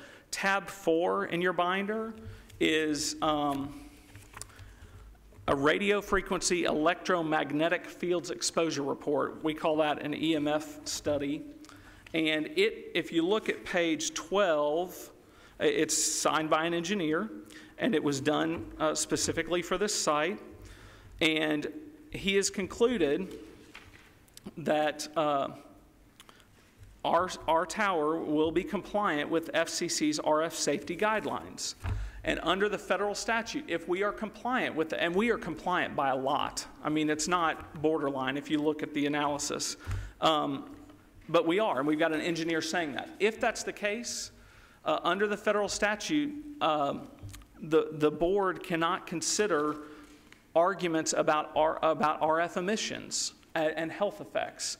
And that also, the issue of health effects can't be morphed into a property valuation concern or a concern about aesthetics. The courts have said that specifically. So it's not appropriate to look at that from that standpoint. All right, on to property valuation. There were concerns expressed about the value of property in connection with a cell tower being there. And I'd note that there's been in the opposition commentary about this being right up against the neighborhood. I just remind the board, this is a 26-acre parcel. It's heavily wooded, and the tower is pulled away from that residential area in the wooded area. But we have retained Mr. Harris Simpson to provide a valuation study with respect to the effect of cell towers on the value of property. And so I would ask Mr. Simpson to address the board on that issue. His report was submitted separate from that packet the same day. I'm not sure if it's in the binder as a tab number, but his valuation study is included. Thanks. Yeah, absolutely.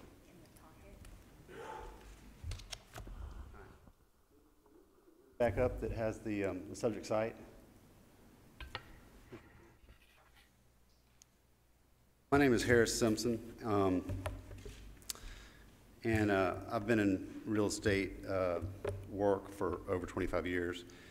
I do a lot of appraisal work, commercial and residential properties. I do a lot of special studies. I have the MAI designation from the Appraisal Institute, and I also have the CRE designation from the Counselors of Real Estate. And I was asked to inspect this property site and give my opinion based on research and based on empirical evidence and based on the best proof I could find whether or not this proposed tower would impact surrounding properties. And I submitted my report. I think you each have a copy of it. And in the report, I found 4 examples in this region, and collectively I looked at and analyzed 100 sales. And what I look for in trying to answer this question is I look for towers that are close to neighborhoods, and the logic there is that you're going to find sales.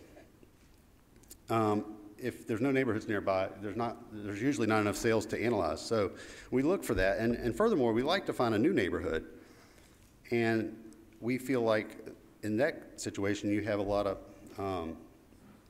continuity with your data. You've got new homes, you've got new home buyers, and you've got a condensed time period.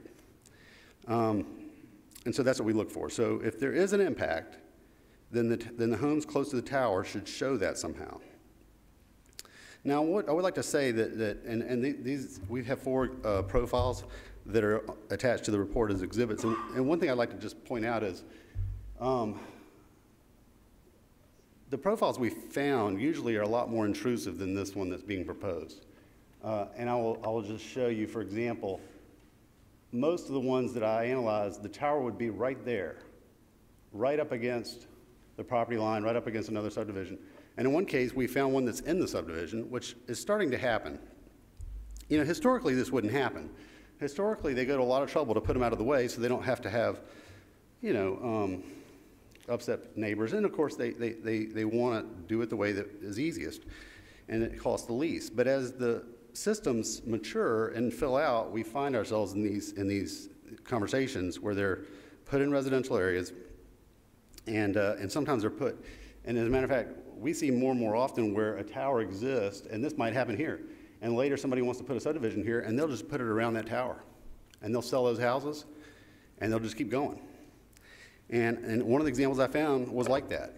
They got a tower, subdivision right around it, and we analyzed the sales, and we're looking to see, and we're trying to start from scratch every time we look at something like this for anybody, and we're trying to see, is there any impact? The logic tells us that if I've got a tower, typically it's the ones I'm finding are more, if you will, visually intrusive. They're lattice towers or they're taller towers than the one that's being proposed today. So if that tower doesn't have an impact on the adjoining subdivision, then I'm going to surmise that a smaller tower that's less intrusive will also not have an impact. So what we do is we look for these examples, then we start to look for patterns. And we'll group the data, and basically I'll take all the homes that are really close to this structure. For example, if I was doing one here, and if there was a tower here in the corner, I would take all the sales that are closest to that tower and look at what happened, and then I might compare them to something over here that maybe is not within sight of the tower, or at least is not in proximity to it, and I would try to see if there's a pattern. So based on actual sales, we analyzed 100 sales in 4 different neighborhoods, and we didn't find evidence that they had a negative impact. And we are of the opinion that this tower will also not have an impact. I also went and looked at the tax digest on all these same properties. And the thinking here is that the county appraiser would usually know if something impacted values. He'd know because he also studies market sales, and he gets a lot of feedback from property owners. So he would probably reflect this in his work. That's in this report also. And there's no impact that's found in that data either. So our analysis also indicates that the county tax appraiser hasn't found that support or that data or that impact. I know there's opposition to this proposal, and I know that one realtor even stated that they thought that there was a 10 to 12% impact. The data we've analyzed, which is over 100 properties in 4 neighborhoods, does not agree with this. In fact, it shows there was no impact. And therefore, we believe this proposed tower will also have no impact. And I actually think this is a very good site for what they want to propose. And I'd be glad to take any questions.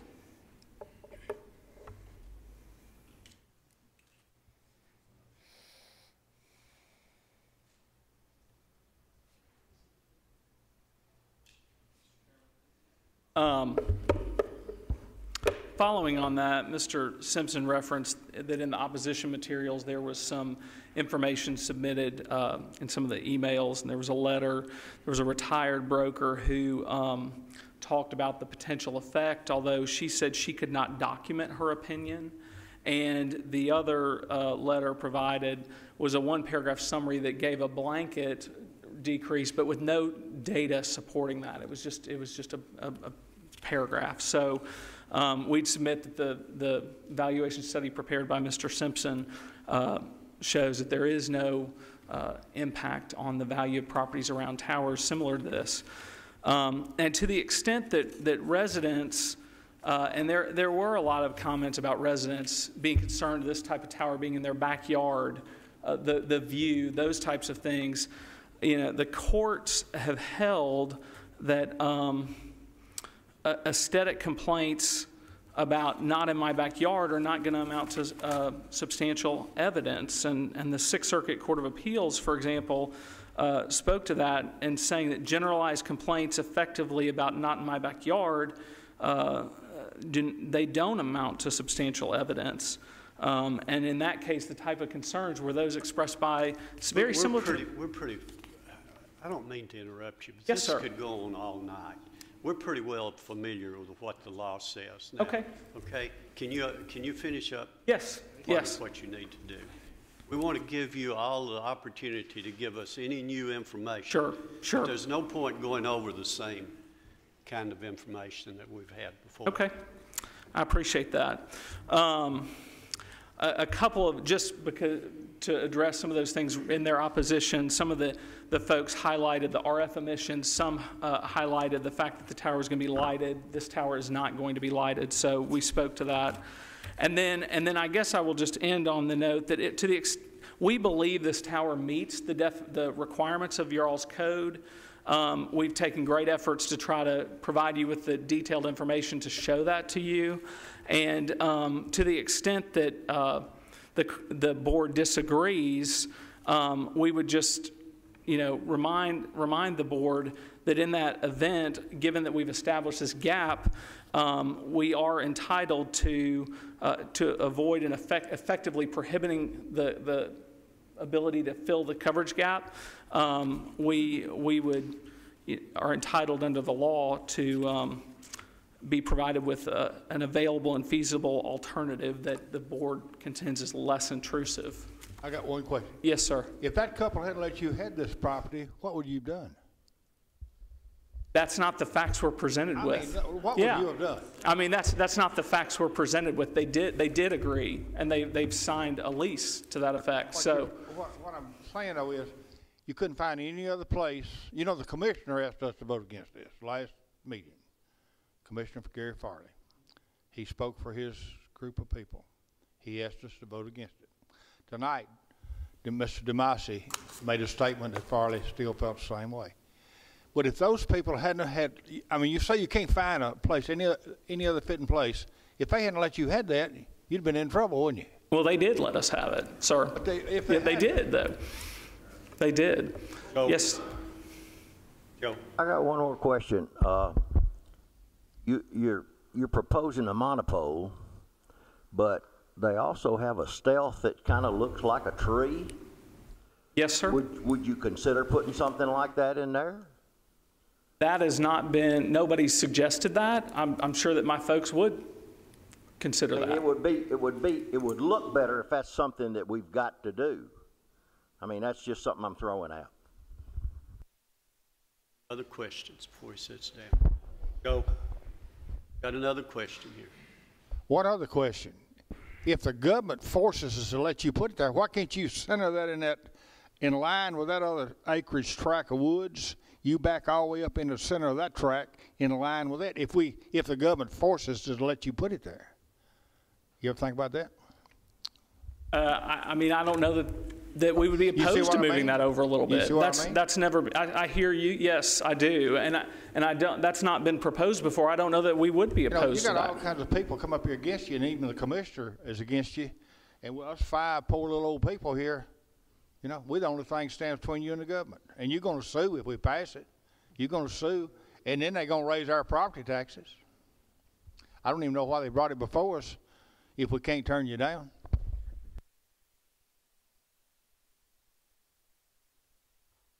Did you have another question? I do. Does the FCC, when y'all go to put a pole up, does the FCC, do you have to prove anything to them that there's a necessity for that pole, that there is that lapse of coverage or a void? Let me get some, may I confer on that with our expert?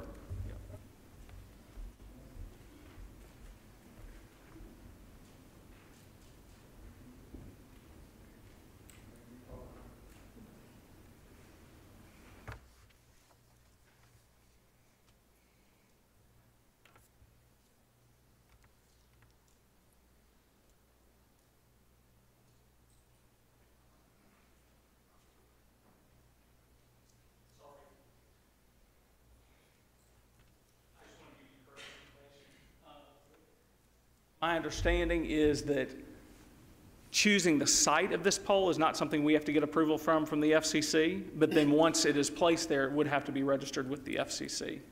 So. Okay, thank you. Thank you. I appreciate your patience. We have a memorandum of opposition now. Do we have someone from the opposition to represent that?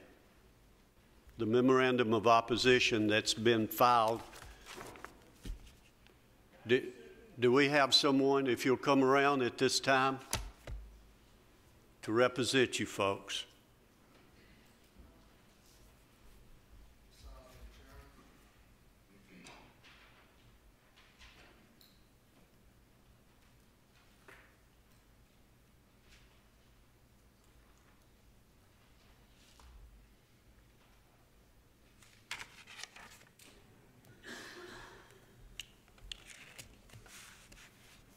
Good evening, Board, Chairman. First, I want to start, thank you for allowing me to speak. I need you to give me your name, Philip please. Griffin, 424 Elena Lane, very close to the proposed tower.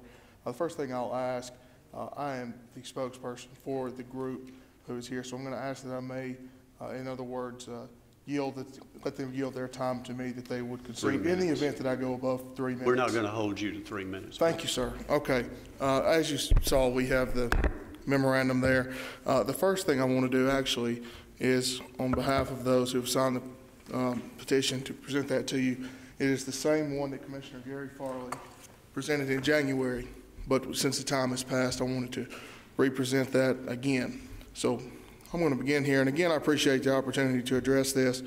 I want to begin by saying that over 100 taxpayers in this area are affected.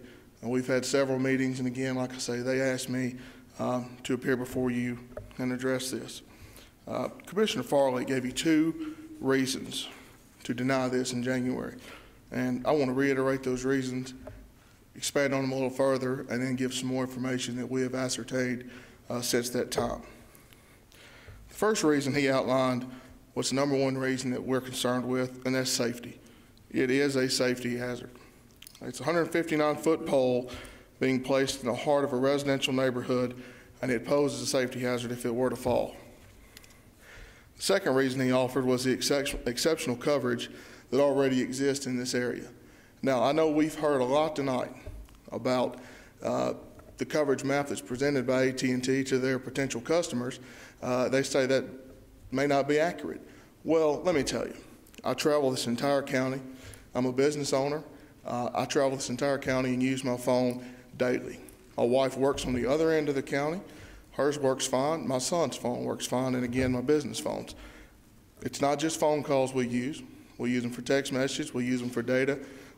Social media, I use that probably a third of my day, all day long. So there is exceptional coverage there now throughout that entire area, and furthermore, throughout the entire county as far as I'm concerned.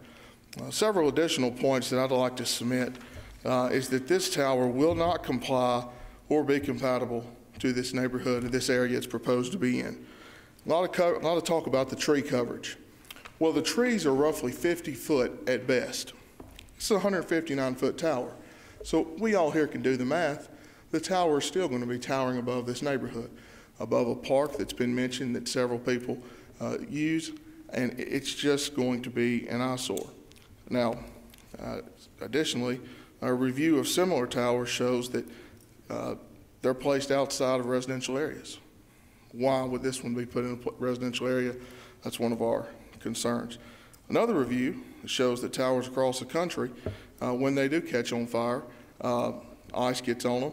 It is another severe fire hazard. That's been shown by precedents, and I have got other YouTube videos and several photos that we can show if you would allow me to use an electronic device at the end of this, if you'd make a exception.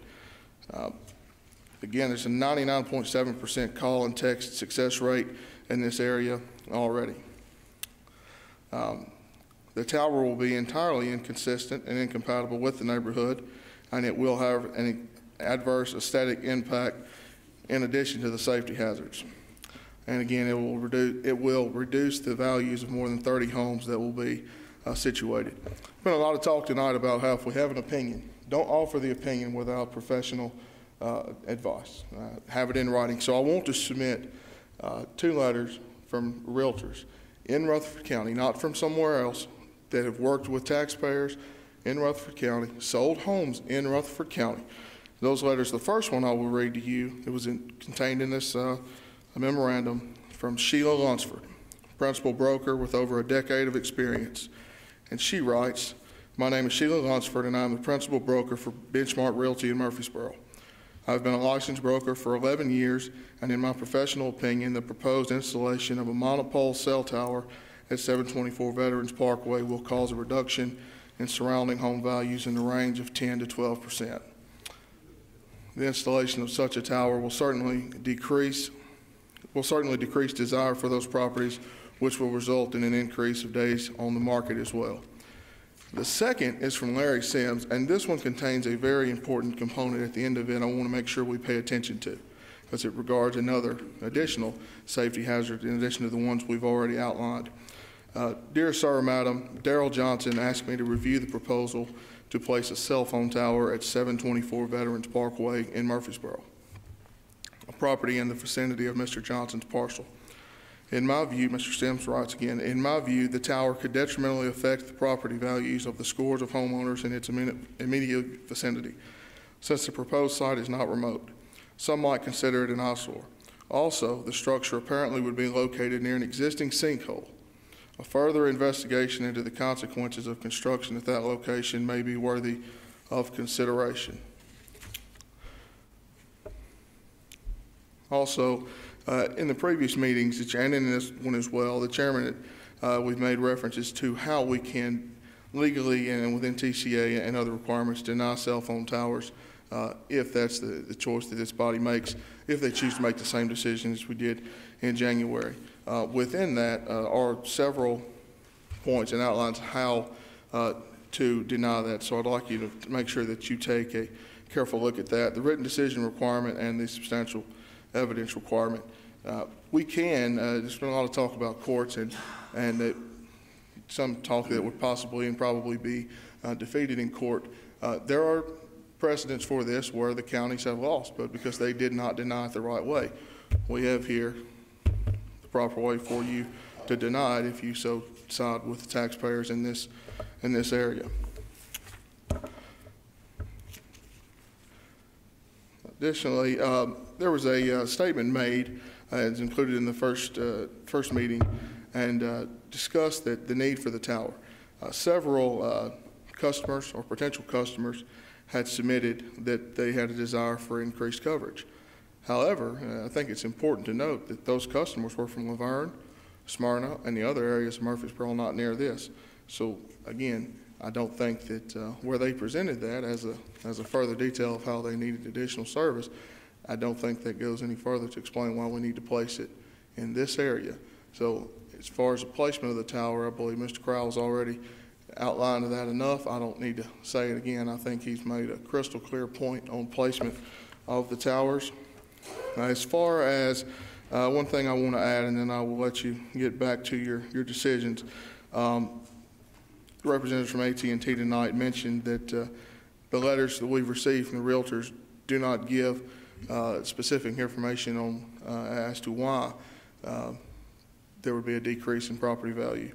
Well, the report on just the opposite, it did nothing. It did no more. It did not tell us in those other areas with towers what were those home values, where those areas with towers are. So we may be talking about something that is totally not comparable, which should not weigh in your decision. And I believe that is all, with the exception of, I would like to ask you that make sure that this memorandum of opposition is placed in to the file, and that is all that I have. I would like to respectfully ask you to once again deny this application in its entirety. It's a safety hazard, number one. That is first and foremost. I want to make sure that the people of this area stay safe. Number two, we need to have a legitimate question. We've already heard it several times tonight. Is there really a need? I can't see the need. I can't see the need to put it here. I think we need to explore alternative spots. Additionally, I commend AT&T for wanting to look into the future. That's very important. As a community leader, that's one thing I do. As a business leader, that's one thing I do. But you have to make sure you're making the right decisions for all involved, and I don't believe that this tower and this location is at this time. So thank y'all for letting me speak, and thank you for your service to our county. Do we have those 2 letters from the realtors, please? Yes. Would you file those? One is within the memorandum, and the one from Mr. Sims is right here. You have the other one? Do you have 2 of them? It's within the memorandum. Yes, sir. Anything else, Mr. Chairman? Do you have any other evidence that you wanted to file? No, I won't file it. Okay. There may be some other mentions. Okay. Thank you. Now, we'll open this for a public hearing. We'd like for you to hold within 3 minutes your comments. And it would be helpful if you don't go over the same thing. Everybody come up here and say, I'm opposed to it, it's ugly. Okay? So if you've got something really that you need to say, come on and provide any evidence that you might have that you'd like to put on file with this board.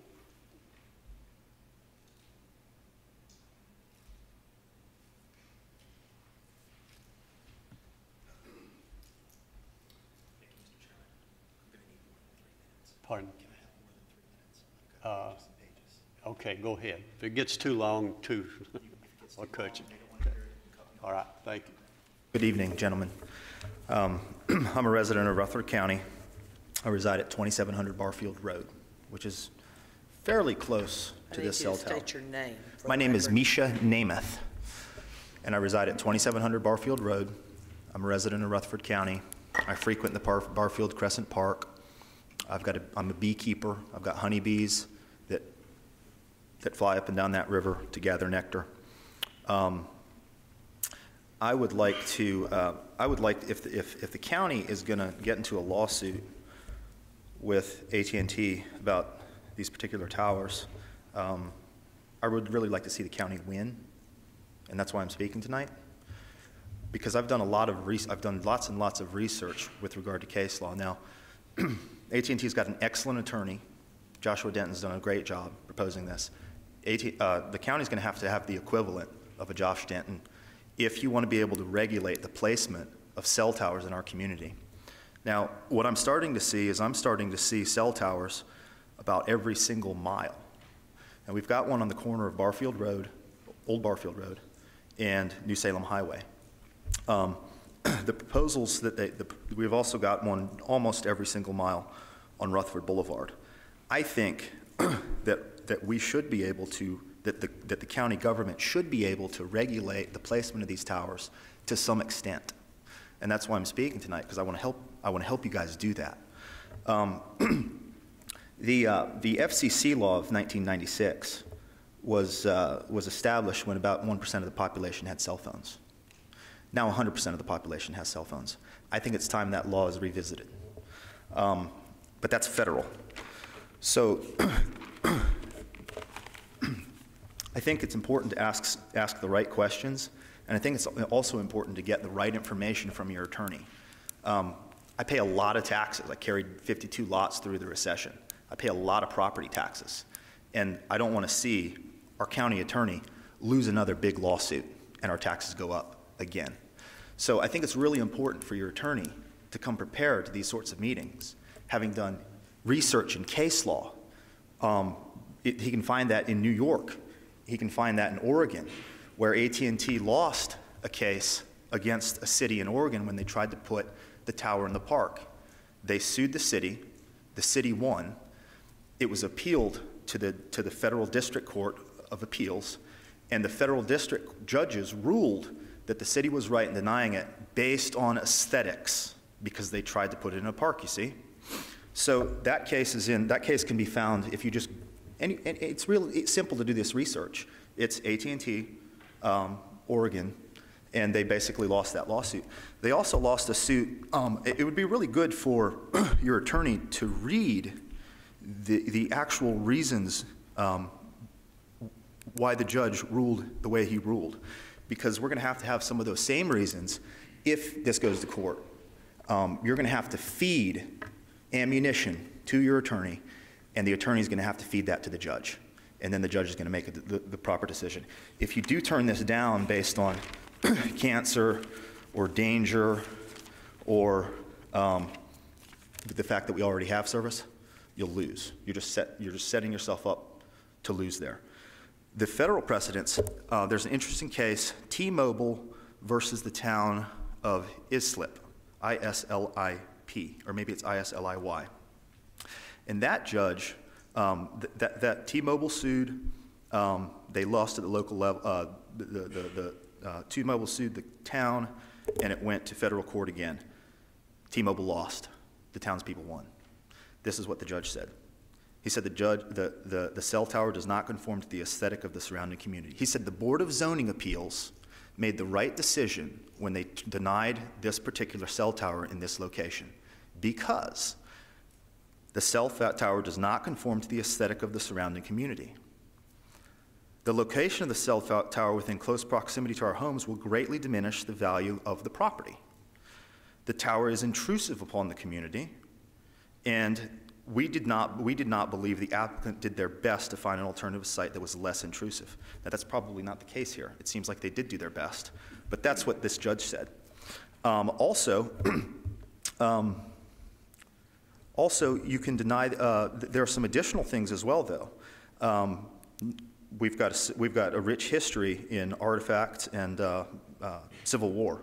So one of the things that you can ask them to do is an archaeological study to see if there are any sort of Civil War or Indian artifacts of historical significance where they're going to place this tower. It's a federal law, but federal law also allows for protection of artifacts. Additionally, there's a lake on the Robinson farm that forms every winter. And there's a big sign that says, "No hunting, don't ask." And the reason that sign's there is because there are hundreds of Canadian geese that land on that lake, on what used to be, on Veterans Parkway now, and also the ducks. And they land on that lake, and then they migrate. So the federal government protects these species of migratory birds. They're federally protected species within close proximity to where this tower is. Additionally, you've got federally protected bird species that are migrating from the Stones River. So that's also a very good reason that you can turn them down legally, and you can win on those particular cases in court. Now, on the Bradyville Pike issue, they've withdrawn their application, but I basically put all of those legal precedences at the top of a memorandum. Not Brady. So going over my notes, I'd basically just like to say, additionally,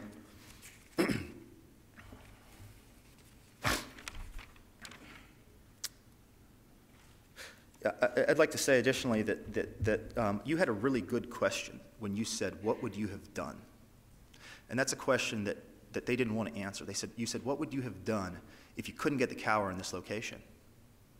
That's a question that we need to find an answer to, because it seems to me like there is an alternative solution besides building a new tower. Now, they talked about the 900 band, but what about the 850? And you said it's got to be some pretty weak equipment. Well, maybe they could have just put some stronger equipment on other towers. Additionally, maybe the board should be asking, don't we have the right to know what kind of equipment they are putting on the tower? Shouldn't we be able to, earlier we asked what a gentleman was going to be putting in his barn that he wanted to build, or his outbuilding, and he said four-wheelers and hunting gear. But don't we also have a right to know the actual brand and capability of the equipment that they're putting on that tower? Also, it seems like we've already got a real estate person. It seems like Larry Sims has already written a letter, so that's really important. That's a huge piece of ammunition. Here are some good questions that I think should be asked of AT&T. Where's the archaeological study that proves you're not disturbing Civil War or Indian artifacts? Did the local Indian try and sign off on this particular location? What are the addresses of the alternative sites you visited, and how much did you offer these neighbors? If you'd offered more money for a less intrusive site, would you have been more likely to obtain it? What's the % increase in cell activity and data activity since the FCC law was passed in 1996? Is it time to revisit that old law? What bands have service gaps? What particular bands have service gaps, and which particular bands do not have service gaps? The cell tower propagation maps are something that should probably be submitted and shown so that you can see where there's a cell tower, where there's a cell overlay, where there's an overlay versus where there's a cell gap. Also, where's the handoff area? You've got 150, I don't know if you're aware of it, I haven't heard anybody state it, but I know that you've got 150 days legally before at least I've read this, that you have 150 days from the date of the application to either deny them or approve them, and after that, they just get it. What model equipment's going on the tower? Please provide specs. Does the community need a cell tower every 1 mile? How does the heat EMF affect migratory species? And besides building a new tower, what else could have been done? I think those are all some really good questions that could be asked of AT&T. Thank you, ladies and gentlemen. Thank you. Next.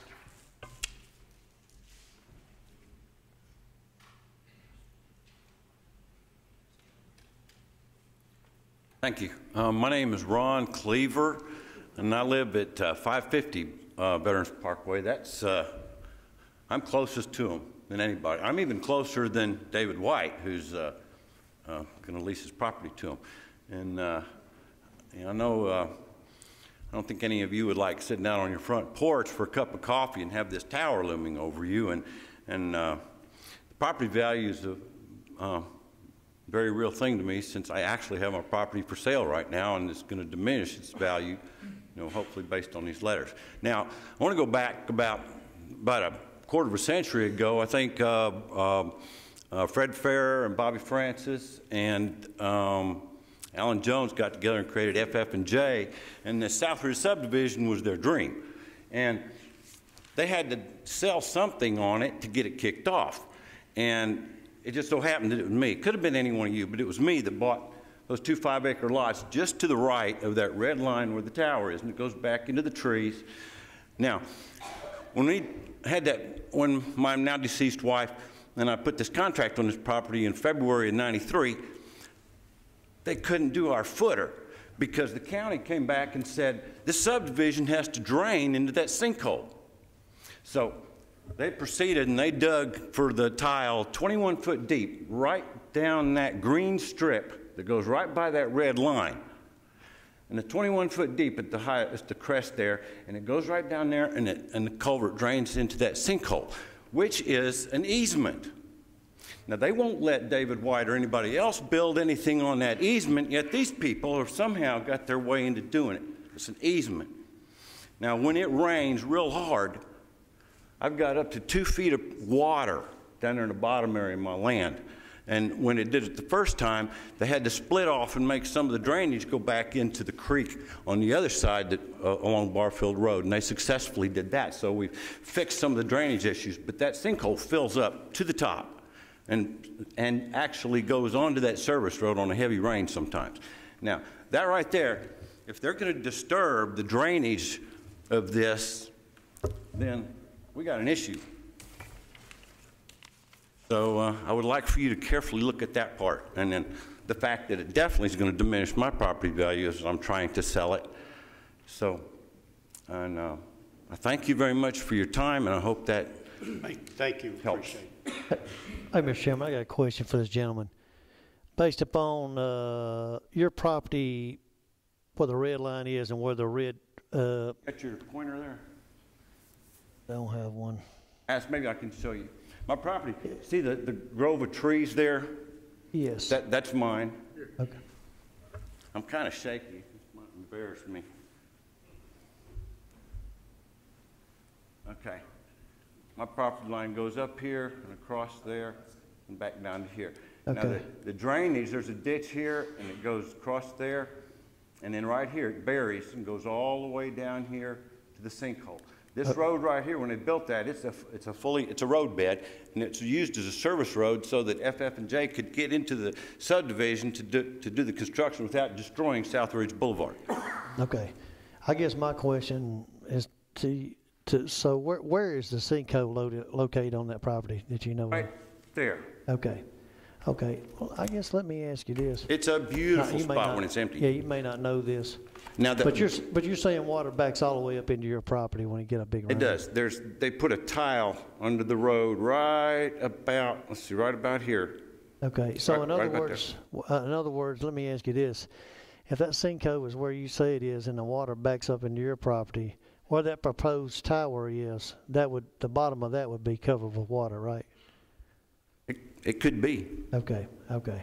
Let me ask you this: you living out there where that's been there, that area right there where they're proposing a tower, have you ever seen it covered with water?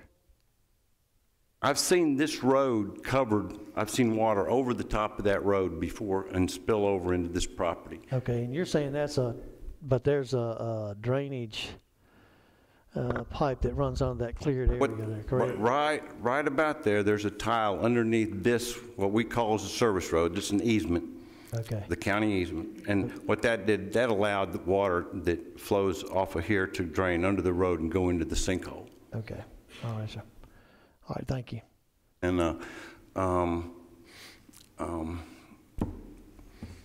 but it is an easement. Okay, thank you. Thank you. Mr. Chairman, if I could just kind of follow up on what he's saying. Some of the information that was provided to us by the AT&T folks, they do show that what he's talking about. They show the proposed stormwater easement that's on there, and that cell tower site looks like it's just to the north of that. So it is shown on these plans. If you want to take a look at it, it is shown on there. Okay, let me ask you something, Doug. With the where this is shown right here, that little service road that he's talking about goes through there. Is that AT&T proposed to use that to get to that tower? It looks like it based on this, yes, sir. Looks like it's it says there's a proposed 30-foot egress utility easement.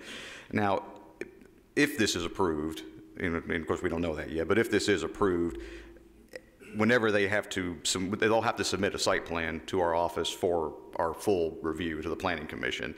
And at that time, we would look at it to make sure, okay, this road is not going to interfere with any drainage concerns or anything like that. It's not going to cause any drainage issues. It's not going to further exacerbate a problem that's already there. Perhaps there's the opportunity at that point, if we do see that there's an issue, there's a way to kind of work around that. Again, if it's approved, different way to access the property. Maybe the tower is even shifted a little on the site. That was discussed a little bit here, where that's not even an issue. But just so you know that they are showing a stormwater easement on here. I just got a couple of comments I want to make while they're on my mind, and with the gentleman just before the last guy got up here and spoke. He was asking about, other applications we had and some questions we asked about what was in this guy's barn and stuff, and we ask those questions right there because those are type of applications that come before us all the time, and we know about property and stuff like that, and I know Doug and his staff, they're that's what they do. I mean, they know what the rules and regulations are, and down to a T when it comes to property and stuff. I guess I go back to the question of when he said that, why didn't we ask what they're located on their tires? Now, those are good questions. I guess, again, I say maybe we are definitely not have a whole lot of expertise in cell phone tires. These people come up here and present the stuff, and they really do. I guess that's why I'm saying, this is no thing against Doug and his department. I don't know what the other cities or counties do. There goes back a question, and I'm not saying anybody's presenting us any false information. I'm just saying, we're employed here to do what we think is best for the citizens of this county and what's in the best interest of the county, and that being the people that when things come up here in their areas. I really don't know, and I don't think everybody on this board knows really all the right questions to ask. I think we got some common sense questions about things, but we're not experts in cell phone tire stuff. There again, I don't know, and we don't have anybody on our staff that is. I don't know, and I think this cell phone tire thing is going to keep coming and coming and coming. I don't know if we, in the future or not, if we need to even look at, I don't know, man, some kind of third party, somebody that we could employ. I don't know if we need to go that route that would look out for the best interests of the county when it pertains to cell phone tires, because this is going to be a continuous thing. And again, I'm not against cell phone tires. I like the technology. I use my cell phone daily like everybody else, but at the same time, I'm concerned about cell phone tires and what it's going to do and how it's going to affect and what it's going to be like. And like I say, if we don't manage it well, it could get really ugly and real quickly. Did we have anyone else that needed to come? We haven't closed this public hearing yet. We need to do that before we really get into the debate.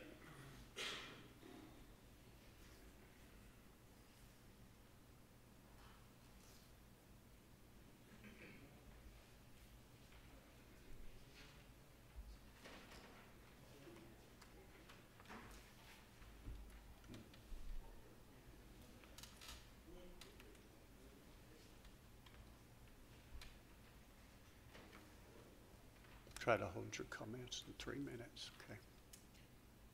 My name's Bonnie Miranda, and I live at 2994 Lone Oak Drive on the corner of Veterans Parkway and Lone Oak Drive.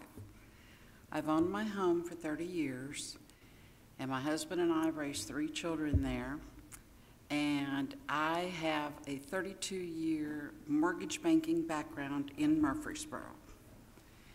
I have experience in VA underwriting and FHA DE direct endorsement underwriting for residential mortgages. I will tell you that I am no longer involved in FHA and VA underwriting, but I can tell you through years of working in the mortgage banking industry that we would find any reason whatsoever that we could to turn down a property for a government loan that was adjacent to a cell phone tower this large. I can tell you that it's written in the FHA criteria that if the cell phone tower has a fall radius that could affect any property adjacent to it, that property would be denied for HUD financing.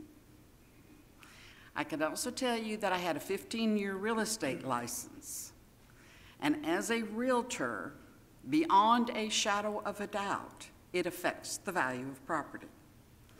In the exhibits we gave you, approximately on page 18, it shows studies done on residences. Over 4,500 properties had a 12 to 20% decline in value.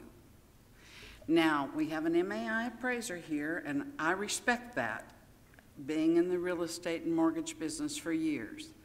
However, I can also tell you that there are some things that you cannot measure because you cannot say how many people did not buy a property. You can tell how many did buy property. You can tell what the value of the properties were that they paid for them, but you don't know how many people passed on those properties. And I can tell you that each and every one of you, if you were given the opportunity to buy a home in a neighborhood that was adjacent to a 15-story cell phone tower versus one just a few miles away that was not adjacent in a comparable neighborhood, what would you do, or what would you advise your children to do? There's no question. As a mortgage lender, as a realtor, it does affect the value of the property. Is it measurable? It would be difficult to measure. It's difficult to measure how many people walk away instead of buy. Thank you. Appreciate your comment. Thank We're going to close the public hearing at this point. I'll give you a little bit of a direction here of where we are at this point. I don't think we have enough evidence that's been provided to us that will ever hold up in court. You know, I appreciate the realtors' statements. You need an appraisal, a signed appraisal. There are a couple of other things that you can do that we don't have enough evidence on it. It seems to me that the real gap, as they have testified, is the 1900 ban, okay? Obviously, all other bans would not be in violation. It would be covered. So it's the 1900 ban, as they have given us. That's the gap. Now, what does that mean? There are a couple of things you can do here. You can turn it down, you can approve it, or you can ask for further evidence. Now, if you go down that road, you can ask for some expert evidence from an impartial third party. We have the ability to do that. There are a couple of people out here in our community that can do that for us. But for those of you who already have your minds made up, if you go down that road and that impartial person comes back with us that all of this is true and fair and appropriate, then it's going to be awful hard for our attorneys to justify this in court. So I would just caution you on that. But I'll try to support you in any way that I can. And I appreciate very much the neighbors out there and your concern. And I suspect, whether you like it or not, we're not going to be the last authority in this at all. And I really appreciate the young man who came up here on the second time and gave us some really good thoughts. But thoughts is not going to hold up in court. So I'm ready for you to make a motion on this. Mr. Chairman, before anything, I just got a comment I'd like to make, just for everybody's thought. And man, I know everybody's I just kind of wore out with this thing. But, you know, again, I've said I'm not against cell phone towers. I'm not against anything. I'm just, I try to look at everything based on each and every case based on its own merit. I think we do all that. But time and time again, I sit up here and we have something comes before us. And I know we've said in the past that, a lot of times people come here and say, well, this going to adversely affect my property value. This is going to affect my property value. It's going to affect my property value. And we say, well, okay, what evidence do you have of that? And, well, I don't have anything. I didn't prepare anything or anything. And I think this last lady came up here, and I know AT&T had some people here, a gentleman here that spoke earlier. I think Mr. Santos, maybe, if I'm wrong, correct me, but that he said that he viewed those properties and what they sold for, this, that, and the other. Miss Miranda, on the other hand, I don't know where he's from. Miss Miranda, on the other hand, she's been out there 30 years. She's local. She knows Rutherford County. She's been in real estate and everything she says she's been certified in. I don't know any better evidence of what she testified or what she spoke about here tonight to say, based on her experience, of how this would affect property values around it. How would it affect if anybody wanted to even purchase that property next to it and build, that they couldn't even get a loan on it? And first, and I guess last, I think that goes back to my statement earlier of somebody up here voting your conscience. Given the opportunity, if you want to purchase this property next to this cell phone tower, you could go down the road and purchase one where there's not one. What are you going to do? I mean, I think that's, I mean, we always ask to bring, you know, what evidence you got. That lady right here, I mean, I would say if anybody wants to challenge her credentials, I'd do it.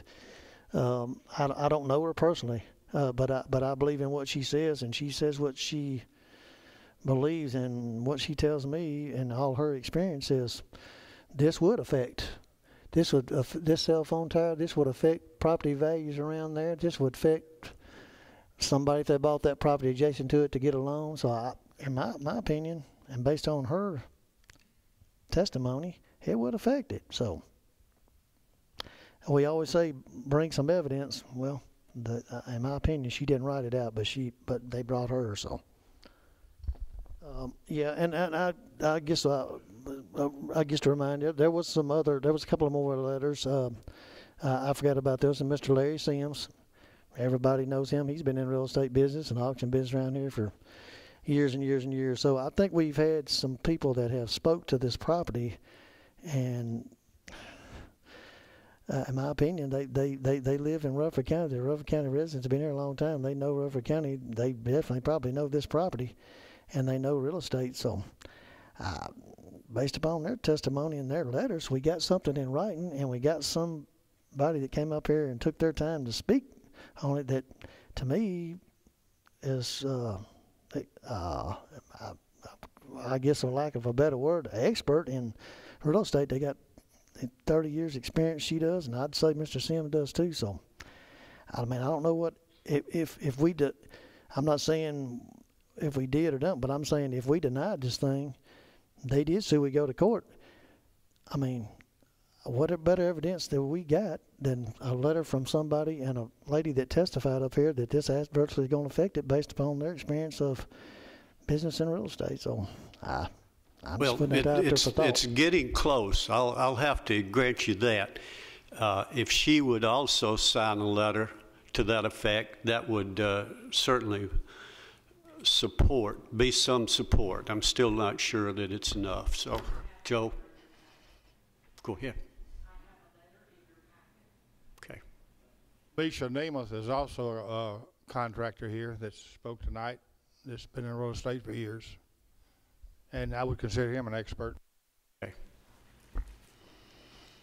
Michael? Well, don't consider me an expert, but I was licensed as a realtor in 95, I think. Just in the last 60 days, retired my license. There's not a lender in this world that would take my opinion for valuation of property. It's got to be a licensed certified appraiser. As a matter of fact, if someone came to me and asked me that question, my first response would be, that is outside my area of expertise. You will have to get an appraiser. And I'm not diminishing what Ms. Miranda said, or Larry Sims, or Sheila Lunsford, or anybody else. But what AT&T brought to us today, by way of a very credentialed appraiser, is basically substantial evidence. This FCC Act talks a great deal about substantial evidence, and it talks a great deal about the term lay people.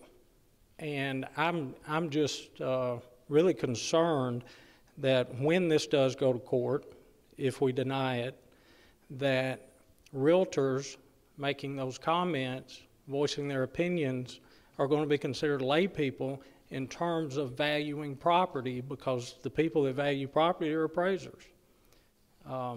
So again, me being a realtor, yeah, I can go in and pull comps and say, you know, here's what houses are selling for in your area, and we could probably ask this and whatnot.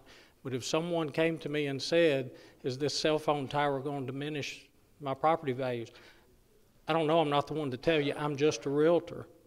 And I also will say, and I think Ms. Miranda will back me up on this, HUD and FHA will deny properties for a whole lot less than a cell phone tower.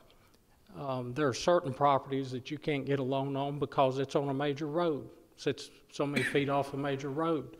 So there's all kinds of things you can get denied on that are much less to me than a cell phone tower. But that was my only comments. I just kind of want to throw that out there, that with them bringing this appraisal, and if you read this appraiser's certification, it's on down in his package, he is certifying what his credentials are and what he's done, and that he is a disinterested third party. Thank you, Michael. I appreciate that. I think we've really discussed this and tossed it around enough. We've got enough evidence probably. We can continue a review by an impartial expert, but I don't think we're going to come up with much difference. So is anyone willing to make a motion on this at this time?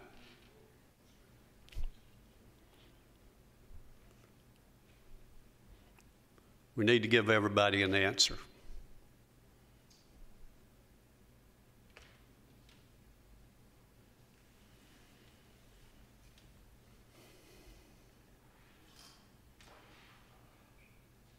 Okay, nobody else wants to do it, I'll do it.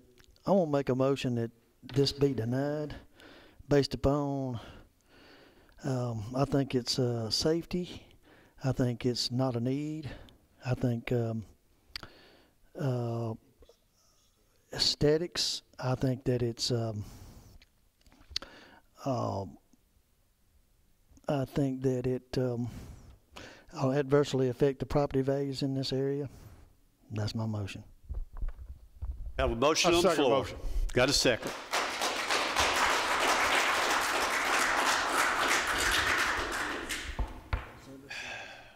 Call a roll, please. Keith Bratcher, Yes. Joe Crowell. Yes. Joe Machado, Yes. Jerry Sartain, No. Dane Cantrell. Motion carries. Motion carried. It is denied.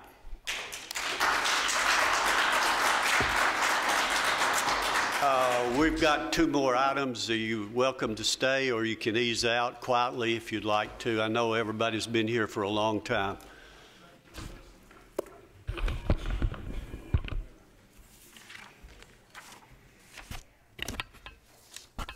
The next item we have is a new Cingular Wireless. This is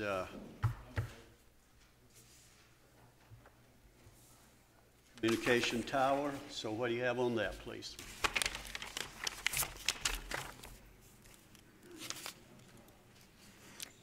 Thank you. Application 2014-18 is filed by New Cingular Wireless. Is a request for special exception approval for the establishment of a monopole communications tower measuring 148 feet in height and located in the RL low-density residential zone. It's a 10.98 acre parcel located at 4091 Little Rock Road. And the applicant would like to erect the tower in the corner of the property, and we posted the sign on the property. They've demonstrated meeting the requirements for telecommunications towers in accordance with our zoning ordinance. These are photos of the surrounding area. I have received several informational calls. No one has indicated on any of the phone calls that I received that they were opposed to the request.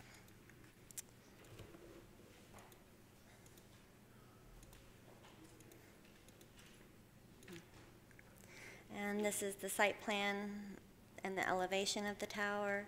And you can see the tower and the fall zone radius, that it's equal to the height of the tower. So it will not be able to cross the fall into the adjacent properties.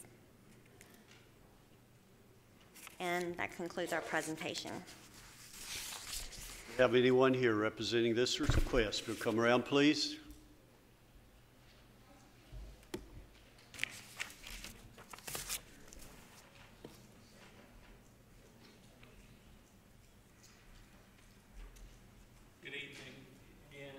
Joshua Denton again. We've got Mr. Frampton here who's going to walk the board through the background on this site, and we are available to answer questions about the alternative sites analysis, which we've submitted some supplemental information to you all on that. And then Mr. Winters is here to speak to the RF position, the gap and the need for coverage. So, Mr. Frampton.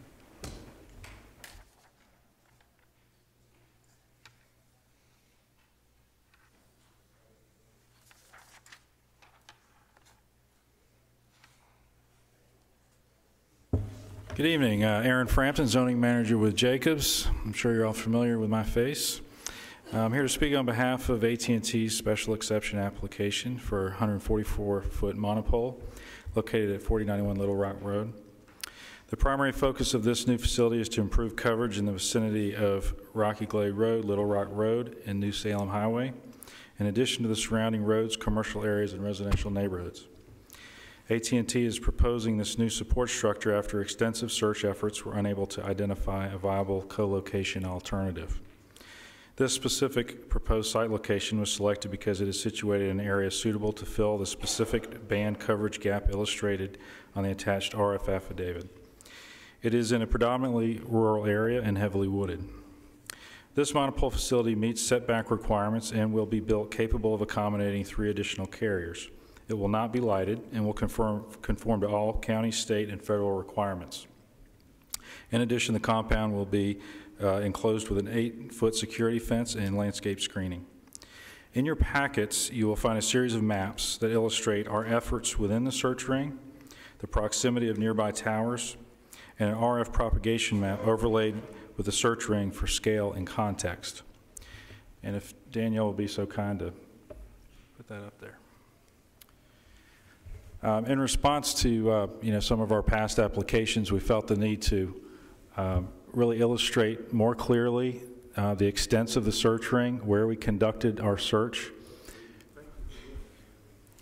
And we've, I hope this is pretty self-explanatory, where these keys correspond with these numbers over here, giving a reason why certain tracts of land were excluded. This is our property right here. This is a 0.3 mile search ring. Could you go to the next one? In addition, in response to your requests in previous applications, we've tried to demonstrate for scale, just so you can get an idea of what the search ring size is, 0.3 miles, and these are some nearby towers in the area. So you can get a sense that we really don't have anything nearby that we could co-locate on.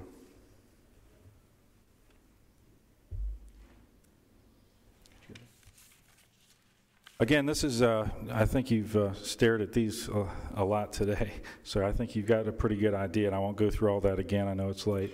I simply wanted to demonstrate sometimes you may not have a sense of the scale of how tiny the search ring really is in comparison to what it's actually covering. So this was just sort of to give you an overall sense of the scale. And I'm available to answer any questions.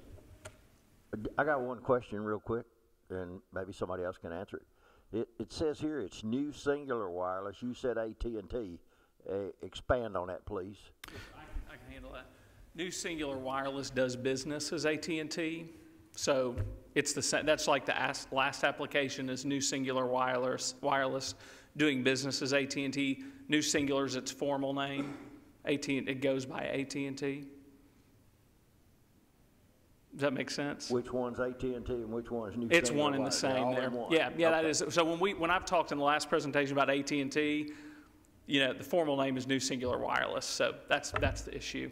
And Mr. Winters can speak to, in a little more detail about the gap here and the need for coverage and what these colors mean. We talked about it a little bit in the last presentation, but this is a little bit different. So.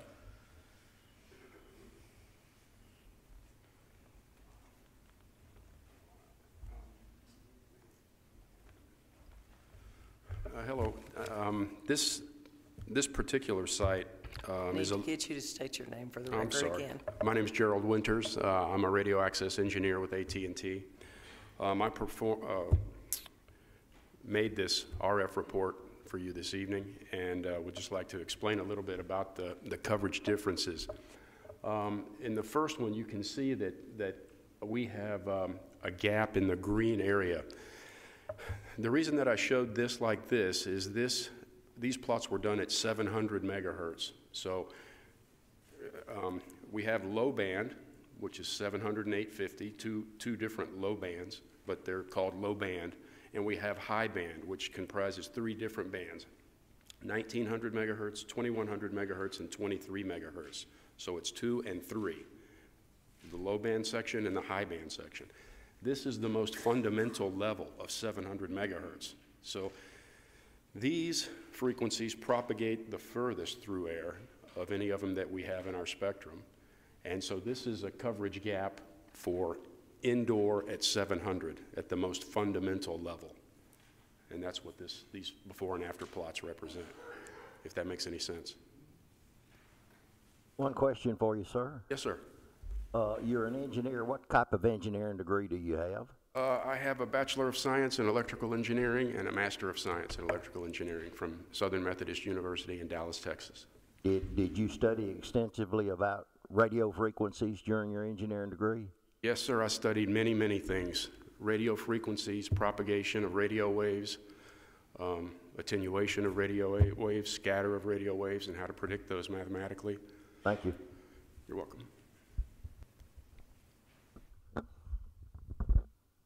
Thank you. We're happy to take any questions. We'd submit that, as the staff has indicated, that we have met the criteria for the of the Rutherford County zoning ordinance to meet this request, and so we respectfully request that it be granted. Just a suggestion for you, sir. Yes, sir. I know I mentioned the stealth a while ago. Yes, sir. I was doing some studying back several months ago about the towers, and there's a lot of areas that require stuff like that. Just like this last area that we were talking about, into that area right there would be a prime example. Why do you not present something like that when you have a case like that that you know is going to be? Sure. Well, I mean, we can have some folks speak to the issues. Obviously, your all's ordinance has actually photographs of the various tower types, one of which is stealth. That was not required, and there are, as I understand it, limitations on those types of towers. The other thing you have to realize, this is a 150-foot tower. The tree line is, while it's tall at 50 feet, one issue is you're going to have a pine tree that sticks up 100 feet over the rest of or whatever the stealth looks like, 100 feet over the rest of the natural woodland. So query whether that looks, appropriate or not. But it's certainly something that we can consider and discuss. It just that had not been requested of us at this point. So, thank you. We'll open this for a public hearing for anyone who'd like to speak on this. If you'll come around, please.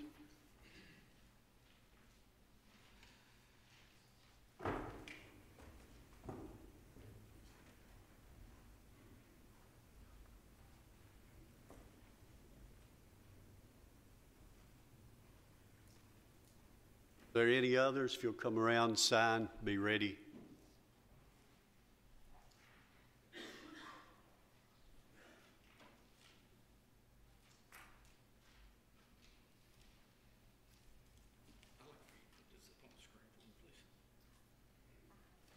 I'm Rick Massey, 4698 Rocky Glade Road, Eagleville, Tennessee.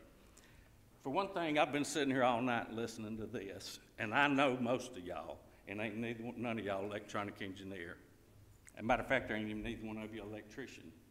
So, used to be. Okay, you're not no more. So this went a lot further since what you were. Okay, there is no way y'all can make this decision. Y'all have got to bring in professionals to do this. You got to get somebody from MIT that's an electronic engineer, somebody to do this. Where we live out there in Rockville is sinkhole heaven. Right by my house, there used to be a sinkhole when I moved there 28 years ago. It was 5.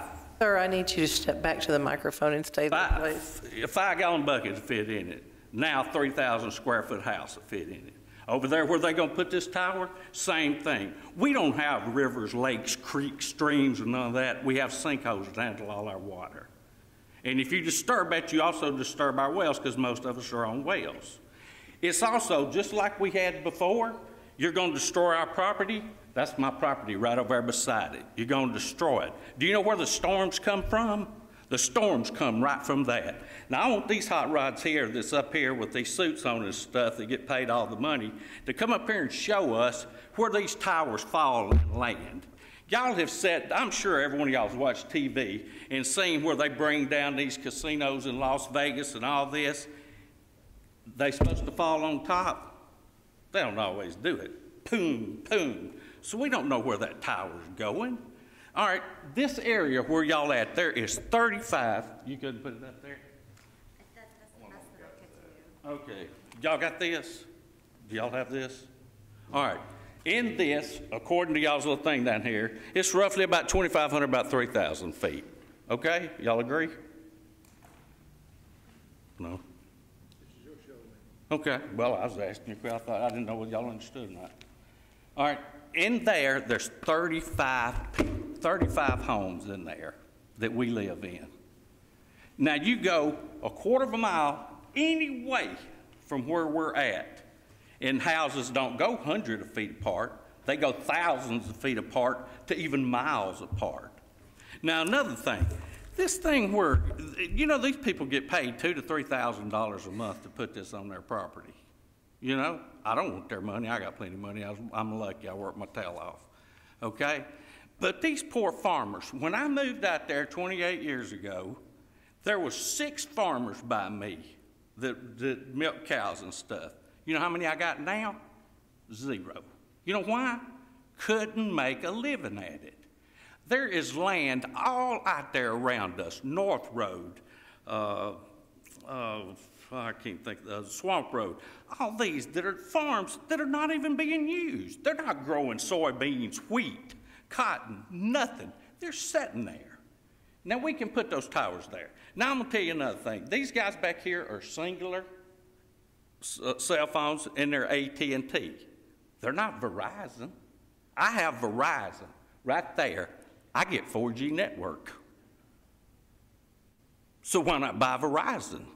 Why you got to have AT&T? We don't need, so what are we going to have? A singular tower, AT&T tower, or a T-Mobile tower in all these places? You need to finish up, please.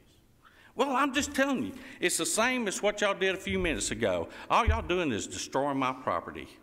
And I pay a lot. I own thousands of feet of industrial and commercial property. I own Massey Insulation for 20 years. I work 50-something people, you know? And then y'all gonna come out there and take something that I worked my butt off for 28 years not to have a payment, and y'all gonna take it and knock 10 to 20% of it off? I don't think it's fair, and I don't think you 7 can make this decision. We got to go to somebody that knows more as much as these boys back here do. Now, if y'all want to mess with me with insulation, I'll eat y'all up. I did it for 20 years, knew everything was about it. Y'all don't know nothing about this.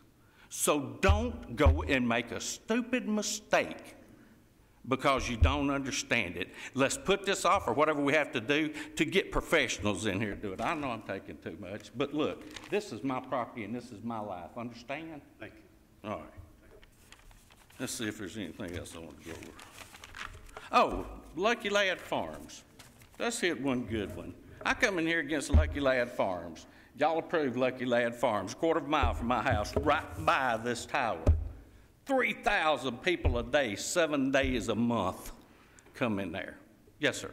I got a question. Where do you live in relation to this tower? Could you show me on this little map, please? Yes, sir. Where do you live here? Here's the tower going in right. Let's see. I live right here. You live where? Right there. Yes, that's a little right. No, I live back here. Oh, you live way back there, and the tower's going over. He lives right there. And the tower's going over. Right there. Right there. The tower's actually 400 feet from my house, 300 feet from my corner property line right here. Okay, thank you. Okay. But again, and I want to stress this so much to y'all, please get a professional in here because y'all are not. Thank you. Anyone else?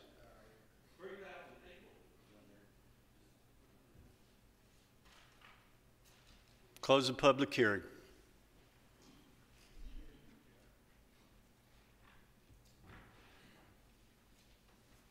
Anywhere you go, somebody's going to be affected.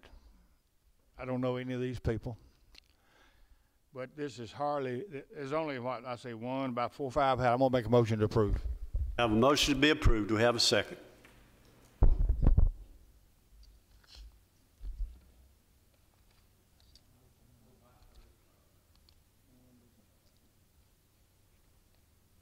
I'll second it. I know you're very emotional about this, and I don't know how the board's going to vote, but it meets the requirements. You know, that's what we look at. There are a lot of questions that we could ask about this. Just listen.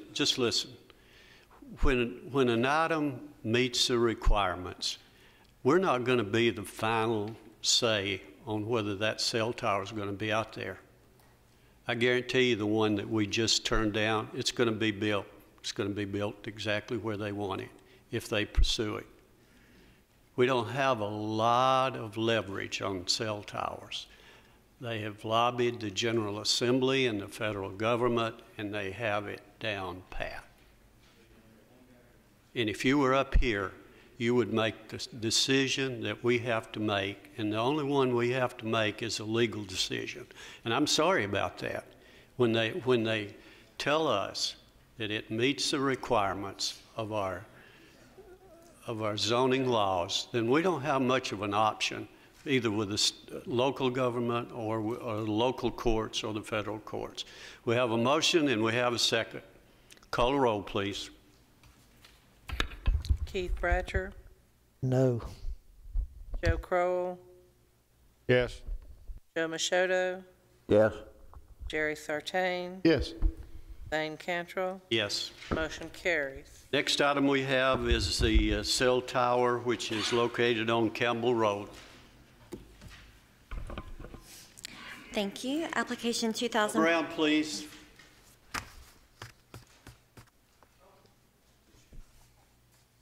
Application 2014-20 is a request for special. Come around and be ready. I'm sorry. Go ahead. Special exception for the establishment of a 145-foot monopole tower in the residential medium district. The site is located off of Campbell Road. 4381 is the address, though I don't believe that there is a structure there. The Campbell Road is just off Weekly Lane near the Couchville Pike area, and the site is 12.1 acres, and they would like to locate the monopole tower on this particular site. We received several informational phone calls, but no one indicated any opposition during any of the conversations that I had. The site's slightly barren. It has some woods. The surrounding properties do not look developed. However, there was a home on one site that you could see that was set far off the road. Campbell Road is paved, but it looks like it's a single lane. It's not marked or anything like that. And this is the site plan. This is the area where they plan to lease and erect the tower, and the elevation of the tower, and the overall aerial. So that concludes our presentation. Good evening again, gentlemen. As you know, I'm Joshua Denton. I represent New Singular in this application. Mr. Frampton's going to give you all the lay of the land As the staff has indicated, we believe we meet all the requirements. We've got Mr. Winters here to go over the RF statement to explain to you all the coverage gap and why this meets the need. So.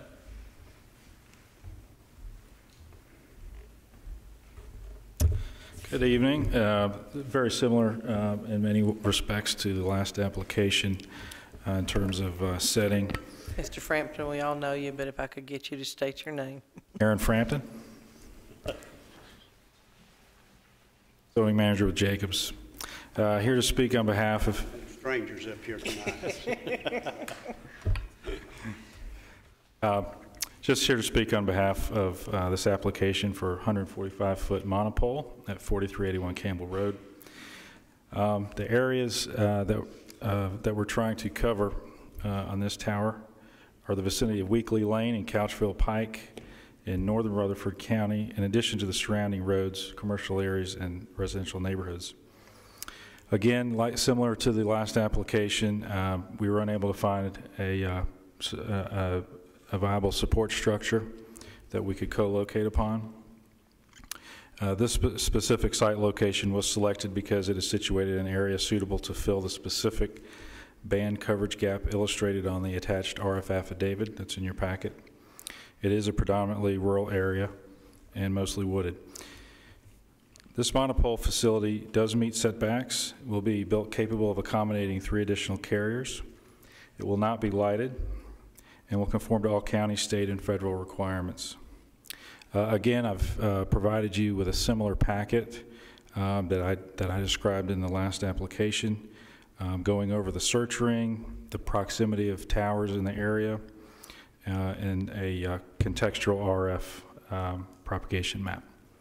And I'm here to answer any questions. Thank you.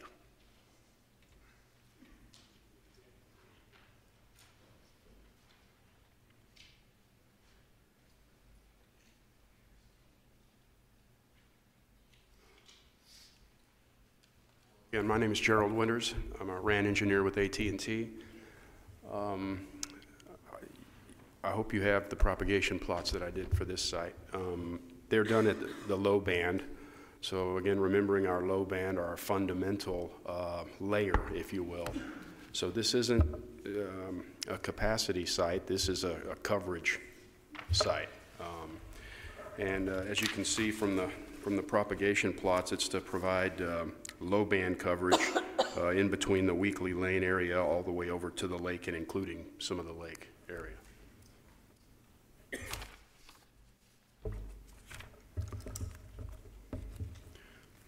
That's all I have. Thank you.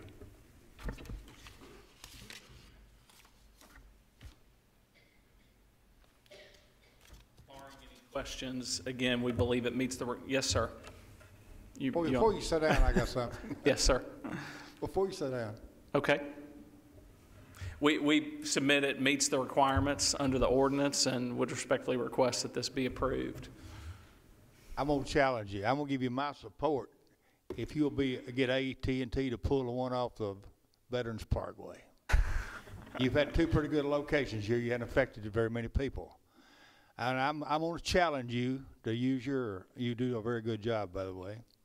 Thank you, sir. You get AT&T to pull that one off of Veterans Parkway. They can locate it at a different place. That's all I got to say. Okay. Any other questions? Thank you. Thank you. We'll open this for a public hearing for anyone who'd like to speak on this request. If you all those who'd like to speak, come around, sign up, and be ready.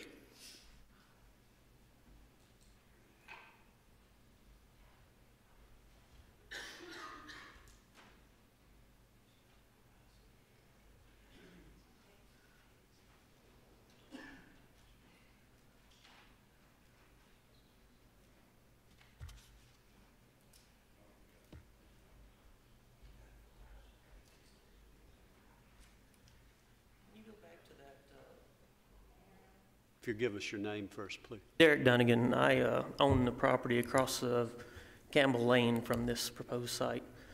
I was looking for the one with the 1, 2s, and 3s on it, where they were looking for the different site. Yeah, back one. Right there.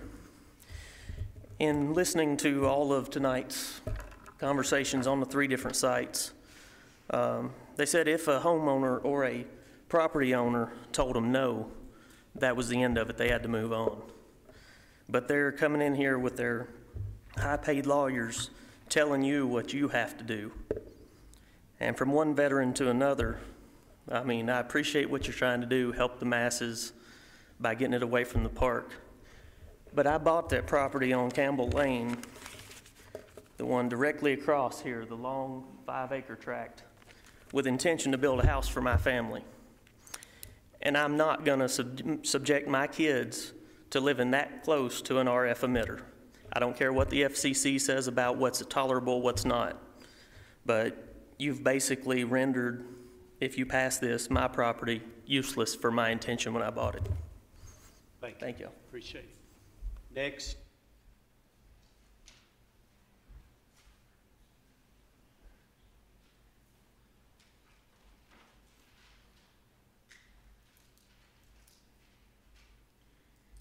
Chairman, members of the board, my name's Gary Grattan. I reside at 4301 Weekly Lane. And I would like to submit to you, Mr. Chairman, I've served on several governmental boards in that if you do in fact carry out your fiduciary responsibilities, you can't be sued for damages. You can be sued, but not for damages. I think your counsel will back me up on that. Secondly, so I didn't want you fellows to be intimidated by that, just not the facts. The tower's going to be lighted. It falls within the Smyrna Airport control zone. Smyrna Airport is an IFR-capable airport. It's going to require an anti-collision strobe system. My house faces that property, the rear of it. It's a 2-story house. There's bedrooms up there, strobe lighting. It's going off 24 hours a day. It's going to be a problem. And as far as property values go and everything, the gentleman that did the study, he talked about intrusiveness, but he never mentioned pricing. The prices go down? Did the prices go up? What is intrusiveness? What exactly do you mean? It didn't discuss property value at all, and that's what the question is. Does it affect property value? Were there questionnaires sent out to the residents that lived there? Did they feel it was intrusive? I don't think there was. Didn't question a person that lived in that area. I know they didn't question anybody where we live. And lastly, I would respectfully ask that you do not make a decision tonight on this application simply because your cover letter that I received on the 1st of March does not say that you will be making any decisions. It says, and I don't know what a special exception is. Boards I served on was variances granted. I don't know what special exception means. It doesn't say that you're going to make a decision. I assumed that we were going to get information on this evening. Instead, you've been making decisions right along. And you also said that you need to present evidence, and that needs to be substantiated. Well, without knowing that you needed to substantiate anything you say, substantiate that, and we're not prepared. And I also speak for Mr. and Mrs. Max Wolke, David and Andrea Massengale, Anita and James Tidwell, Michael and Krista Tidwell. So we do respectfully ask that you do not make a decision this evening and that you set it aside till the next zoning meeting. Thank you. Thank you. Well said. Got one question, Mr. Chairman. I apologize. I didn't see anywhere in the paperwork or the application we got alluding to something he said, and I guess maybe AT&T people can back this up or not. You alluded to this tower where it was going to be located due to the airport. It was going to have a strobe on it, a strobe light. Is that correct? I mean, is it going to have what? Is it going to have to be strobed? Or it's going to have to be lit? It may or may not have to be strobed, but there will be some sort of anti-collision lighting on that pole. It does fall within the control zone. The FAA will require it. Smyrna is an IFR-capable airport. Okay, thank you. I'm a commercial pilot, so that's what I'm basing that on. And the other thing I wanted to address that I had forgotten about was that the representatives here for New Singular had said that they were providing coverage for the lake area. You know, our properties run along the lake area, and then there's the core property, and further to the east is Rockvale. Very, very minimal population out our way. That's why the people bought out there. Who are they going to service in the middle of Percy Priest Lake? The boaters? Thank you. Thank you. Appreciate your comments. Next. Good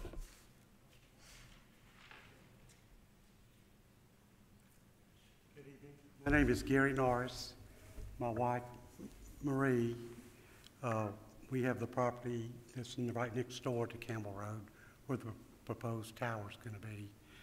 We bought that 5.5 acre tract of land with the intentions of someday of building a home. And I thought I was quite prepared with little bit of research that I've done, because this letter I got 2 weeks ago was just kind of shocking.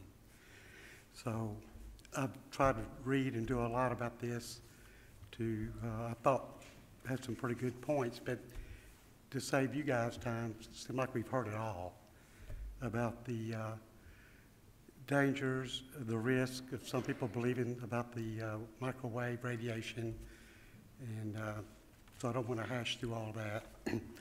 But my property is 190 feet away from this tower. The Woods that own the property, I don't know why they decided to build it way back in the corner, back of the property, right next to my property, which I said someday I want to build a home there. But I am concerned about the safety hazards of my friends, my family, my grandchildren, and my children, if we were to build this home there. We were going to build a home, but if this is going to go up, I seriously would not do it, just to be frank. I did not know I needed to bring proof of the property value decreasing. I just thought that it was a well-known fact. Not to mention the aesthetics of the looks of the property. This is right on the road, not too far away from the road. And I just feel like that it would be a safety hazard, affect my property values, and the anesthetics of the property. I would just like to ask this planning commission, just to protect our property values, that it is a rural area, but we do have the intentions of building homes out there. Some of us already have. But this being right next to my property, 190 feet away, just hope that y'all can listen and respect my concerns. And I know one gentleman on the commission stated earlier that he kind of said, I'll vote for those two. I just don't think that's very fair at all.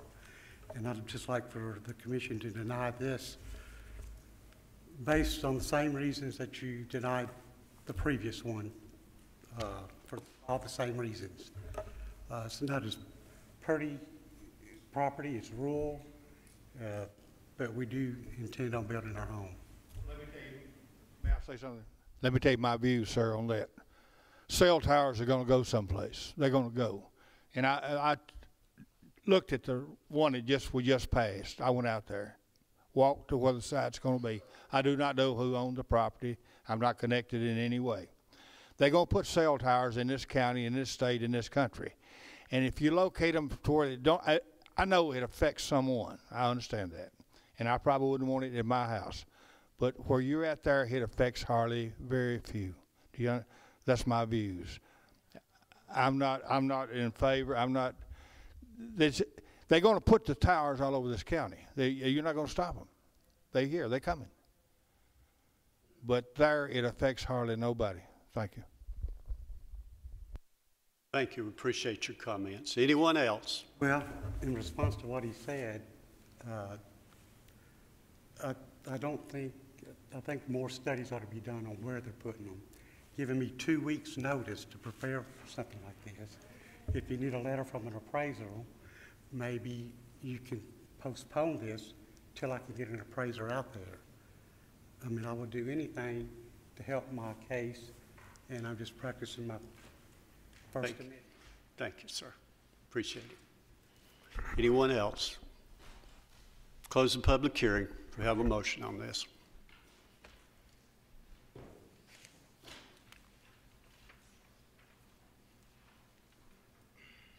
Make a motion, we approve, Mr. A Chairman. motion be approved. I second it. Second motion. Please do not interrupt. We have a motion and a second on the floor. Danielle, for those who are here, does this meet our codes? It meets the standards for telecommunications towers. Okay. Call a roll, please. Keith Bratcher, No. Joe Crowell, Yes. Joe Machoto, Yes. Jerry Sartain, Yes. Dane Cantrell. Yes. Motion carries. Any other business to come before the BZA? That's all. We are adjourned. Thank you.